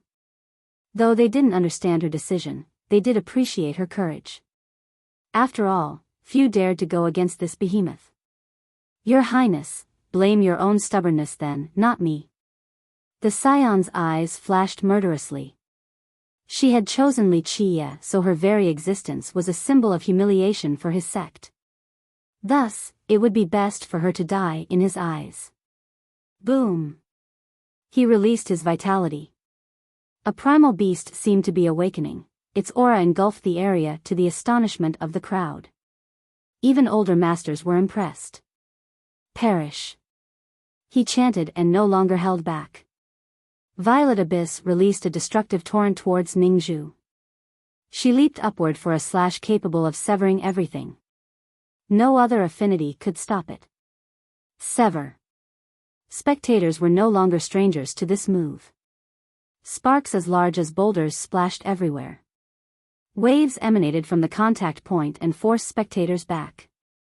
After this exchange, Ningzhu staggered 3 steps backward. Nonetheless, she remained calm and composed. This surprised the crowd because they thought that it would be a landslide victory for the Scion. His expression soured as well since he didn't expect her to be so strong. My turn. She flew forward like a shooting star. Clank. Golden flashes appeared around her. She seemed to be covered by a layer of gold, a blessing from the gods. This next move wasn't as merciless and decisive as Sever. It was in tune with the rhythm of the world, seemingly containing the profundity of the myriad Tao. Bring it. The Scion roared and swung his Tao Lord sword again. Another massive slash rushed forward. What is this sword technique? People didn't recognize Ningzhu's art, not even the ancestors who were familiar with wooden sword. They knew that it didn't come from this kingdom. It's not from wooden sword. One ancestor said. Then what the hell is she using? One expert asked.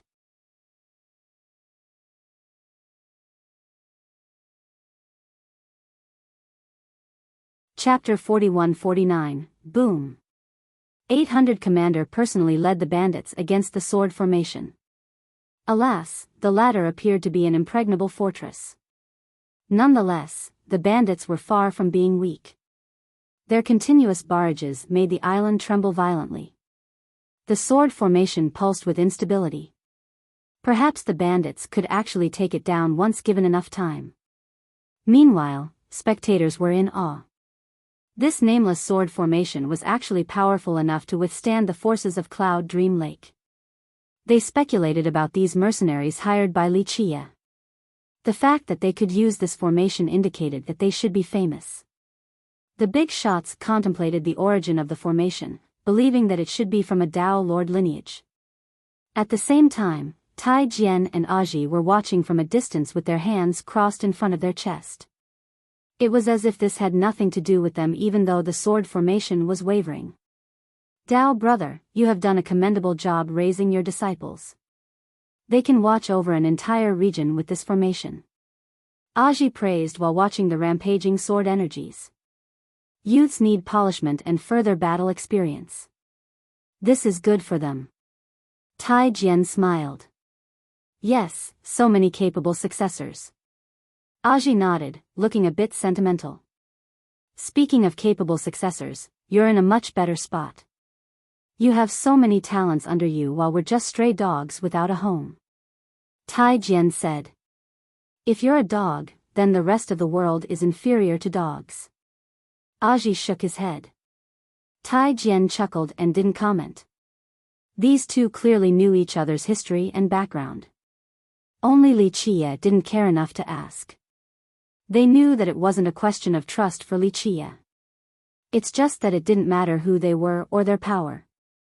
Even dragons needed to coil and tigers needed to crouch before Wuxia.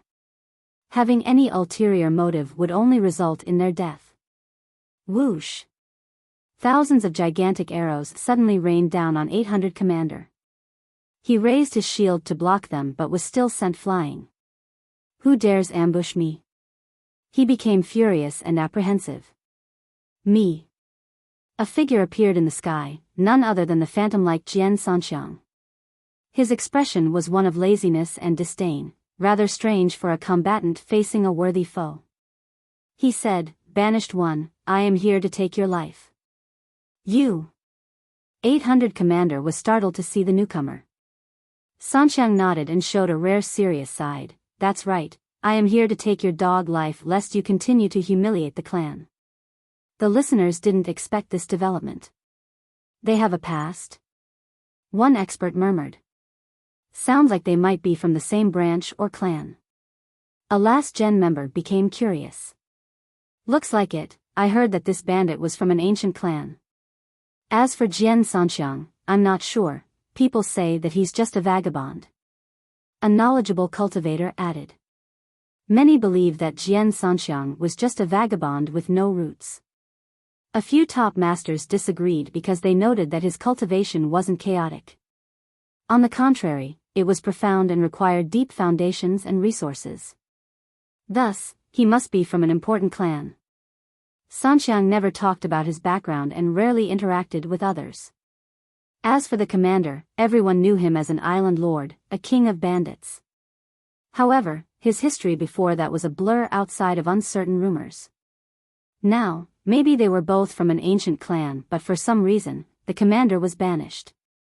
Ha ha ha, you overestimate yourself if you think you alone can kill me here in my own domain. If the old man were here, maybe I would be a little bit afraid, the commander burst out in laughter.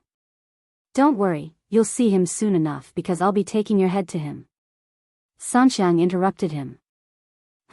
Let's see how much you have learned from him. The commander roared. Take this. Sanxiang didn't waste time and reloaded his bow again. Another barrage of arrows came straight towards the commander. Bring it. The latter raised his shield again, crushing the spatial fabrics. Boom. The two of them flew upward and began a devastating fight. They were from the same sect despite having drastically different weapons and merit laws. Nonetheless, they had a strong understanding of each other's abilities and fighting styles. Weaker spectators had a hard time keeping up with their lightning-fast moves. On the other side, the other island lords still kept the siege going against Dark Dragon Island. Clank. The sword formation held on while releasing numerous swords and slashes. One could mistake them for heavenly waterfalls pouring from above. People became increasingly convinced that this was absolutely a Dao Lord-level formation. The power might not be there right now, but it certainly had the potential. On the other side, Abyss Scion and Ning Zhu also fought fiercely. Their slashes and sword energies filled the entire area, forcing the crowd back as a result. Ning Zhu's sword art was peculiar since it didn't originate from wooden sword. Each move contained boundless mysteries and golden particles. She resembled a magnificent golden god at this moment. The spectators were curious since this art was actually keeping up with Abyss Sword Dao. Of course, she was still at a disadvantage, but this battle wouldn't end anytime soon. What a black horse. One big shot said, not weak at all, Princess Ning Zhu is a contender for the top spot. True. An ancestor agreed, if the Scion didn't have a heavenly sword Dao and violet abyss, he might not be her opponent. I believe this is why Sea Emperor insists on this marriage. Her incredible talent has to be the answer. An old lord added. All in all, the crowd was shocked by her actual power. Though she was one of the 10 sword prodigies, their first impression of her was that she would become the future queen of Sea Emperor. You have another strong rival. The spectating Snowcloud Princess smiled at Goldflow young noble.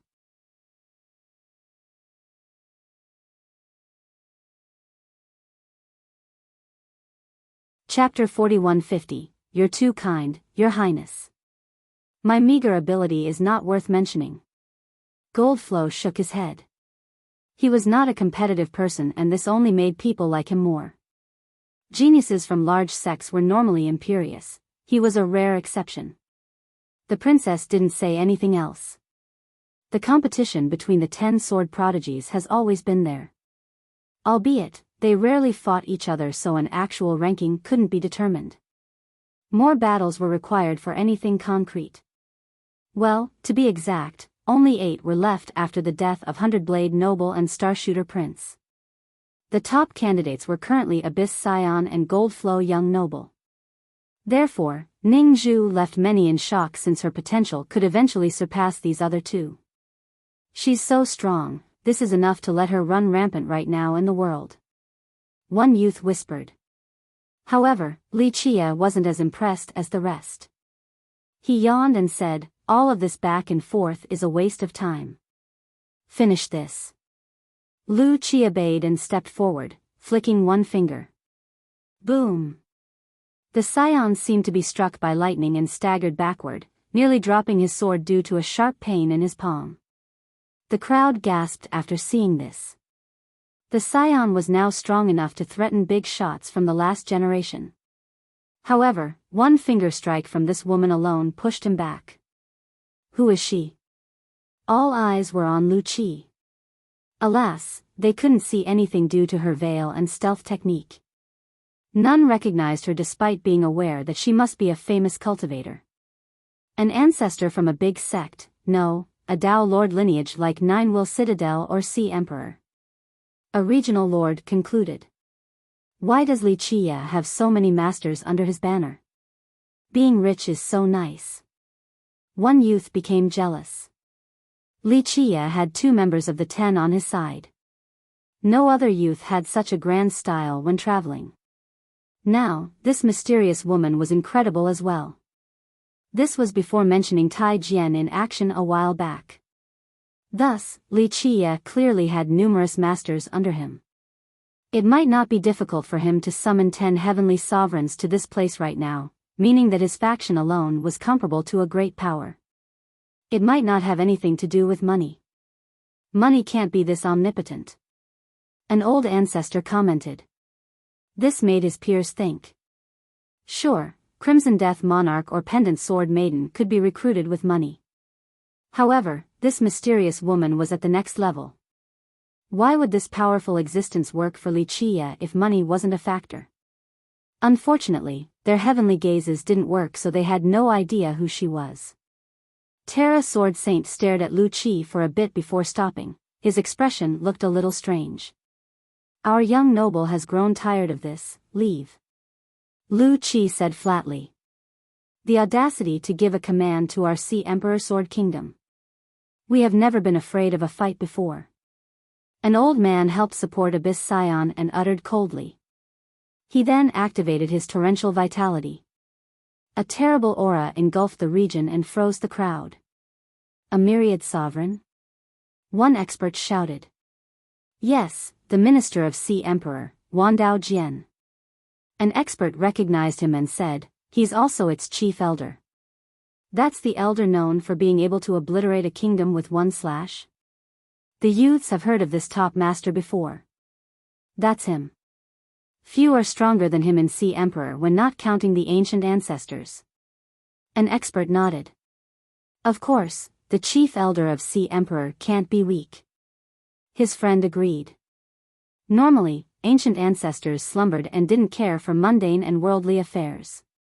Thus, younger masters such as Wandao Jian stood at the peak.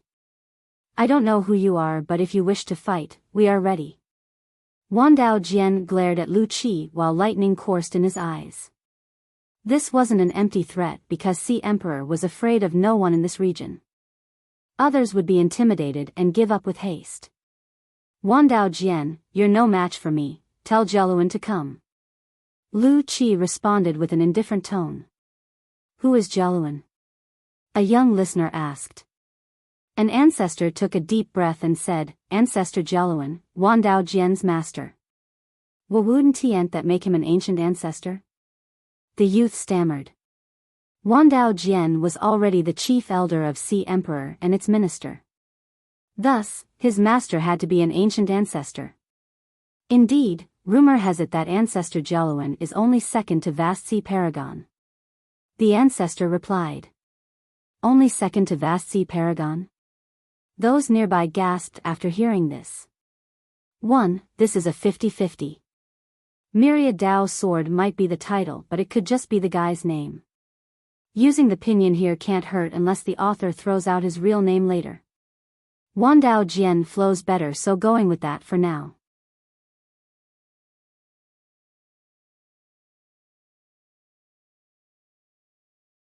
Chapter 4151, Vast Sea Paragon was one of the 5 overlords and the strongest member of Sea Emperor Sword Kingdom. No need to elaborate about his power since everyone knew about the 5 overlords. This included newly debuted juniors as well. None dared to utter a single word of disrespect when talking about them. Currently, Ancestor Jeluan was only second to Vast Sea Paragon. Thus, his power should be obvious. Even ancestors from bigger sects would exercise caution when talking about him, let alone challenging him. However, Lu Qi didn't care about Wan Dao Jian and went straight for his master. Her intention couldn't be clearer, that Wan Dao Jian was too weak to be her foe. Only his master was qualified to fight her. This was quite a bold and arrogant claim to the audience. The chief elder of Sea Emperor was mighty enough, let alone his master. Who is she? Why does she think she can challenge Ancestor Jeluan? One expert wondered. Someone capable of fighting Ancestor Jeluan can't be unknown in our continent. Another ancestor answered. This was rather logical. With the exception of the 5 overlords, only characters such as Hallowed City Lord or Night Loom can do so. Alas, the ancestors present couldn't come up with someone to match Lu Qi. Why the hell is someone so strong obeying Li Qia? A last-gen cultivator brought this up. If she was as strong as she claimed, then she would be a supreme existence in any sect. Such a being had no reason to work for a newly rich young master. This confused the hell out of the big shots.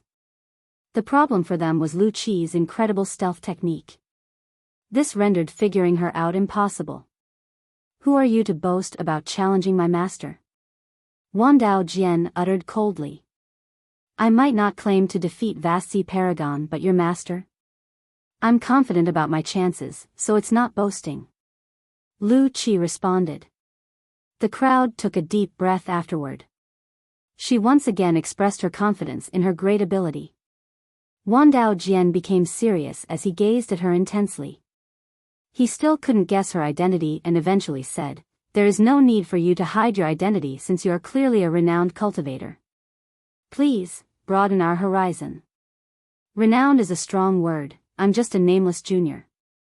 Lu Qi said, but it's not too late for you to give up.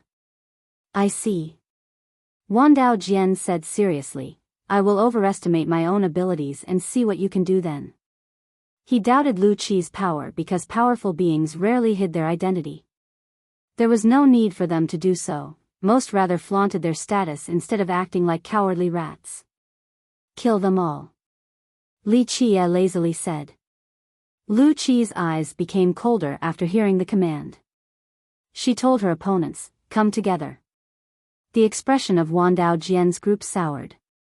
Many big shots from their sect came today. It wasn't only a trip to watch a battle. Alas, this woman wanted to fight all of them at once. This was blatant disdain towards Sea Emperor. He talks big for someone who hides behind women. One youth in the crowd complained about Li Qia. Oh. Someone has an issue with me? The bored Li Qia suddenly spoke again while staring at the crowd. Though some were annoyed, none dared to go against Li Qia right now. He possessed enough power to intimidate anyone at this point. Seems like I'm viewed as rather incompetent and cowardly, just surviving off women. Li Qia smiled. Sounds about right, many wanted to say this but kept their mouths shut. First, there is nothing wrong with relying on the ladies. He got up and told Lu Qi, but fine, let me warm up. Lu Qi acknowledged the command and moved aside. No one in the crowd expected this development after seeing Li Qia moving closer to the battlefield. How many came from Sea Emperor? All come together because this play is becoming trite. Let's end this fast. He stretched and told Wan Dao Jian. Many were astounded because Li Qia wasn't facing some random cultivators. However, he treated them as if they were nothing, not bothering to learn their name or title. Wan Dao Jian's group was furious. It was one thing for Lu Qi to act arrogant because she seemed capable of backing it up. On the other hand, everyone knew Li Qia's current cultivation. He had no chance against Abyss Scion, let alone all of them together. In fact, Lu Qi was the exception here. Ninth and Terra Sword Saint themselves lacked the ability to make this claim. Ha ha ha. Wan Dao Jian laughed from being too angry. It was one thing to be looked down upon by Lu Qi. Now, this young master dared to treat him like this too? I've traveled the world yet this is the first time I've seen such an arrogant, he said. There's a first time for everything. Li Qia interrupted him. Wan Dao Jian couldn't accept the lack of courtesy and blatant disrespect. His face became twisted with rage and murderous intent. Li Qie.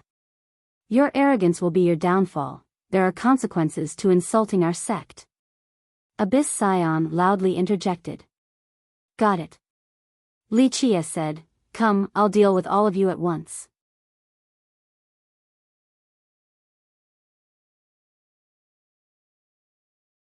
Chapter 4152, Chaos Seal Formation. The combined power of Abyss Scion and the seniors would be virtually unstoppable. A junior like Li Qie seemed suicidal for challenging all of them at once. I think he actually has a chance in a one-on-one fight against Abyss Scion, but this is ridiculous.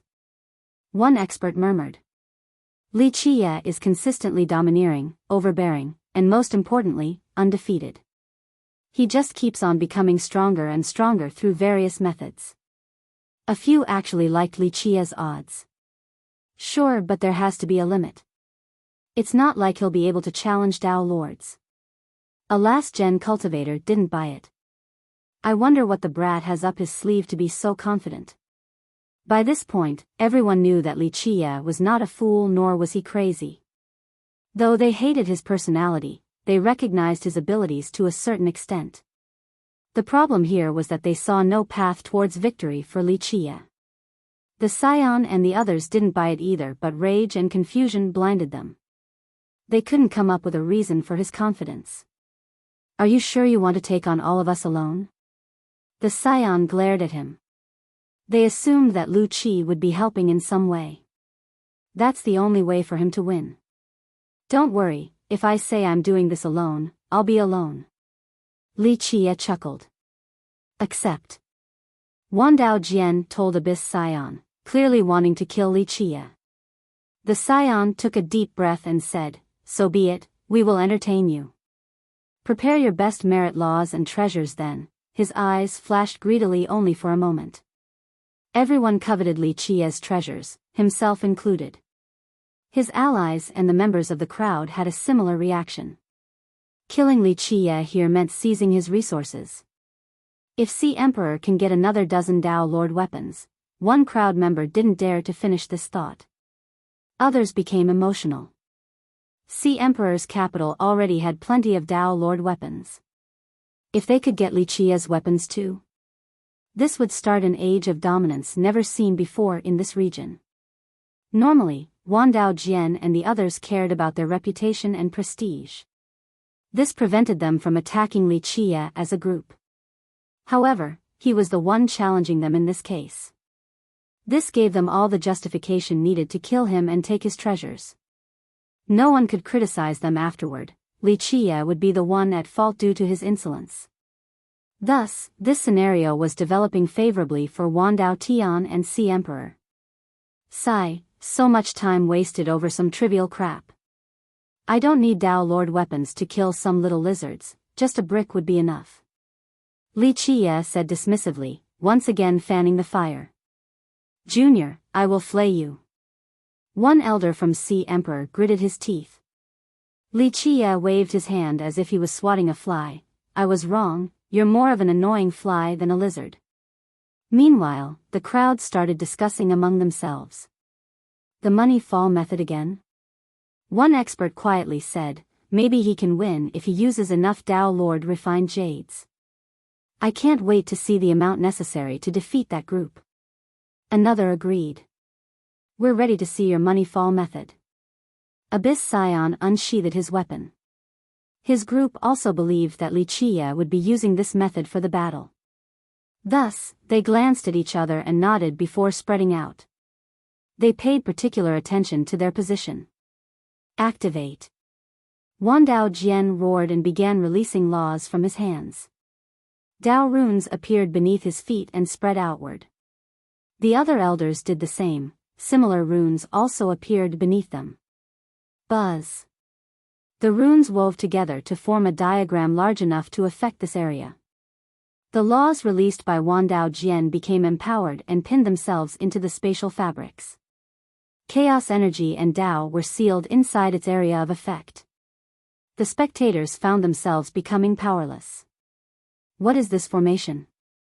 An astounded expert bellowed. Losing chaos true energy would frighten anyone. Not bad. Using this chaos seal formation to deal with money fall. Li Qie smiled. So that's what it is. A neutral ancestor heard the name and recognized it. You've heard of it before? His friend asked. It is a sealing formation meant for chaos energy. Remember, money fall is a secret method capable of controlling this energy. Thus, the formation is its nemesis. The ancestor responded. I've heard of a particular rumor regarding Sea Emperor and its intent on solving all the secret arts in the world. Their wise sages for generations have researched this matter. In other words, they probably figured out how to deal with money fall as well. A different ancestor added. Others exchanged glances at this dreadful possibility. Most great powers didn't have the resources and ability to do this, but Sea Emperor was a different story.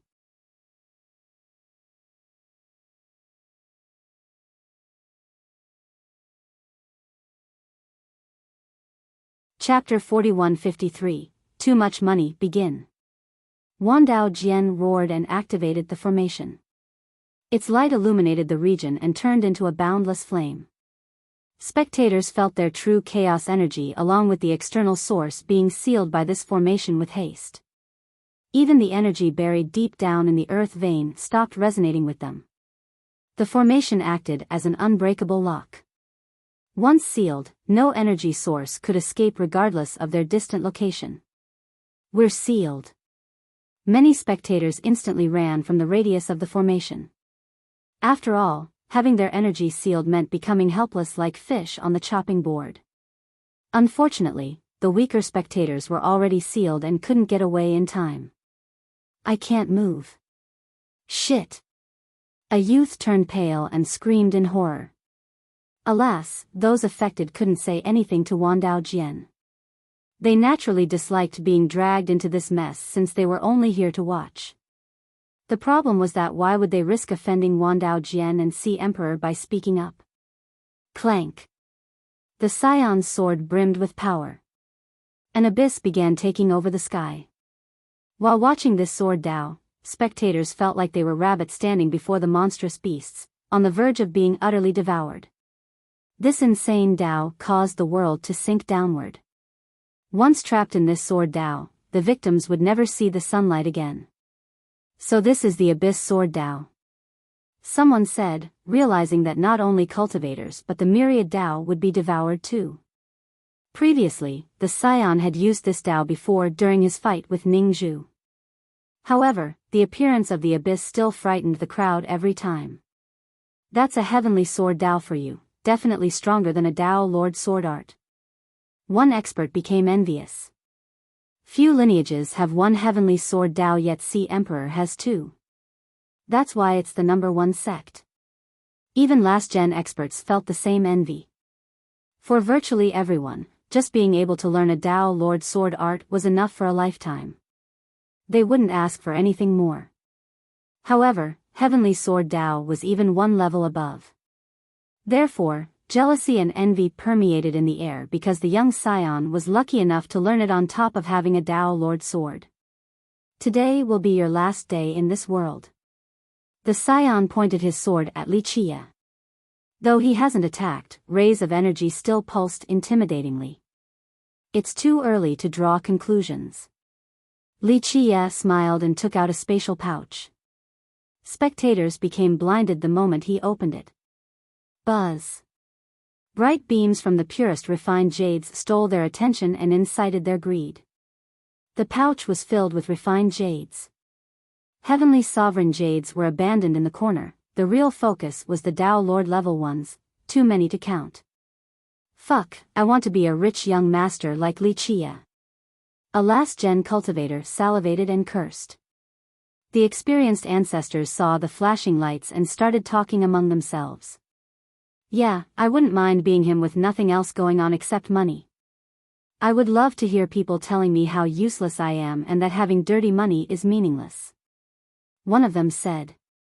A big shot might not be tempted by 1,000 or even 1,000,000 Dao Lord refined jades. But what about 1 billion?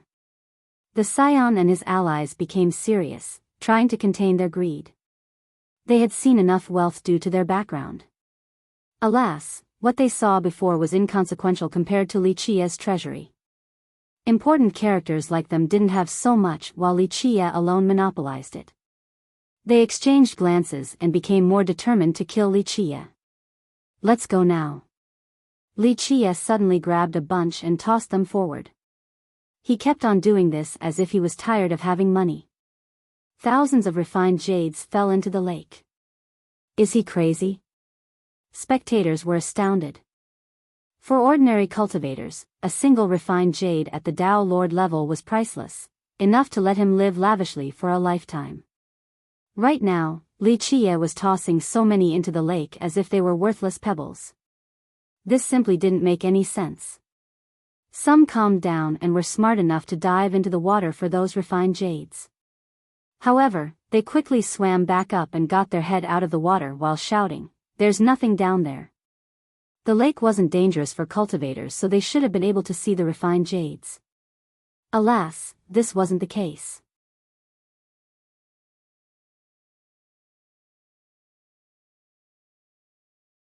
Chapter 4154. Fortify. No one had an idea of Li Qia's purpose since his tossing was random.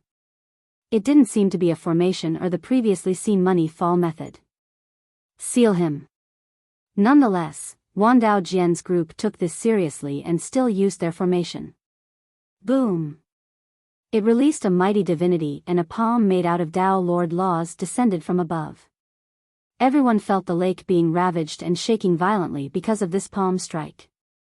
They turned pale as a result. Wandao Jian's goal was to seal both Li Qia and the entire lake, stopping Li Qia from using any secret method. This made it unbearable for the cultivators nearby, feeling as if they were being crushed. You're finished.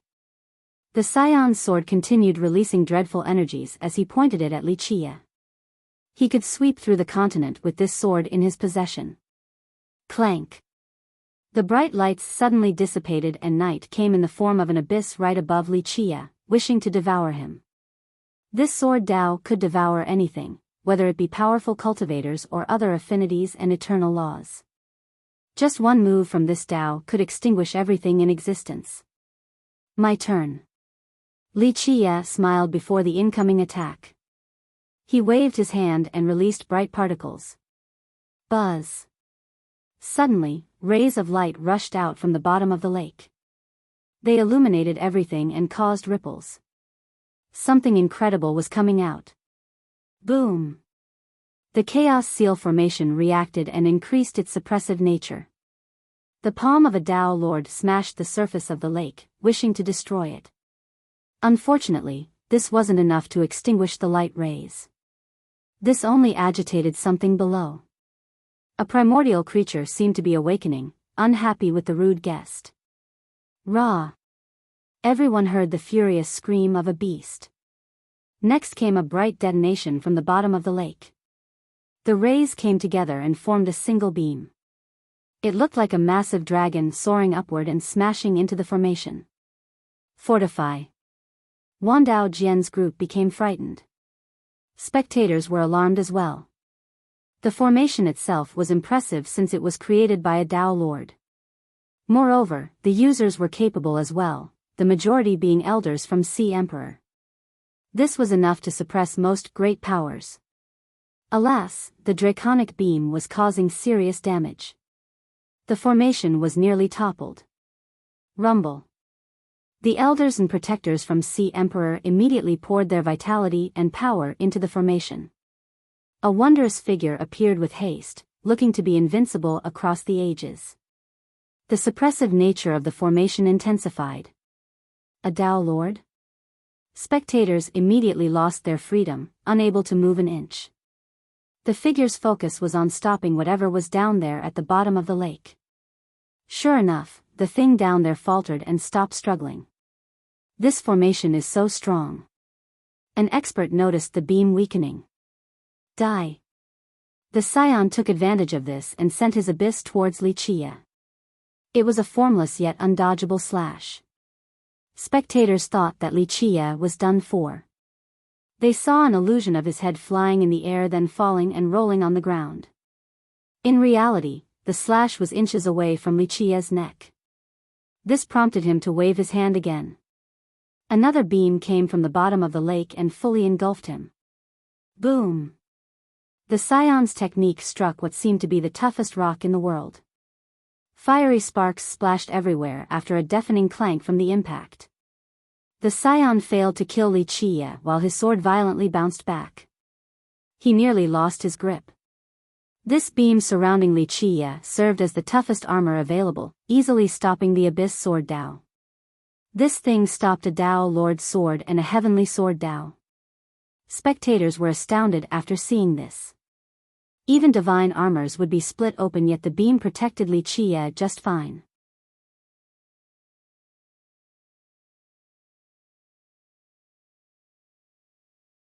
Chapter 4155, Divine Dragon Tail Whip, Boom. When the Scion's attack failed, the region suddenly trembled intensely. The draconic beam that protected Li Qia also pierced through the suppression of the formation. This dragon roared and exuded its torrential aura just like a primordial flood. It manifested into an actual true dragon with a pulsing radiance. It seemed to be made of bright stars, looking magnificent and beautiful. The fact that it didn't have a physical body didn't deter its awe-inspiring presence. It loomed above all existences and served as the ruler of all beasts. Spectators were in disbelief.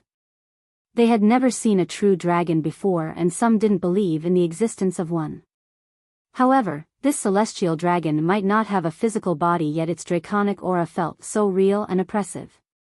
They were as frightened as can be, thinking that no other dragons could be more intimidating than this one. Is this a true dragon? One spectator asked. It can't be. There are differences compared to the mythical creature in the text. An ancestor pondered for a moment before answering. Ra.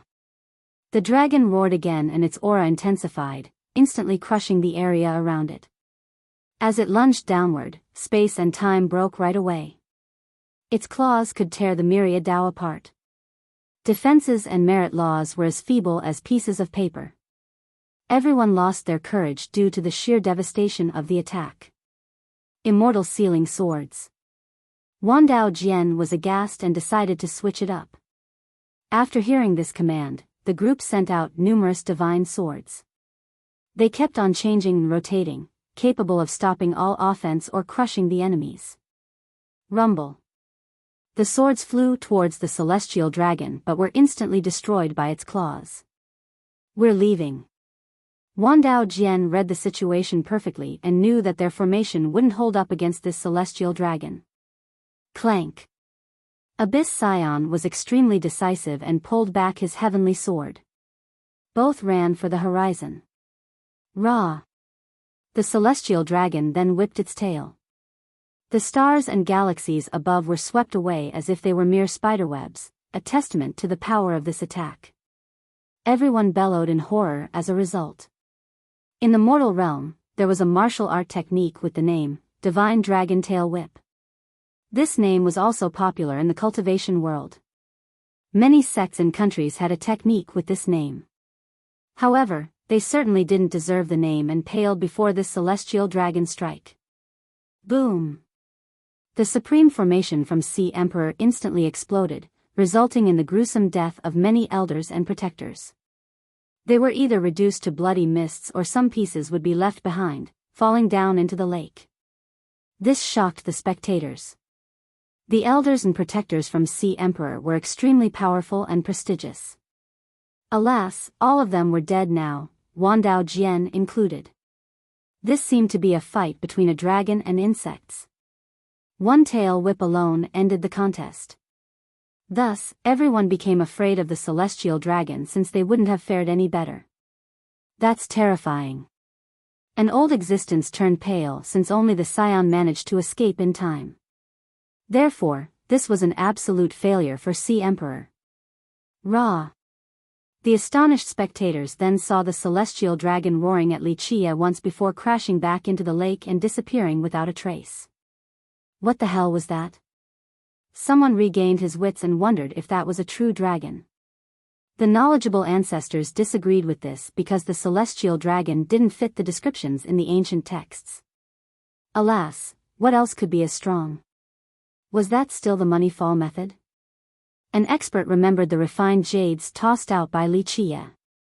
I don't think it has anything to do with that method. It might be the lake itself.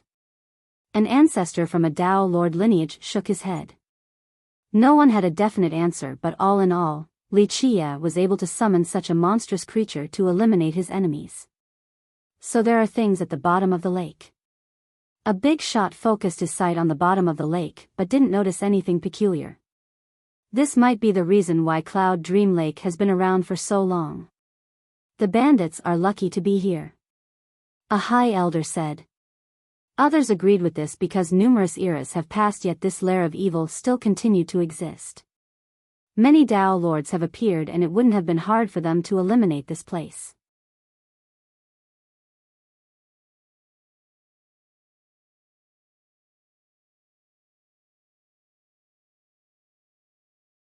Chapter 4156, Dark Gale Camp's Arrival, Buzz. Another violent shaking and bright flashes stole everyone's attention on the other side.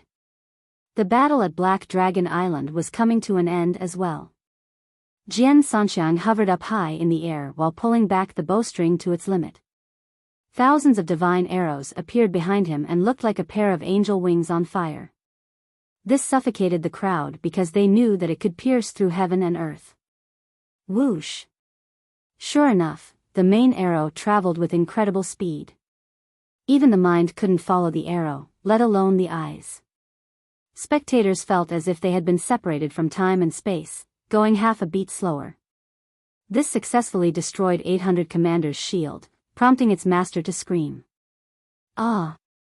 Blood gushed across the night sky and the commander's huge frame flew for a bit before crashing on the ground. His eyes were wide open, not ready for death. He thought that he would be the victor, but Jian Sanxiang's power exceeded his expectations. I won the gamble, mission accomplished. Sanxiang wiped off the blood on his lips and laughed. He looked to be in a sorry state with gnarly wounds. He risked his life this time in order to kill the commander and rid his clan of an evil member. Formation shift. Tai Jian ordered. Clank. The layers and curtains of swords around the island opened and went on the offensive instead. This shift inflicted serious damage to the attacking bandits. Thousands of them died in just a short time with numerous holes on their body. The experts near there took a deep breath after seeing the sudden boost in killing potential. This formation definitely came from a Dao Lord. One of them said, noting that despite the slaughtering nature of the deed, there was still a noble and majestic divinity fully displayed in the formation. Nonetheless, the formation was purposely changed by someone. Its true mysteries were hidden, so it became difficult to pinpoint the source. I think the bandits are going to have a rough future ahead of them. One ancestor said, they lost many men already, even 800 commander died in battle. Their plan is finished and they're at a grave disadvantage now. A while ago, the bandits had the upper hand due to their number advantage. Moreover, this was their home court as well. Alas, losing this battle in such a drastic manner changed everything. Their morale must be at an all-time low. Wuxia's followers are unreal, they're all hidden masters. There aren't many sects in our continent capable of preparing this sword formation. A last-gen master was jealous. One can hire gods and devils with enough money, let alone experts. A youth said. Boom! Suddenly, loud explosions came from the distance. Violent gales caused high waves to form. The waves then became high enough to be classified as a tsunami affecting the entire lake. What's going on? The crowd shouted in astonishment. They then noticed banners on top of the waves. A cavalry was coming. A murderous aura akin to millions of blades made them shudder. This cavalry wore black armor with a shiny luster. They seemed to be coming from hell itself. Their fluttering banners were entirely black as well. As they rode the waves, they looked like a gigantic tornado sweeping through the world. Dark Gale. An older expert recognized them right away. The troops of Dark Gale are here. Others joined in. Dark Gale Camp was the true leader and owner of Cloud Dream Lake. Though the lake had 18 islands run by lawless bandits, in reality, the place had a special order and a set of rules. These rules were written by Dark Gale Camp. The bandits' morale rose again after seeing this cavalry. They became confident in defeating the enemy. This cavalry can match any other legion. Cultivators took a deep breath after seeing their awe-inspiring arrival. Their strength and bloodthirst weren't an act. This cavalry was clearly battle-hardened. There's a reason why they're in charge of Cloud Dream Lake. A big shot calmly stated. Just think about it, the lake had fish and dragons mixed together, the majority of which were violent and evil. If Dark Gale Camp wasn't strong enough, this place would have been a mess with rampant crimes. Creak. A divine chariot was behind the 1st Cavalry Battalion. It had the same color scheme as the rest, black. This seemed to be the source of the tornado and gales. Cloud Dream King. He's here, one ancestor became serious after seeing the chariot.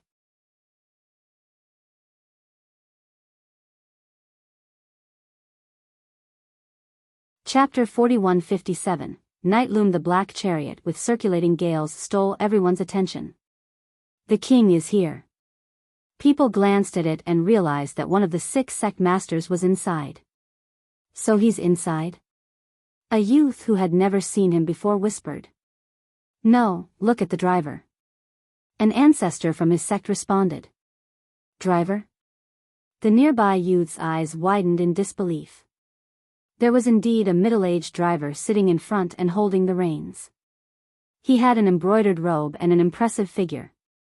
He gave the feeling of being immense, just like a mountain. He was attentive with his task, his eyes always looked forward at the stallions and the road while forgetting about everything else. He didn't have an oppressive aura or overwhelming gallantry, no flashing sword rays either. He only appeared to be an above-average man. Thus, people assumed that he was the driver while the real king was sitting inside the chariot. In reality, it turned out that this middle-aged man was actually Cloud Dream King. Who was inside then? That's Cloud Dream King? Others became confused. The king of bandits and ruler of Cloud Dream Lake was driving the chariot for someone else? Though he was a bandit, he was also one of the 6 sect masters. This meant that he was quite famous throughout Sword Continent.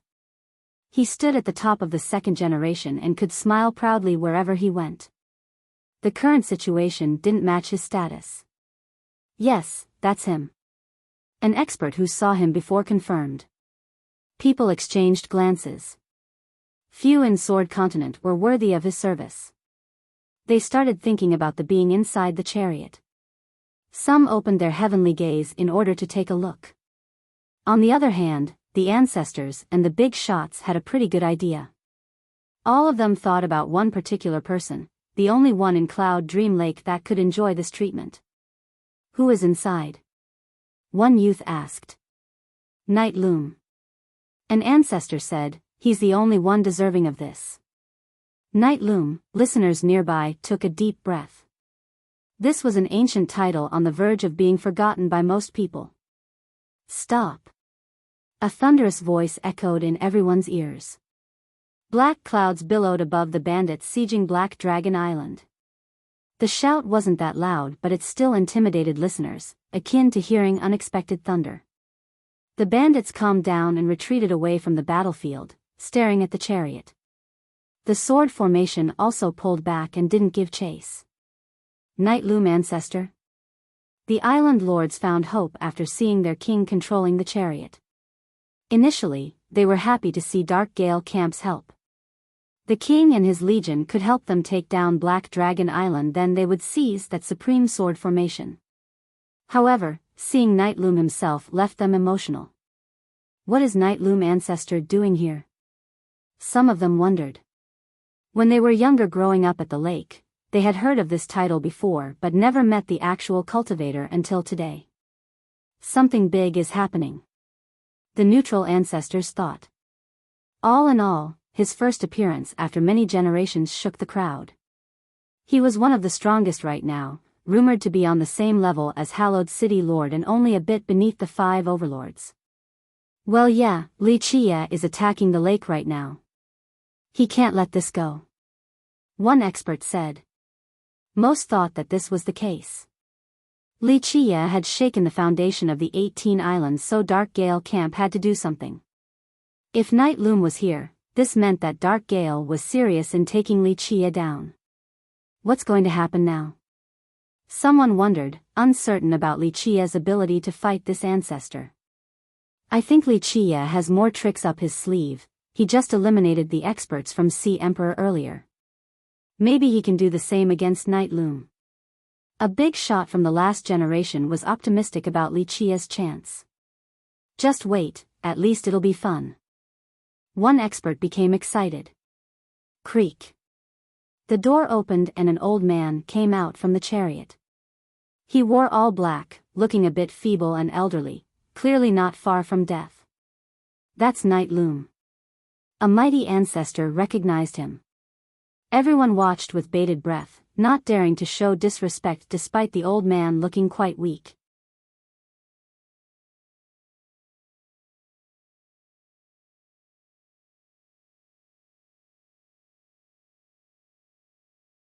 Chapter 4158, Unexpected Outcome. Of course, none dared to question his power.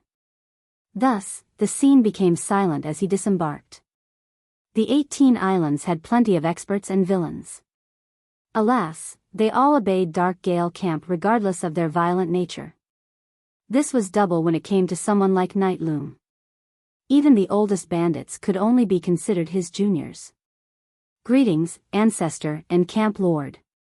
Please excuse us for the lack of reception. One island lord came over and bowed towards Cloud Dream King, no longer worrying about the siege. Why the escalation?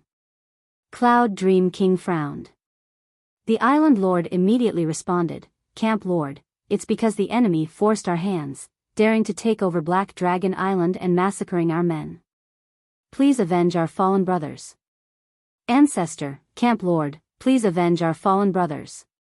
The other island lords and bandits shouted. They knew that they wouldn't be able to take down the island themselves.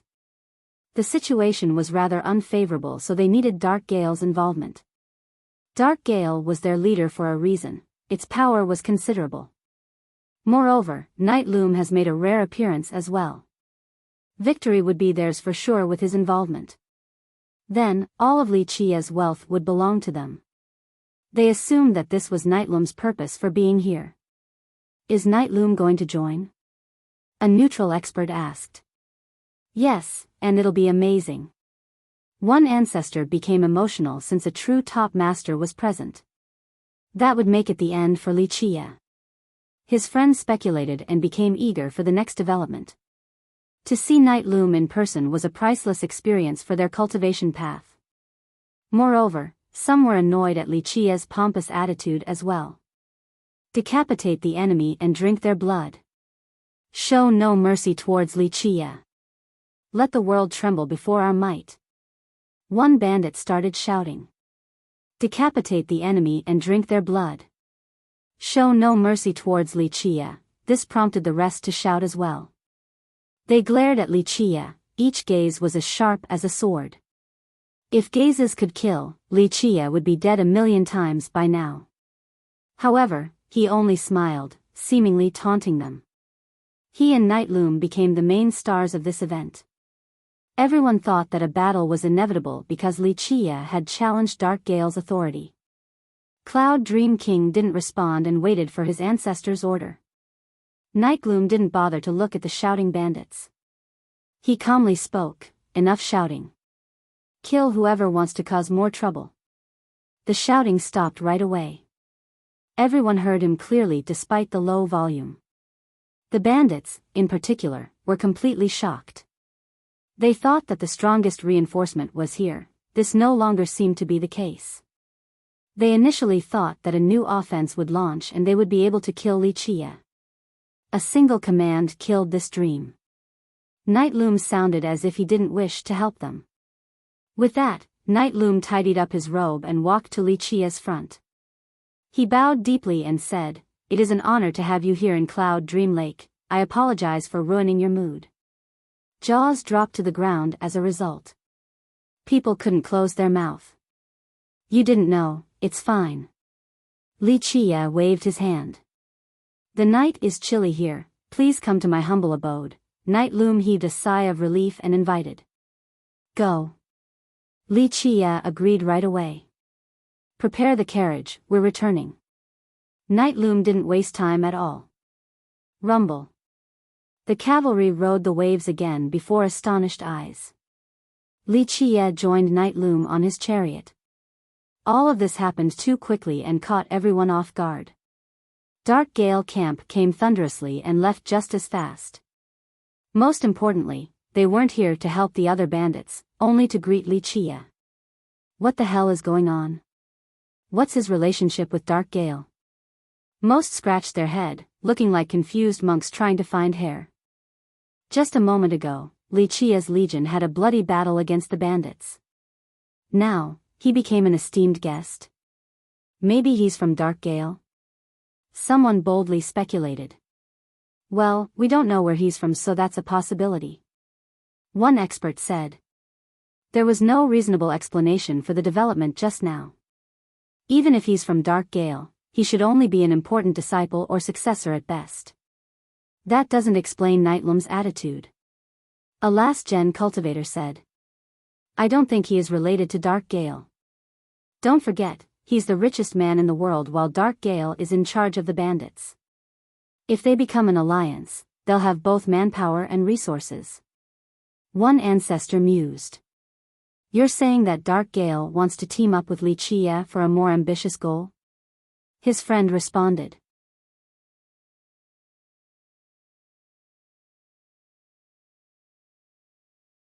Chapter 4159, Dark Gale Camp. Few had the privilege of visiting Dark Gale Camp. Its true main branch wasn't on an island but took up an entire region. Visitors would see a massive mountain blocking everyone's path and resembling a barrier. It was located right in the middle of Dark Gale Camp and Cloud Dream Lake. In a sense, the lake served as a moat. This along with the mountain made it difficult for others to attack the camp. Waterfalls could be seen, their currents flowed down like rivers of stars. This magnificent scene exuded a transcending feeling. Verdant trees and lush vegetation made the air refreshing and comforting. This didn't look like a lair of bandits in the slightest. Most assumed that there would be camps and outposts everywhere. Black banners should be seen up high with sentries on patrol, a place of fierce and rowdy characters. This wasn't the case at all. People would mistake this place for the ancestral ground of an important sect. Its majestic aura and scenic beauty were enviable. Li Qia got down the chariot and found himself standing on a high peak. He took a deep breath of the refreshing air. This is all the reception I get? Li Qia stood at the edge and looked down at the world with a smile. Anyone else in this situation would be trembling with fear. After all, this was a place filled with hidden masters, including a mighty ancestor like Night Loom. None of this mattered to Li Qia. He was still as nonchalant and relaxed as ever. This junior is under the order of the forefather. Night Loom prostrated and spoke humbly. Cloud Dream King and the others also prostrated, not daring to breathe loudly. Forefather? Li Qia said. The forefather is a supreme being capable of reaching the high heaven. Night Loom responded with haste. You're not a descendant of the dragons. No bloodline. Li Qia shook his head. Night Loom looked a bit awkward as he coughed and said, We are not descendants of the forefather.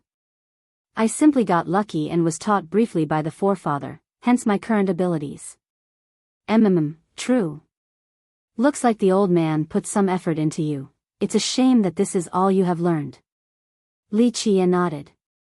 Anyone else would think that this was an insult. Night Loom was only second to the 5 overlords right now, yet Li Qia found him inadequate. Nonetheless, Night Loom didn't become angry. Embarrassment struck instead as he answered, The forefather said that I lack comprehension and can only learn to a superficial level. Please guide me, young noble. There's nothing I can teach you. Li Qie shook his head. The old man has reached an incredible stage. Only a selected few in all of history had surpassed him. He taught you well, yet you stopped here. This is your limit. I am ashamed of failing to live up to expectations. Nightloom said. In the eyes of regular cultivators, he stood at the apex. However, since he had contact with his master, he realized how insignificant he was. His master was a true supreme existence that could take on anyone. Unfortunately, he had limited talent and comprehension. If he had understood his master's teachings, the 5 overlords wouldn't be worth mentioning in his presence. It's all right. I do feel at ease knowing that he is still alive. Let me meet him. Li Qie waved his hand. This way, young noble. Nightloom immediately led the way. They walked to a courtyard in a remote region. Only Nightloom and Cloud Dream King had access. Inside was a sealed well. The well was ancient with inscrutable runes. One shouldn't even try deciphering them since it would only be a waste of time. There was still water inside. Normally, even the top cultivators would find opening this seal difficult. Nightloom knew the secret, so he didn't have a problem. After he fully pushed the cover open, a cold air shot upward. An eternity seemed to have been sealed inside this well. Come out to see an old friend. Li Qie glanced down and said.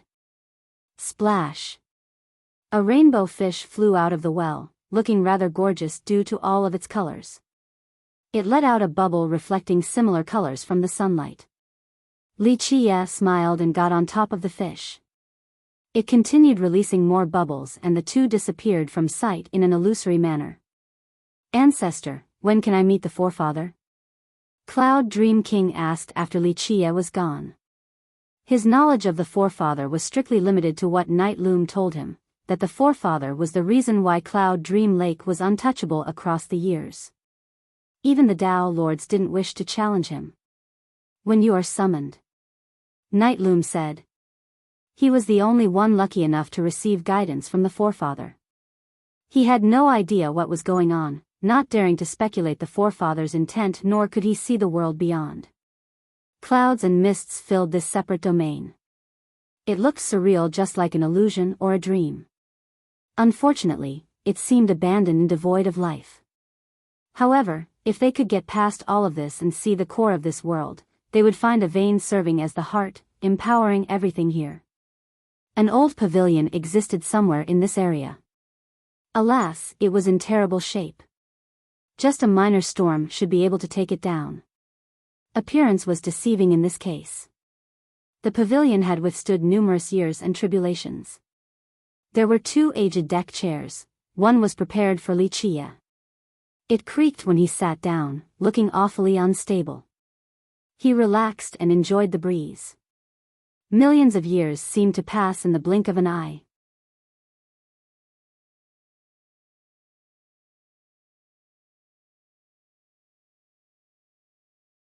Chapter 4160. An old friend. The gentle breezes seemed to be the only natural order at work in this dimension. You're here.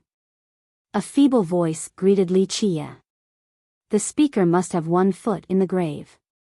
Indeed. Li Qie continued to relax in his chair. A decrepit old man rested on the other chair. One could mistake him for a corpse if he didn't speak earlier. He didn't open his mouth. The words seemed to be traveling with the winds like the whispers of a spirit. Death draws near for me. His voice didn't only permeate the ears but also the very soul of listeners. You'll live for 3 to 5 more epochs. Li Qie replied softly. Nonetheless, he seemed to have made a decision for this old man. My strength is sapped, there is no difference between life and death now. The old man smiled wryly. People say that living a borrowed life is still better than a good death. Li Qie responded. I'm not one of them. Living a borrowed life is meaningless. To which the old man responded. I can't argue with that. Li Qie said, a true dragon will have the pride of a true dragon, not sharing the weak characteristics of insects. However, a shallow pond cannot hold a true dragon, nor is it the right place to rest. Don't be so sentimental now, it's just death, and not my first time either. The old man laughed heartily. His laughter was as bright and warm as the sunlight, completely untethered and all-reaching. You're more open-minded than me in this regard. Li Qie said. It's about time for me after the myriad ages. He smiled. I don't need descendants to come see my old bones or remember me. They have their own path. Li Qie smiled. If they're capable, they'll prosper. If they're worthless, then no need to worry about them. I don't worry because of that one place of yours. I already told them to leave. As for me, I don't mind this broken place. He said. That's fine. Leave the long journey to me then, it's still the same as before, only a different person is doing the walking. Li Qie said. It is time for you to embark. The old man said. Li Qie didn't answer and turned his sight towards the sky vault. There seemed to be a path leading deeper up above with no end in sight, not even after a journey lasting 1 billion years. Feeling old? The old man smiled. So many geezers are still alive, it's too early to call me old. I'm only 18 compared to them. Li Qie chuckled. Maybe I should die earlier then so you can stop refusing to recognize your age. The old man didn't seem to think much of death. It's hard to say, maybe after enough years, geezers like you might regain your passion. Li Qie said. The old man became sentimental and recalled his past. It started with learning martial arts and repeating strikes, then came performing heroic deeds. It's nice to be alive. He added, but death isn't that bad either. My bones might be worth a few coins, just enough to nourish this land. True. When I die, my corpse will probably poison everything instead. Li Qie added. That's possible. The old man laughed. I'm sure you will go down in infamy. The death gods will stomp your face upon meeting you since you are the butcher, the crow that brings nothing but disasters. That's okay, the world can think as they please. Li Qie chuckled. Don't worry, it doesn't matter how hated you are, you'll stay alive, dark crow. The old man said. Li Qie paused for a bit before speaking hushedly. Maybe you're right, death is better than living sometimes. That's for others to say, not you. You cannot die since you'll need to cause trouble for ages to come. The old man said seriously. Yes, the world needs a scourge like me or it'll be too boring and peaceful. Peace brings prosperity in fat sheep, some will salivate then. They'll reveal their fangs in due time. The old man said. I've been waiting for a very long time now. It's quite problematic that they're so patient. Li Qie said. There might be someone else just like you, waiting for that exact moment. The old man said. The breeze suddenly stopped and the atmosphere became serious. Yes, beasts like to eat sheep, but there are monsters that feast on beasts. Li Qie nodded. The monsters might not always be so lucky either. The old man added. Li Qie rubbed his cheek and said, sounds like you're jinxing me and carving the word monster on my face. I need to take a look in the mirror first. Well, maybe you'll be the lucky one. The old man smiled. Hard to say, only the ultimate winner can smile in the end. Li Qie said. The villainous heaven. The old man suddenly opened his eyes wide, becoming emotional. They were empty yet still contained a boundless universe. There was a barely discernible spark there that could illuminate the cosmos and give birth to countless lives. If that day ever comes, I suppose dying to the villainous heaven isn't too bad. It's a wish comes true for many, just making it that far. Li Qie reflected. Once again, you will have to be the exception. The old man reminded. Yes, others can, not I, not I. Li Qie sighed and agreed, it's not easy to die nowadays, or at least a death that is a little acceptable. No one has it as rough as me. You picked your path, now you have to walk or crawl until you reach the end. The old man said. I'm visiting to get useful stuff, not for you to verbally stab me. Li Qie chuckled.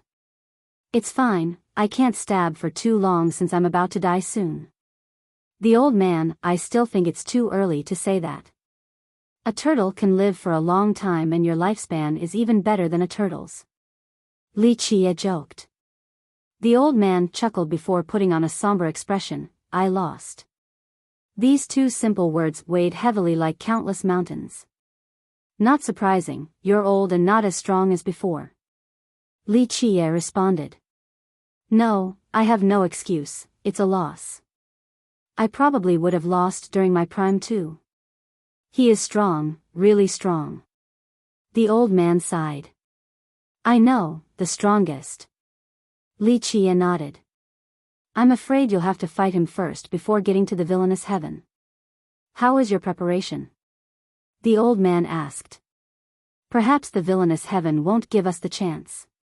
Li Qie said. It's more likely that he won't give you the chance. I still think it's best for you to fight him or the consequences will be grave. The old man suggested. What is your opinion on him? Li Qie asked. The old man thought about it carefully before replying, I don't trust him.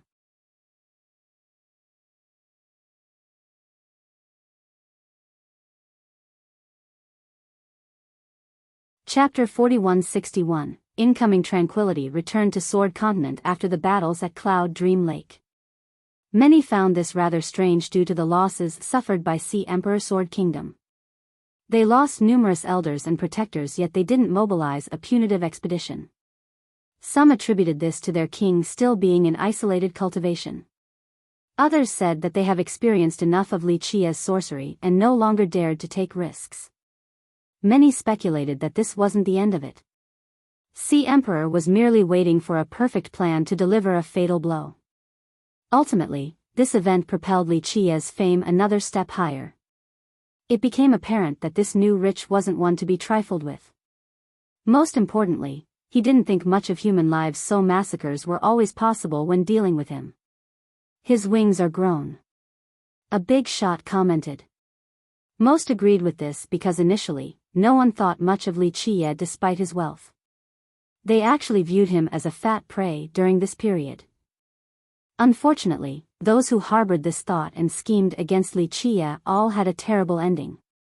Gradually, people came to find that Li Qie wasn't as simple as he appeared. His devilish nature and the power of money became apparent. In fact, he was on the same level as any great sect now. It was best to view him as a sect or clan master instead of a rich young master.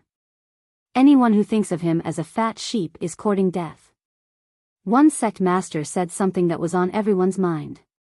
Only Sea Emperor Sword Kingdom or Nine-Will Citadel has a chance. An expert said. What a shame. A big shot who wanted Li Qie's wealth lamented.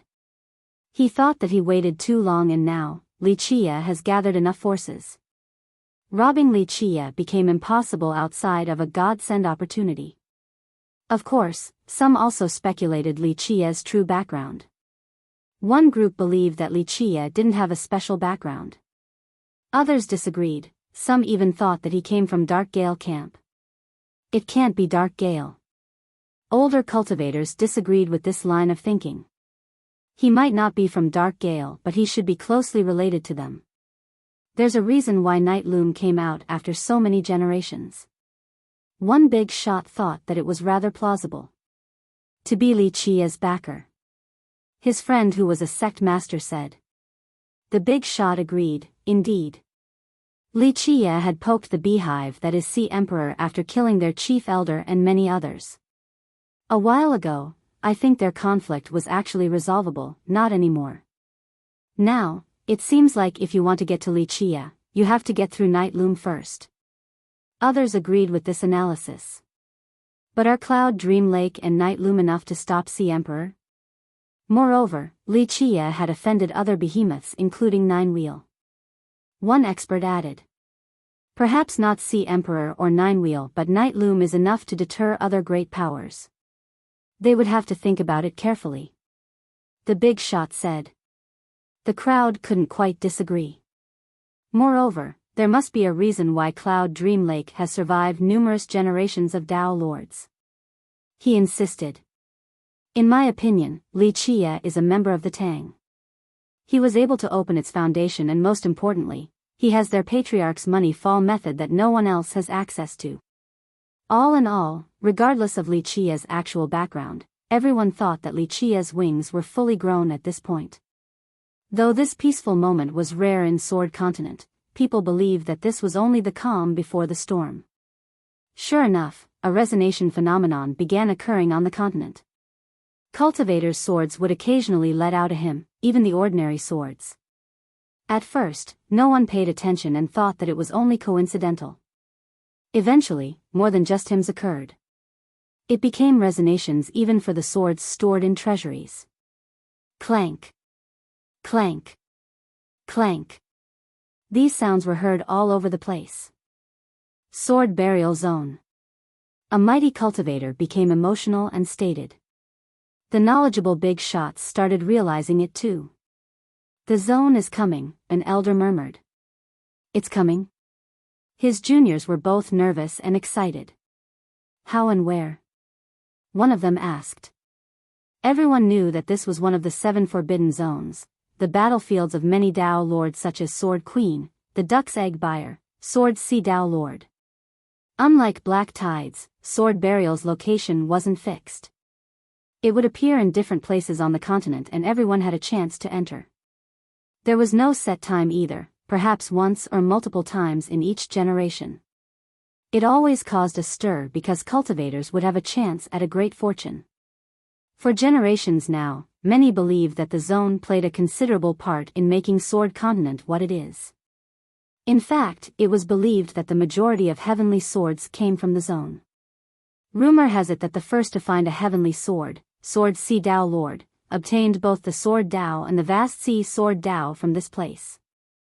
The Dao Lord never talked about it, this remained mere speculation. Similar rumors existed for Dao Flame Dual Lords and Violet Abyss Dao Lord. There is no smoke without fire. In Sword Continent, many important characters obtained fortunes in the zone and became legendary characters.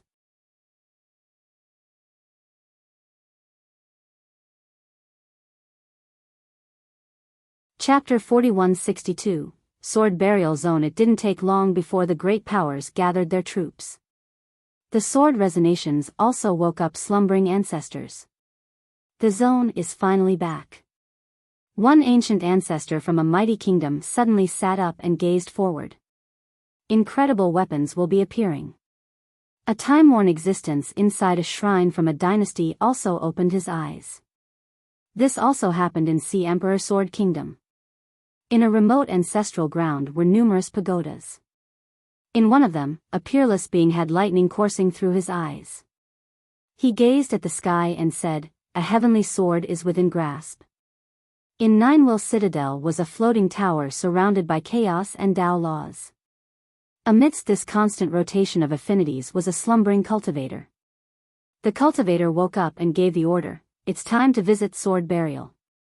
At a domain with billowing violet energy, another top master with omniscient eyes told someone nearby, "An all-out battle, how ominous." Inside a particular sword ground, a transcending beauty without any flashy aura said softly, "Time to embark." In just a short time, numerous ancient ancestors and top cultivators came out of their isolated cultivation. They sat at the apex and knew that a storm of carnage and death was about to sweep through the continent. The news of the zone's appearance traveled across the land. "Let the eligible disciples go take a look, perhaps they'll get lucky," one ancestor ordered. "Gather our disciples, we'll enter the zone right away," a royal lord told his sect members. Many great powers prepared for mobilization, wanting to become the lucky ones just like the legends. "I'm sure it will appear in the barren lands," an old cultivator speculated. "No, it should be at the Dragon War Plains. It appeared there 3 times already in the past but not recently." His friend disagreed. "Not necessarily, I've heard of changes happening at Southwater. It might be there." A sect master joined in. Speculations of the location arose. A few were based on reasons while others were ridiculous. The latter crowd wanted to spread misinformation. Some were quite convincing and led others to run there. Alas, the ancestors thought that it was only a ruse to make others waste time. Everyone wanted to be the first to enter the zone. That's why lies were spread across the continent. Who wouldn't want to become a being as great as the sword-using Dao lords? Eventually, all swords at the Dragon War Plains started resonating at the same time. The zone will appear at the Dragon War Plains. A nearby cultivator shouted and celebrated. Clank. A sword hymn echoed across the 9 heavens and 10 earths. Sword rays poured down like waterfalls and tore apart the sky vault. Even the sun paled in comparison. This is it. It's really appearing in the plains. Those closest to this region were ecstatic and rushed for the light source. Wait. A few experienced ancestors stopped their disciples. Clank. An ocean of swords finally manifested in the air. Their frightening energies engulfed the region. An immortal sword is descending. An expert who has heard of a legend flew as fast as possible over. It didn't take long before thousands and thousands of cultivators arrived, not wanting to fall behind. Clank. The swords in the oceans suddenly activated and started flying chaotically, piercing through everything. What the hell? The first wave of cultivators was mortified at this sight, unable to react in time. The result was obvious: screams and blood filled the area. Thousands were pierced or pinned down on the ground by the swords. Activate. The strongest cultivators used their mighty treasures and defensive merit laws to stop the incoming swords. Unfortunately, the rain of swords still pierced through their defensive lines and killed them. Only the strongest characters reacted in time and fled with great speed. They then observed from a distance. Thus, the victims were primarily weaker and inexperienced cultivators. They were blinded with greed and died to the sword rain. Once the swords touched the ground or stopped, rust spots appeared all over. They became worthless metal, not worth a single coin. What is happening? A youth didn't understand. The torrent earlier was so powerful and killed everyone. The swords were divine, but now, they became useless in the blink of an eye. They were scrap metals from the start. That power belonged to sword burial. One ancestor said, however, there are special swords in there. See that flashing light, that's a divine sword. He and many others immediately rushed over in that direction, but it was too late. The so-called divine sword drilled into the ground and disappeared from sight. What a shame. They lamented. Where did it go? The youth asked his ancestor.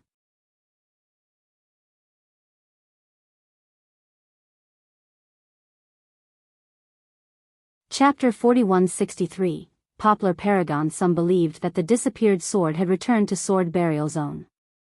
Others said that they could be hidden anywhere in 8 desolaces, waiting for the right moment to appear. A third camp said that these swords would disperse into nothingness. Meanwhile, the onslaught continued. Swords from the air continued raining down and killed those within the affected radius. Cultivators became smarter and no longer dared to be reckless. It would be foolish to die before even making it inside the zone. Occasionally, divine swords would also descend. Alas, the majority could only watch due to the danger of the sword rain. Being turned into a sieve wasn't a pleasant way to depart. Where did all of these words come from? One cultivator became curious. This is only a tiny portion. An ancestor who has been there before shook his head. You'll the real ocean after entering sword burial. What about the divine swords? Where are they from? The cultivator still had many questions. The ancestor couldn't answer this question. In history, numerous Dao lords had attacked sword burial before, but the mysteries still remained. No one knew where the swords came from. Clank. Another blinding divine ray crossed through the air. Another one. The crowd was stirred again after seeing the ray descending. Numerous ancestors and sect masters rushed forward, trying to evade the flying swords obstructing their path. They took out their treasures in an attempt to break through. Fiery sparks splashed everywhere and the swords still won in the end. Ah! Some died from this attempt, their heart being pierced numerous times. A few sect masters and ancestors managed to stop the onslaught. Alas, they couldn't move one step forward. The divine sword was awfully close to the ground at this point. Whoosh! Suddenly, a poplar tree emerged and its branches shot out like an arrow barrage. The branches contested against the rain of arrows. In this split second, one of them managed to coil around the descending divine sword. An old man suddenly appeared out of nowhere and grabbed the sword. It let out a long hymn and pulsed violently. He had a white beard, looking heroic and formidable. This was clearly an existence that has lived for many eras. The youths weren't familiar with him, unlike their ancestors. Poplar Paragon. One ancestor gasped after seeing him. He's still alive. Another became startled. I've never heard of this title before. A junior asked his senior. The strongest ancestor of Wooden Sword, he's older than the 5 overlords. A senior answered, since he stopped showing up in public, everyone assumed he was dead. This is rather unexpected. In fact, even the disciples from Wooden Sword didn't know that they still had such a powerful ancestor around. Pineleaf Sword Lord was killed by 9th, so they need a mighty ancestor to preside over things. An expert said. All in all, his appearance surprised the crowd. They attributed it to various reasons, Pineleaf Sword Lord's death or perhaps the emergence of Sword Burial Zone. Nonetheless, they were impressed since he successfully obtained a divine sword. I believe that he won't be the only one. Hallowed City Lord and the 5 overlords might come here too. A big shot said. Others took a deep breath. If that were to happen, then many legions would come to this area. We need to get inside before it's too late. A cultivator became anxious since time was of the essence. Once the true masters came, it would be too late for others to join the fun. Eventually, the rain of swords gradually subsided and the ocean disappeared. Rumble. The ground shook violently as a colossal shadow appeared above. It's here. A top cultivator shouted. The shadow turned out to be a mountain. It smashed onto the ground and had enough force to turn the strongest cultivator into mincemeat. Once the dust settled, the spectators got a better perspective on its sheer size. It pierced magnificently upward just like an ultimate sword. However, there was a vertical crack right down the center, serving as an entrance of sorts. This is Sword Burial Zone? A youth was slightly disappointed to see the mountain. No, this is just the entrance. His ancestor shook his head, the real thing is inside.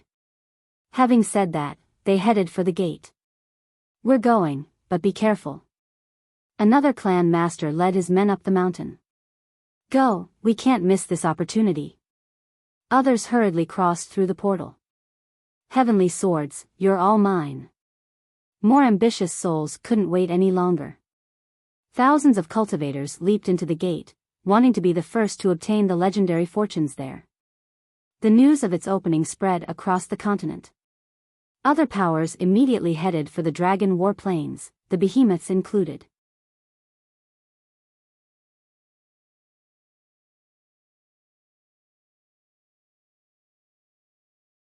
Chapter 4164, Entering Sword Burial Zone. Stepping through the gate teleported them away from the Dragon War Plains. A new world appeared before them. Clank. Clank. Clank. Their swords and sabers immediately resonated with whatever was in there. There's a supreme Tao here. One expert commented. The loud hymns and clanks happened for a reason. This was especially true for the top masters. Their weapons were famous and wouldn't react for no reason. It was either to warn their master of danger or that there was a Tao resonation. The latter was likely. Alas, no one knew where this supreme Tao was. An ancient yet stately aura greeted everyone. The swordsman could sense the ever-present affinity of the blade in each inch of the land. They could reach forward anywhere and still touch this beloved Tao. What an animated sword Tao. One swordsman said, thinking that using his sword techniques here would be akin to a fish returning to the water. A great place to train. Another started waving his hand. Though cultivation didn't increase upon entering, they felt their power increasing for some reason. Where do we go now? One cultivator looked around and felt lost. This independent realm was massive with mountains and hills as far as the eye can see. There was no life form here either. Red clouds engulfed the air as if the entire sky was on fire. This was rather bizarre. Boom! Loud explosions interrupted their plan. They all looked back and saw a legion marching in the air, as grand as a true dragon and as fast as a lighting dragon. They didn't waste time and entered deeper into the burial ground, leaving behind a trail of dust and smoke. They're from Sea Emperor. Someone managed to see the banners despite the legion's speed. Seems like they have a clear target in mind. Another shouted after seeing their decisiveness. Not surprising at all, they have done their research throughout the generations. Rumor has it that they had mapped out the entire place. One expert said. Most likely true. It is widely believed that they had obtained several heavenly swords and Dao in this place. Sword Sea Dao Lord obtained his in one of the 5 domains here, the river. Violet Abyss Dao Lord probably got them here too. It wouldn't be an exaggeration to say that sword burial made Sea Emperor what it is today, so they will definitely not miss this opportunity. Another chimed in. Boom! The moment he finished speaking, a pagoda came through the gate. It resembled a sun with heat halos rotating around it. It also flew straight into the inner region and left behind a long trail of afterimages due to its speed. 9-Will Citadel, so fast. People became startled.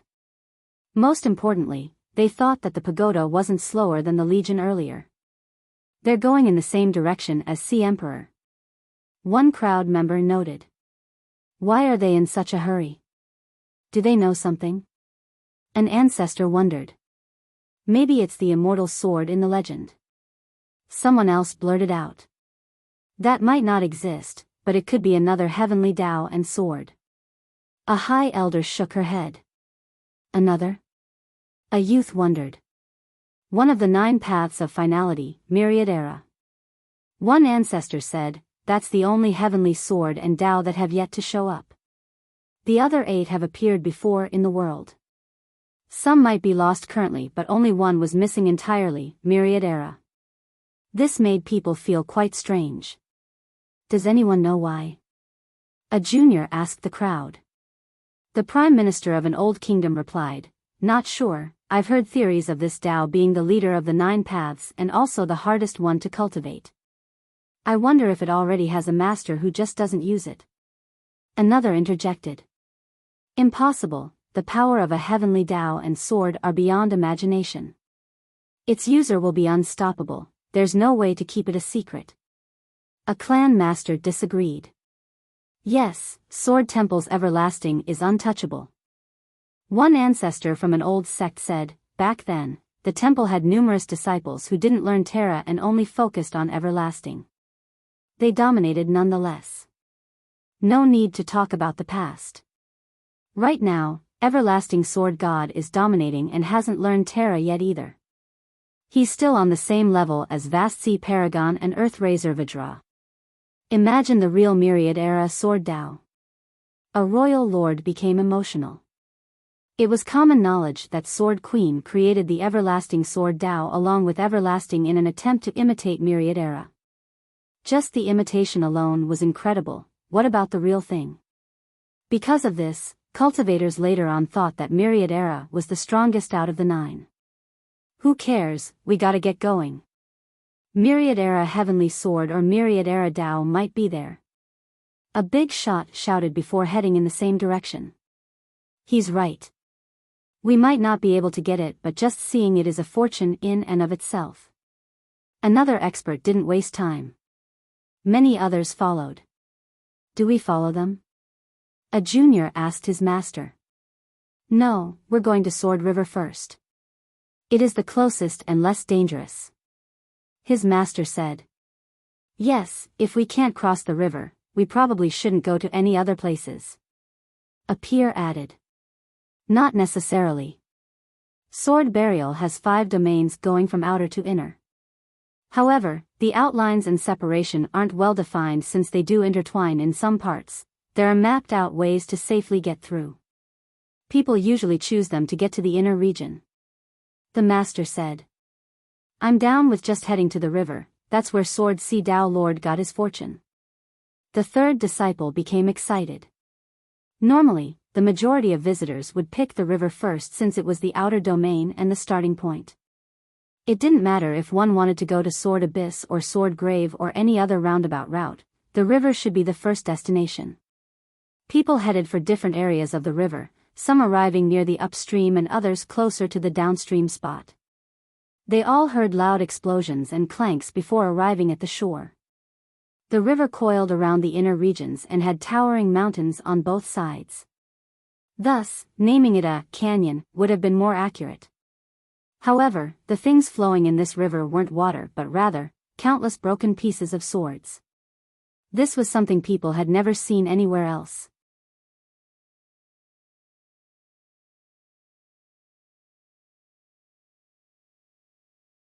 Chapter 4165, Sword River. The expansive river resembled a dragon coiling around the inner domains. It acted as the outermost region, the first stop for all visitors. Rumble. The current of broken metals surged violently. The sheer length of the river left spectators in awe while imagining the number of swords in there.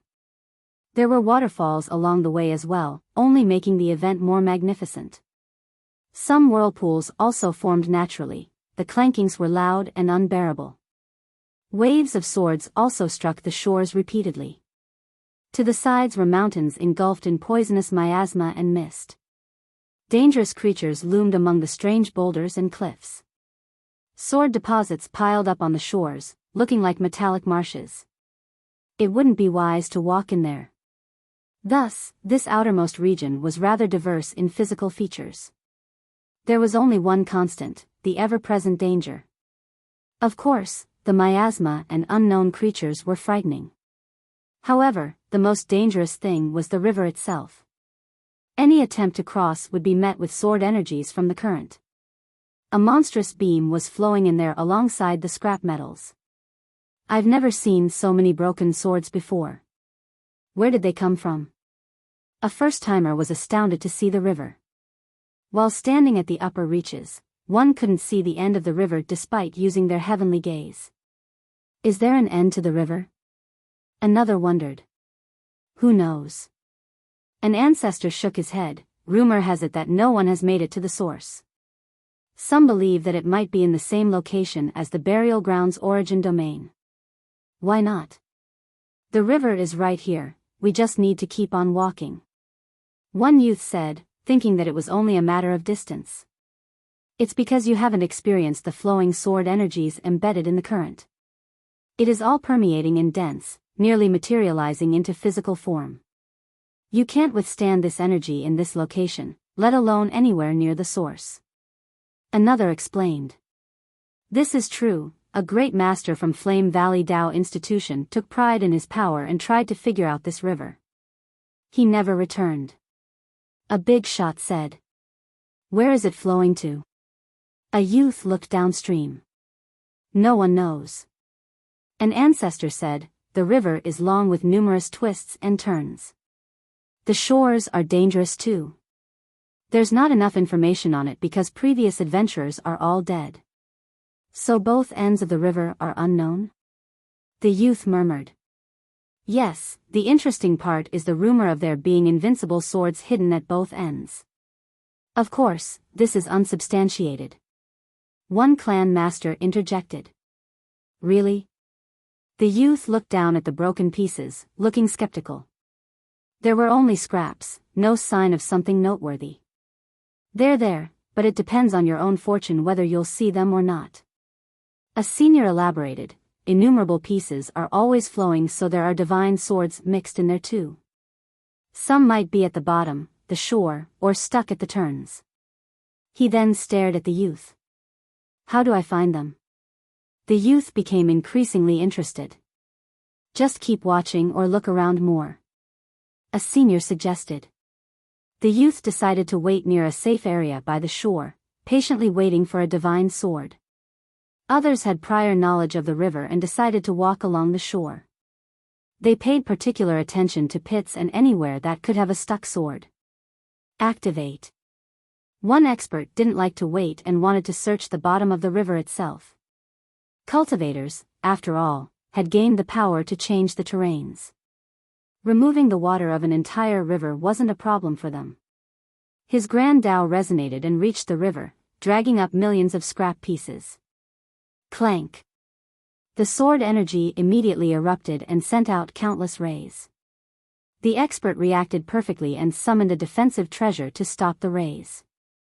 Unfortunately, it was an issue of power, not speed. The rays still pierced through the treasure in his body, instantly killing him. His screams shocked the audience. Some of them had shared the same thought, wanting to check the bottom of the river for divine swords. Don't mess with the current, the sword energy there will immediately retaliate, a senior warned the young ones. Of course, not all were unlucky. One cultivator accidentally stepped on a pile of mud and noticed a bright flash. He immediately checked and found a radiant sword. He was smart enough to immediately put it away and leave without taking a look. After all, he was alone and didn't want to become a victim due to greed. Alas, someone still noticed him. Hey! That guy from Chali Monastery found a nice sword. The person shouted right away. Nonetheless, he was already long gone. What type of sword? Others became excited. The shouter shook his head. I didn't get a clear view. It's a sword pulsing with a crimson light, the grade should be high. Keep looking, maybe there are other swords stuck here. The crowd immediately tried to dig up the mud. In another location, there were hymns coming from a basin. The noises were louder and clearer than those coming from the current. Because of this, some people took note right away and came over. There's a divine sword right there. The flow at the basin was weaker so they could see the sword floating up and down. The rays coming from it crushed the scrap metals nearby. I got it. An expert leaped over and reached for it.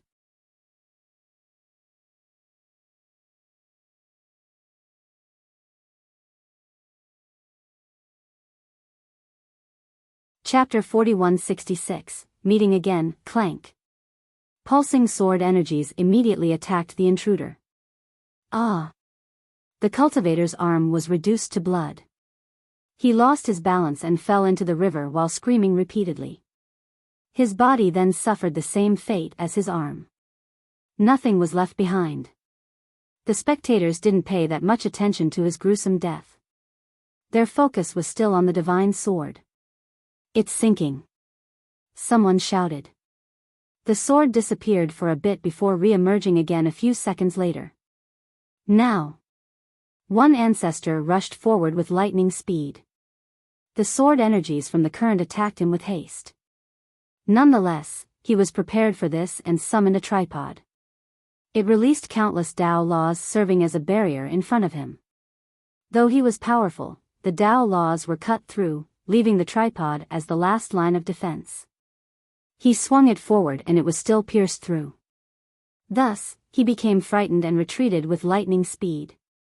Alas, he still groaned once since one ray pierced through his left shoulder, leaving him bloodied. This served as a good lesson for the nearby cultivators. Even a mighty ancestor stood no chance against this river, or so they thought. Another newcomer decided to give this a shot. A sweet fragrance permeated the air, then came a violet aura. They saw a girl gliding across the air. She raised her hand and released a long silk string towards the sword. Fire and ice sword. Someone shouted after seeing her. Clank. The sword energies crushed the string, then rampaged towards her direction. She became alarmed because she maintained a safe distance from the river, choosing to use the silk instead. In this split second, she performed dozens of stepping techniques for spatial leaps. Her figure and beauty charmed the crowd, especially her fans. Boom! She successfully evaded the slashes. Deep scars were left on the shore. They actually attacked that far? Experts took a deep breath because the princess was nearly killed. It's just too strong. They could only watch the sword flow away. But look, the princess is completely unharmed. She's worthy of being the successor from 2 schools. One male youth couldn't help but praise. Even the older cultivators were impressed by her agility. I thought that this is the outermost region, the simplest one. Someone said, how can this be the weakest with this level of sword energy around?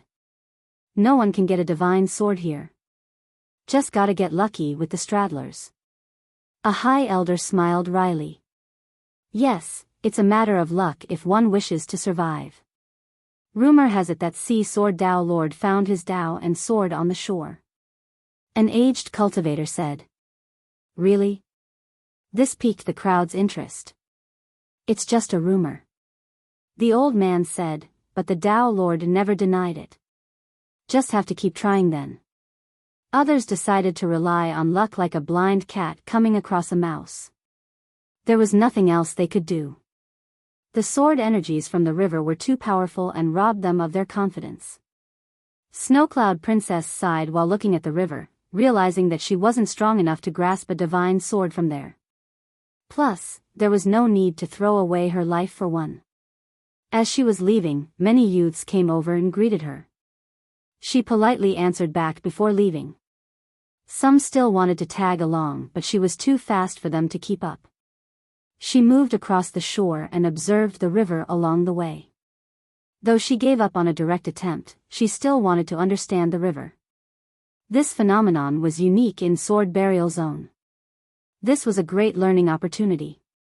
She occasionally saw more divine swords floating down the river but didn't become greedy. As she delved further, she realized that the sword energies were becoming stronger. It wasn't enough to stop her right now, but that would only be a matter of time. The majority of cultivators didn't make it as far as her. They simply wanted to test their luck and find abandoned swords. That's why they chose the safer areas. As for her, she was strong enough and had ample treasures to deal with the various dangers looming here. At one particular turn, she nearly died to a sword ray, but a peerless treasure saved her. She became hesitant and wondered if this was it for her journey. But, something in the distance caught her eyes, a man sitting with both feet dipped in the water, looking quite relaxed. Seeing people playing in the water wasn't surprising in other rivers. However, this was Sword River. Doing so would result in losing their feet. Strangely enough, this didn't happen to the man. The current acted like normal water instead of metals. Young noble Li. She shuddered after seeing him clearly. It was none other than Wuxia. However, he was alone and didn't have an entourage with him. He kicked his legs back and forth, looking like a happy child.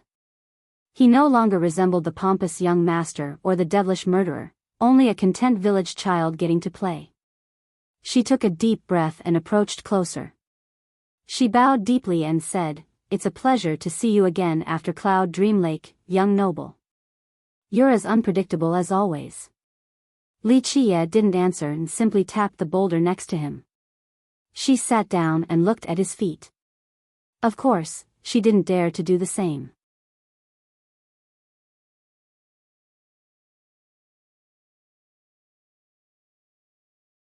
Chapter 4167. Feet washing at Sword River. The turbulent current of metal resembled a gentle stream, one to be enjoyed, not feared.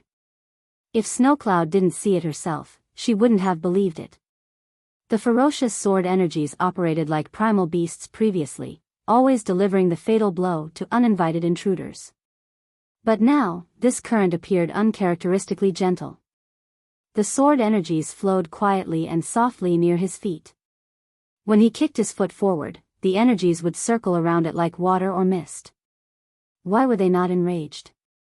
On the other hand, Wuxia played the part of a naive child unaware of any danger, merely enjoying the moment. "Here to look for a divine sword?" Wuxia casually asked while still staring at the river. I suppose." The princess replied. Everyone came searching for fortunes, she was no exception.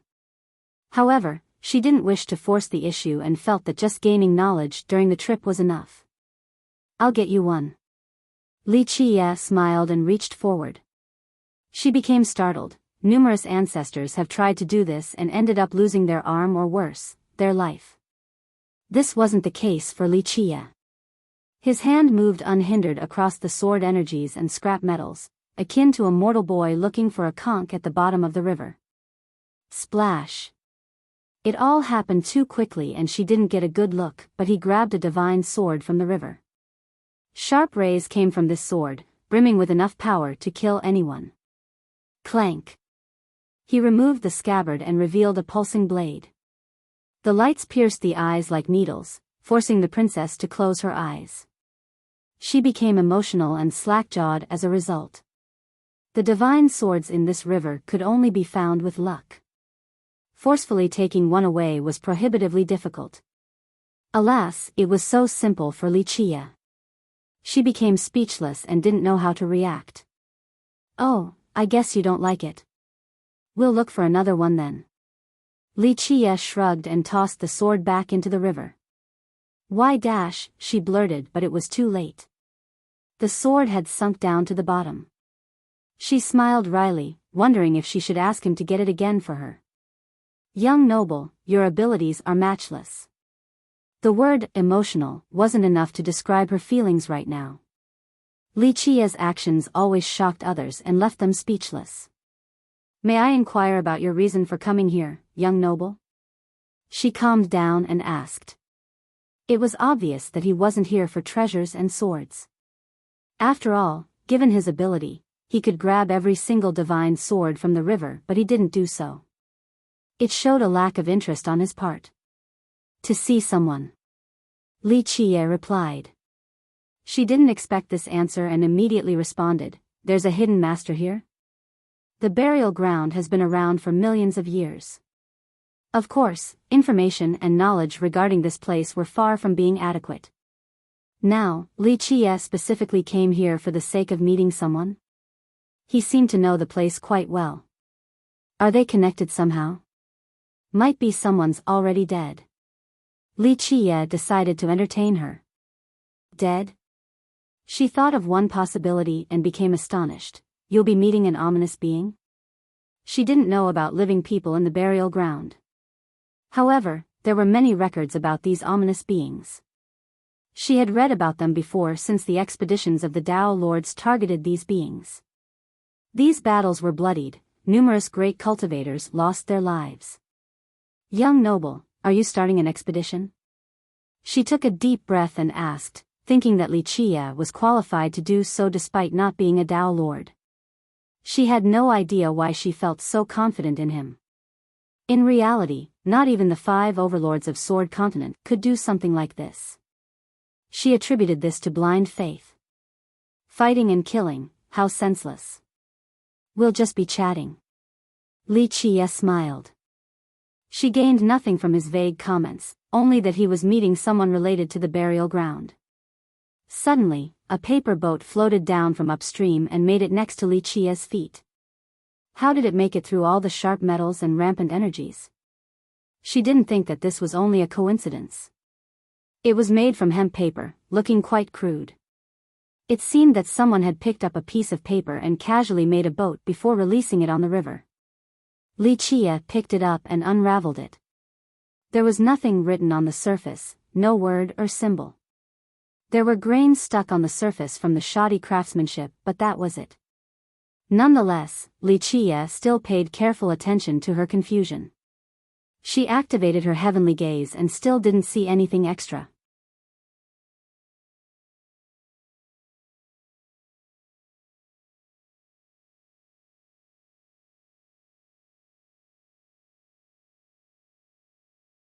Chapter 4168, Legendary Immortal Weapon. She didn't think that he was putting on an act either. It's just that she couldn't read the content. Eventually, once he finished, the paper boat suddenly caught on fire and turned to ashes in the blink of an eye. They scattered down the river and floated away with the sword energies. She started wondering about the boat's origin. There were many things floating on the river, leaves, gems, or something else. At least before the sword energies ate them up. However, a piece of paper from upstream? This was worth ruminating. Did a big shot leave it behind after making it far up the river? Or was it from the river source? Both seemed impossible because there was no chance this paper boat could make it this far without being crushed to nothingness. The only things that could survive this river were swords or scrap metals originating from the source. Young noble, what was written on it? She couldn't help but ask. Nothing much, just where it is from and the places it has been. It's just a communication medium. Li Chia said. Where is it from? Her curiosity rose. From its master's hand. Li Chia chuckled and looked back at the river. This seemed like a non-answer, but it told her enough. This meant that its master was someone strong enough to go far upstream. How far? Did he make it to the source? This left her with more questions than before. Sigh, there's nothing good here. Li Chia moved his hand around in the water then said, we won't find a top sword waiting here. Young noble, what is your definition of a top sword? She didn't think that this was his goal. Whichever fits my hand the best. He answered. She didn't expect this answer. Most would talk about Dao Lord swords or Imperial swords. However, his question was just whichever sword fits his hand the best. This seemed to be a ridiculous answer, yet it made sense. I heard that there is an immortal sword here. Maybe it'll be a good fit for you, young noble. She suggested. This wasn't an attempt at flattering Li Chia. She simply stated what was on her mind without thinking twice. Looks like you have done your share of reading. He glanced at her. One is actually here. She became emotional after hearing confirmation from a source she deemed trustworthy. What is an immortal sword in your opinion? He asked. She pondered for a bit. The world talked about an immortal sword here, but everyone had a different definition. For example, weak cultivators would consider a relatively strong sword immortal. There are 9 heavenly swords of finality, only Myriad Era is missing. It is rumored to be the strongest of them all, so if it is here in sword burial, I believe it can be considered an immortal sword. She answered. The 9 aren't bad, but there is still a way to go before the word immortal can be used to describe them. He replied. She smiled wryly because this wasn't a conventional perspective on the 9 heavenly swords. Most absolutely considered them to be on the immortal level and would think that Li Chia was being too arrogant. May I hear your definition then, young noble? She asked. If I must assign this word to something, then it'll be added to whichever sword is currently in my hand. He smiled. She took a deep breath after hearing this overbearing statement. This affected her greatly since she had such a high evaluation of him, thinking that he was telling the truth. There is a notable sword at this burial ground. He interrupted her stupor. Is it Myriad Era? She regained her composure and asked. No. Myriad Era and the other 8 aren't actually from Sword Burial Zone. Some might have been found here, but it's all a matter of circumstances. They do not belong to the zone, unlike the one I mentioned just now. He elaborated. She thought about all the possibilities. There were many records mentioning an immortal sword here, but they lacked concrete details. Thus, many assumed that they were talking about the heavenly swords. So the rumors are still half right. What kind of sword is it? She murmured. A fine one, quite rare too. He stared deeper into the region and said, unfortunately, it's still missing a spark to reach the next level. What is it like? She didn't give up. What weapons are the greatest in this world? He answered with a question. She pondered. Most would instantly bring up Dao Lord weapons for this answer. However, she disagreed due to her knowledge. We'll have to bring up the 9 heavenly treasures. Unfortunately, they only existed in the legends. For millions of years now, no one had seen these treasures. Not bad, close. He smiled. So they're real. She became shaken again. There are epic paragon artifacts and even more dreadful weapons. He said. She has never heard of these titles before and knew that they would be unimaginable. You're tuning into the Biyao's Wuxia Chronicles YouTube channel. Don't forget to subscribe and join us on this journey to catch the most captivating stories.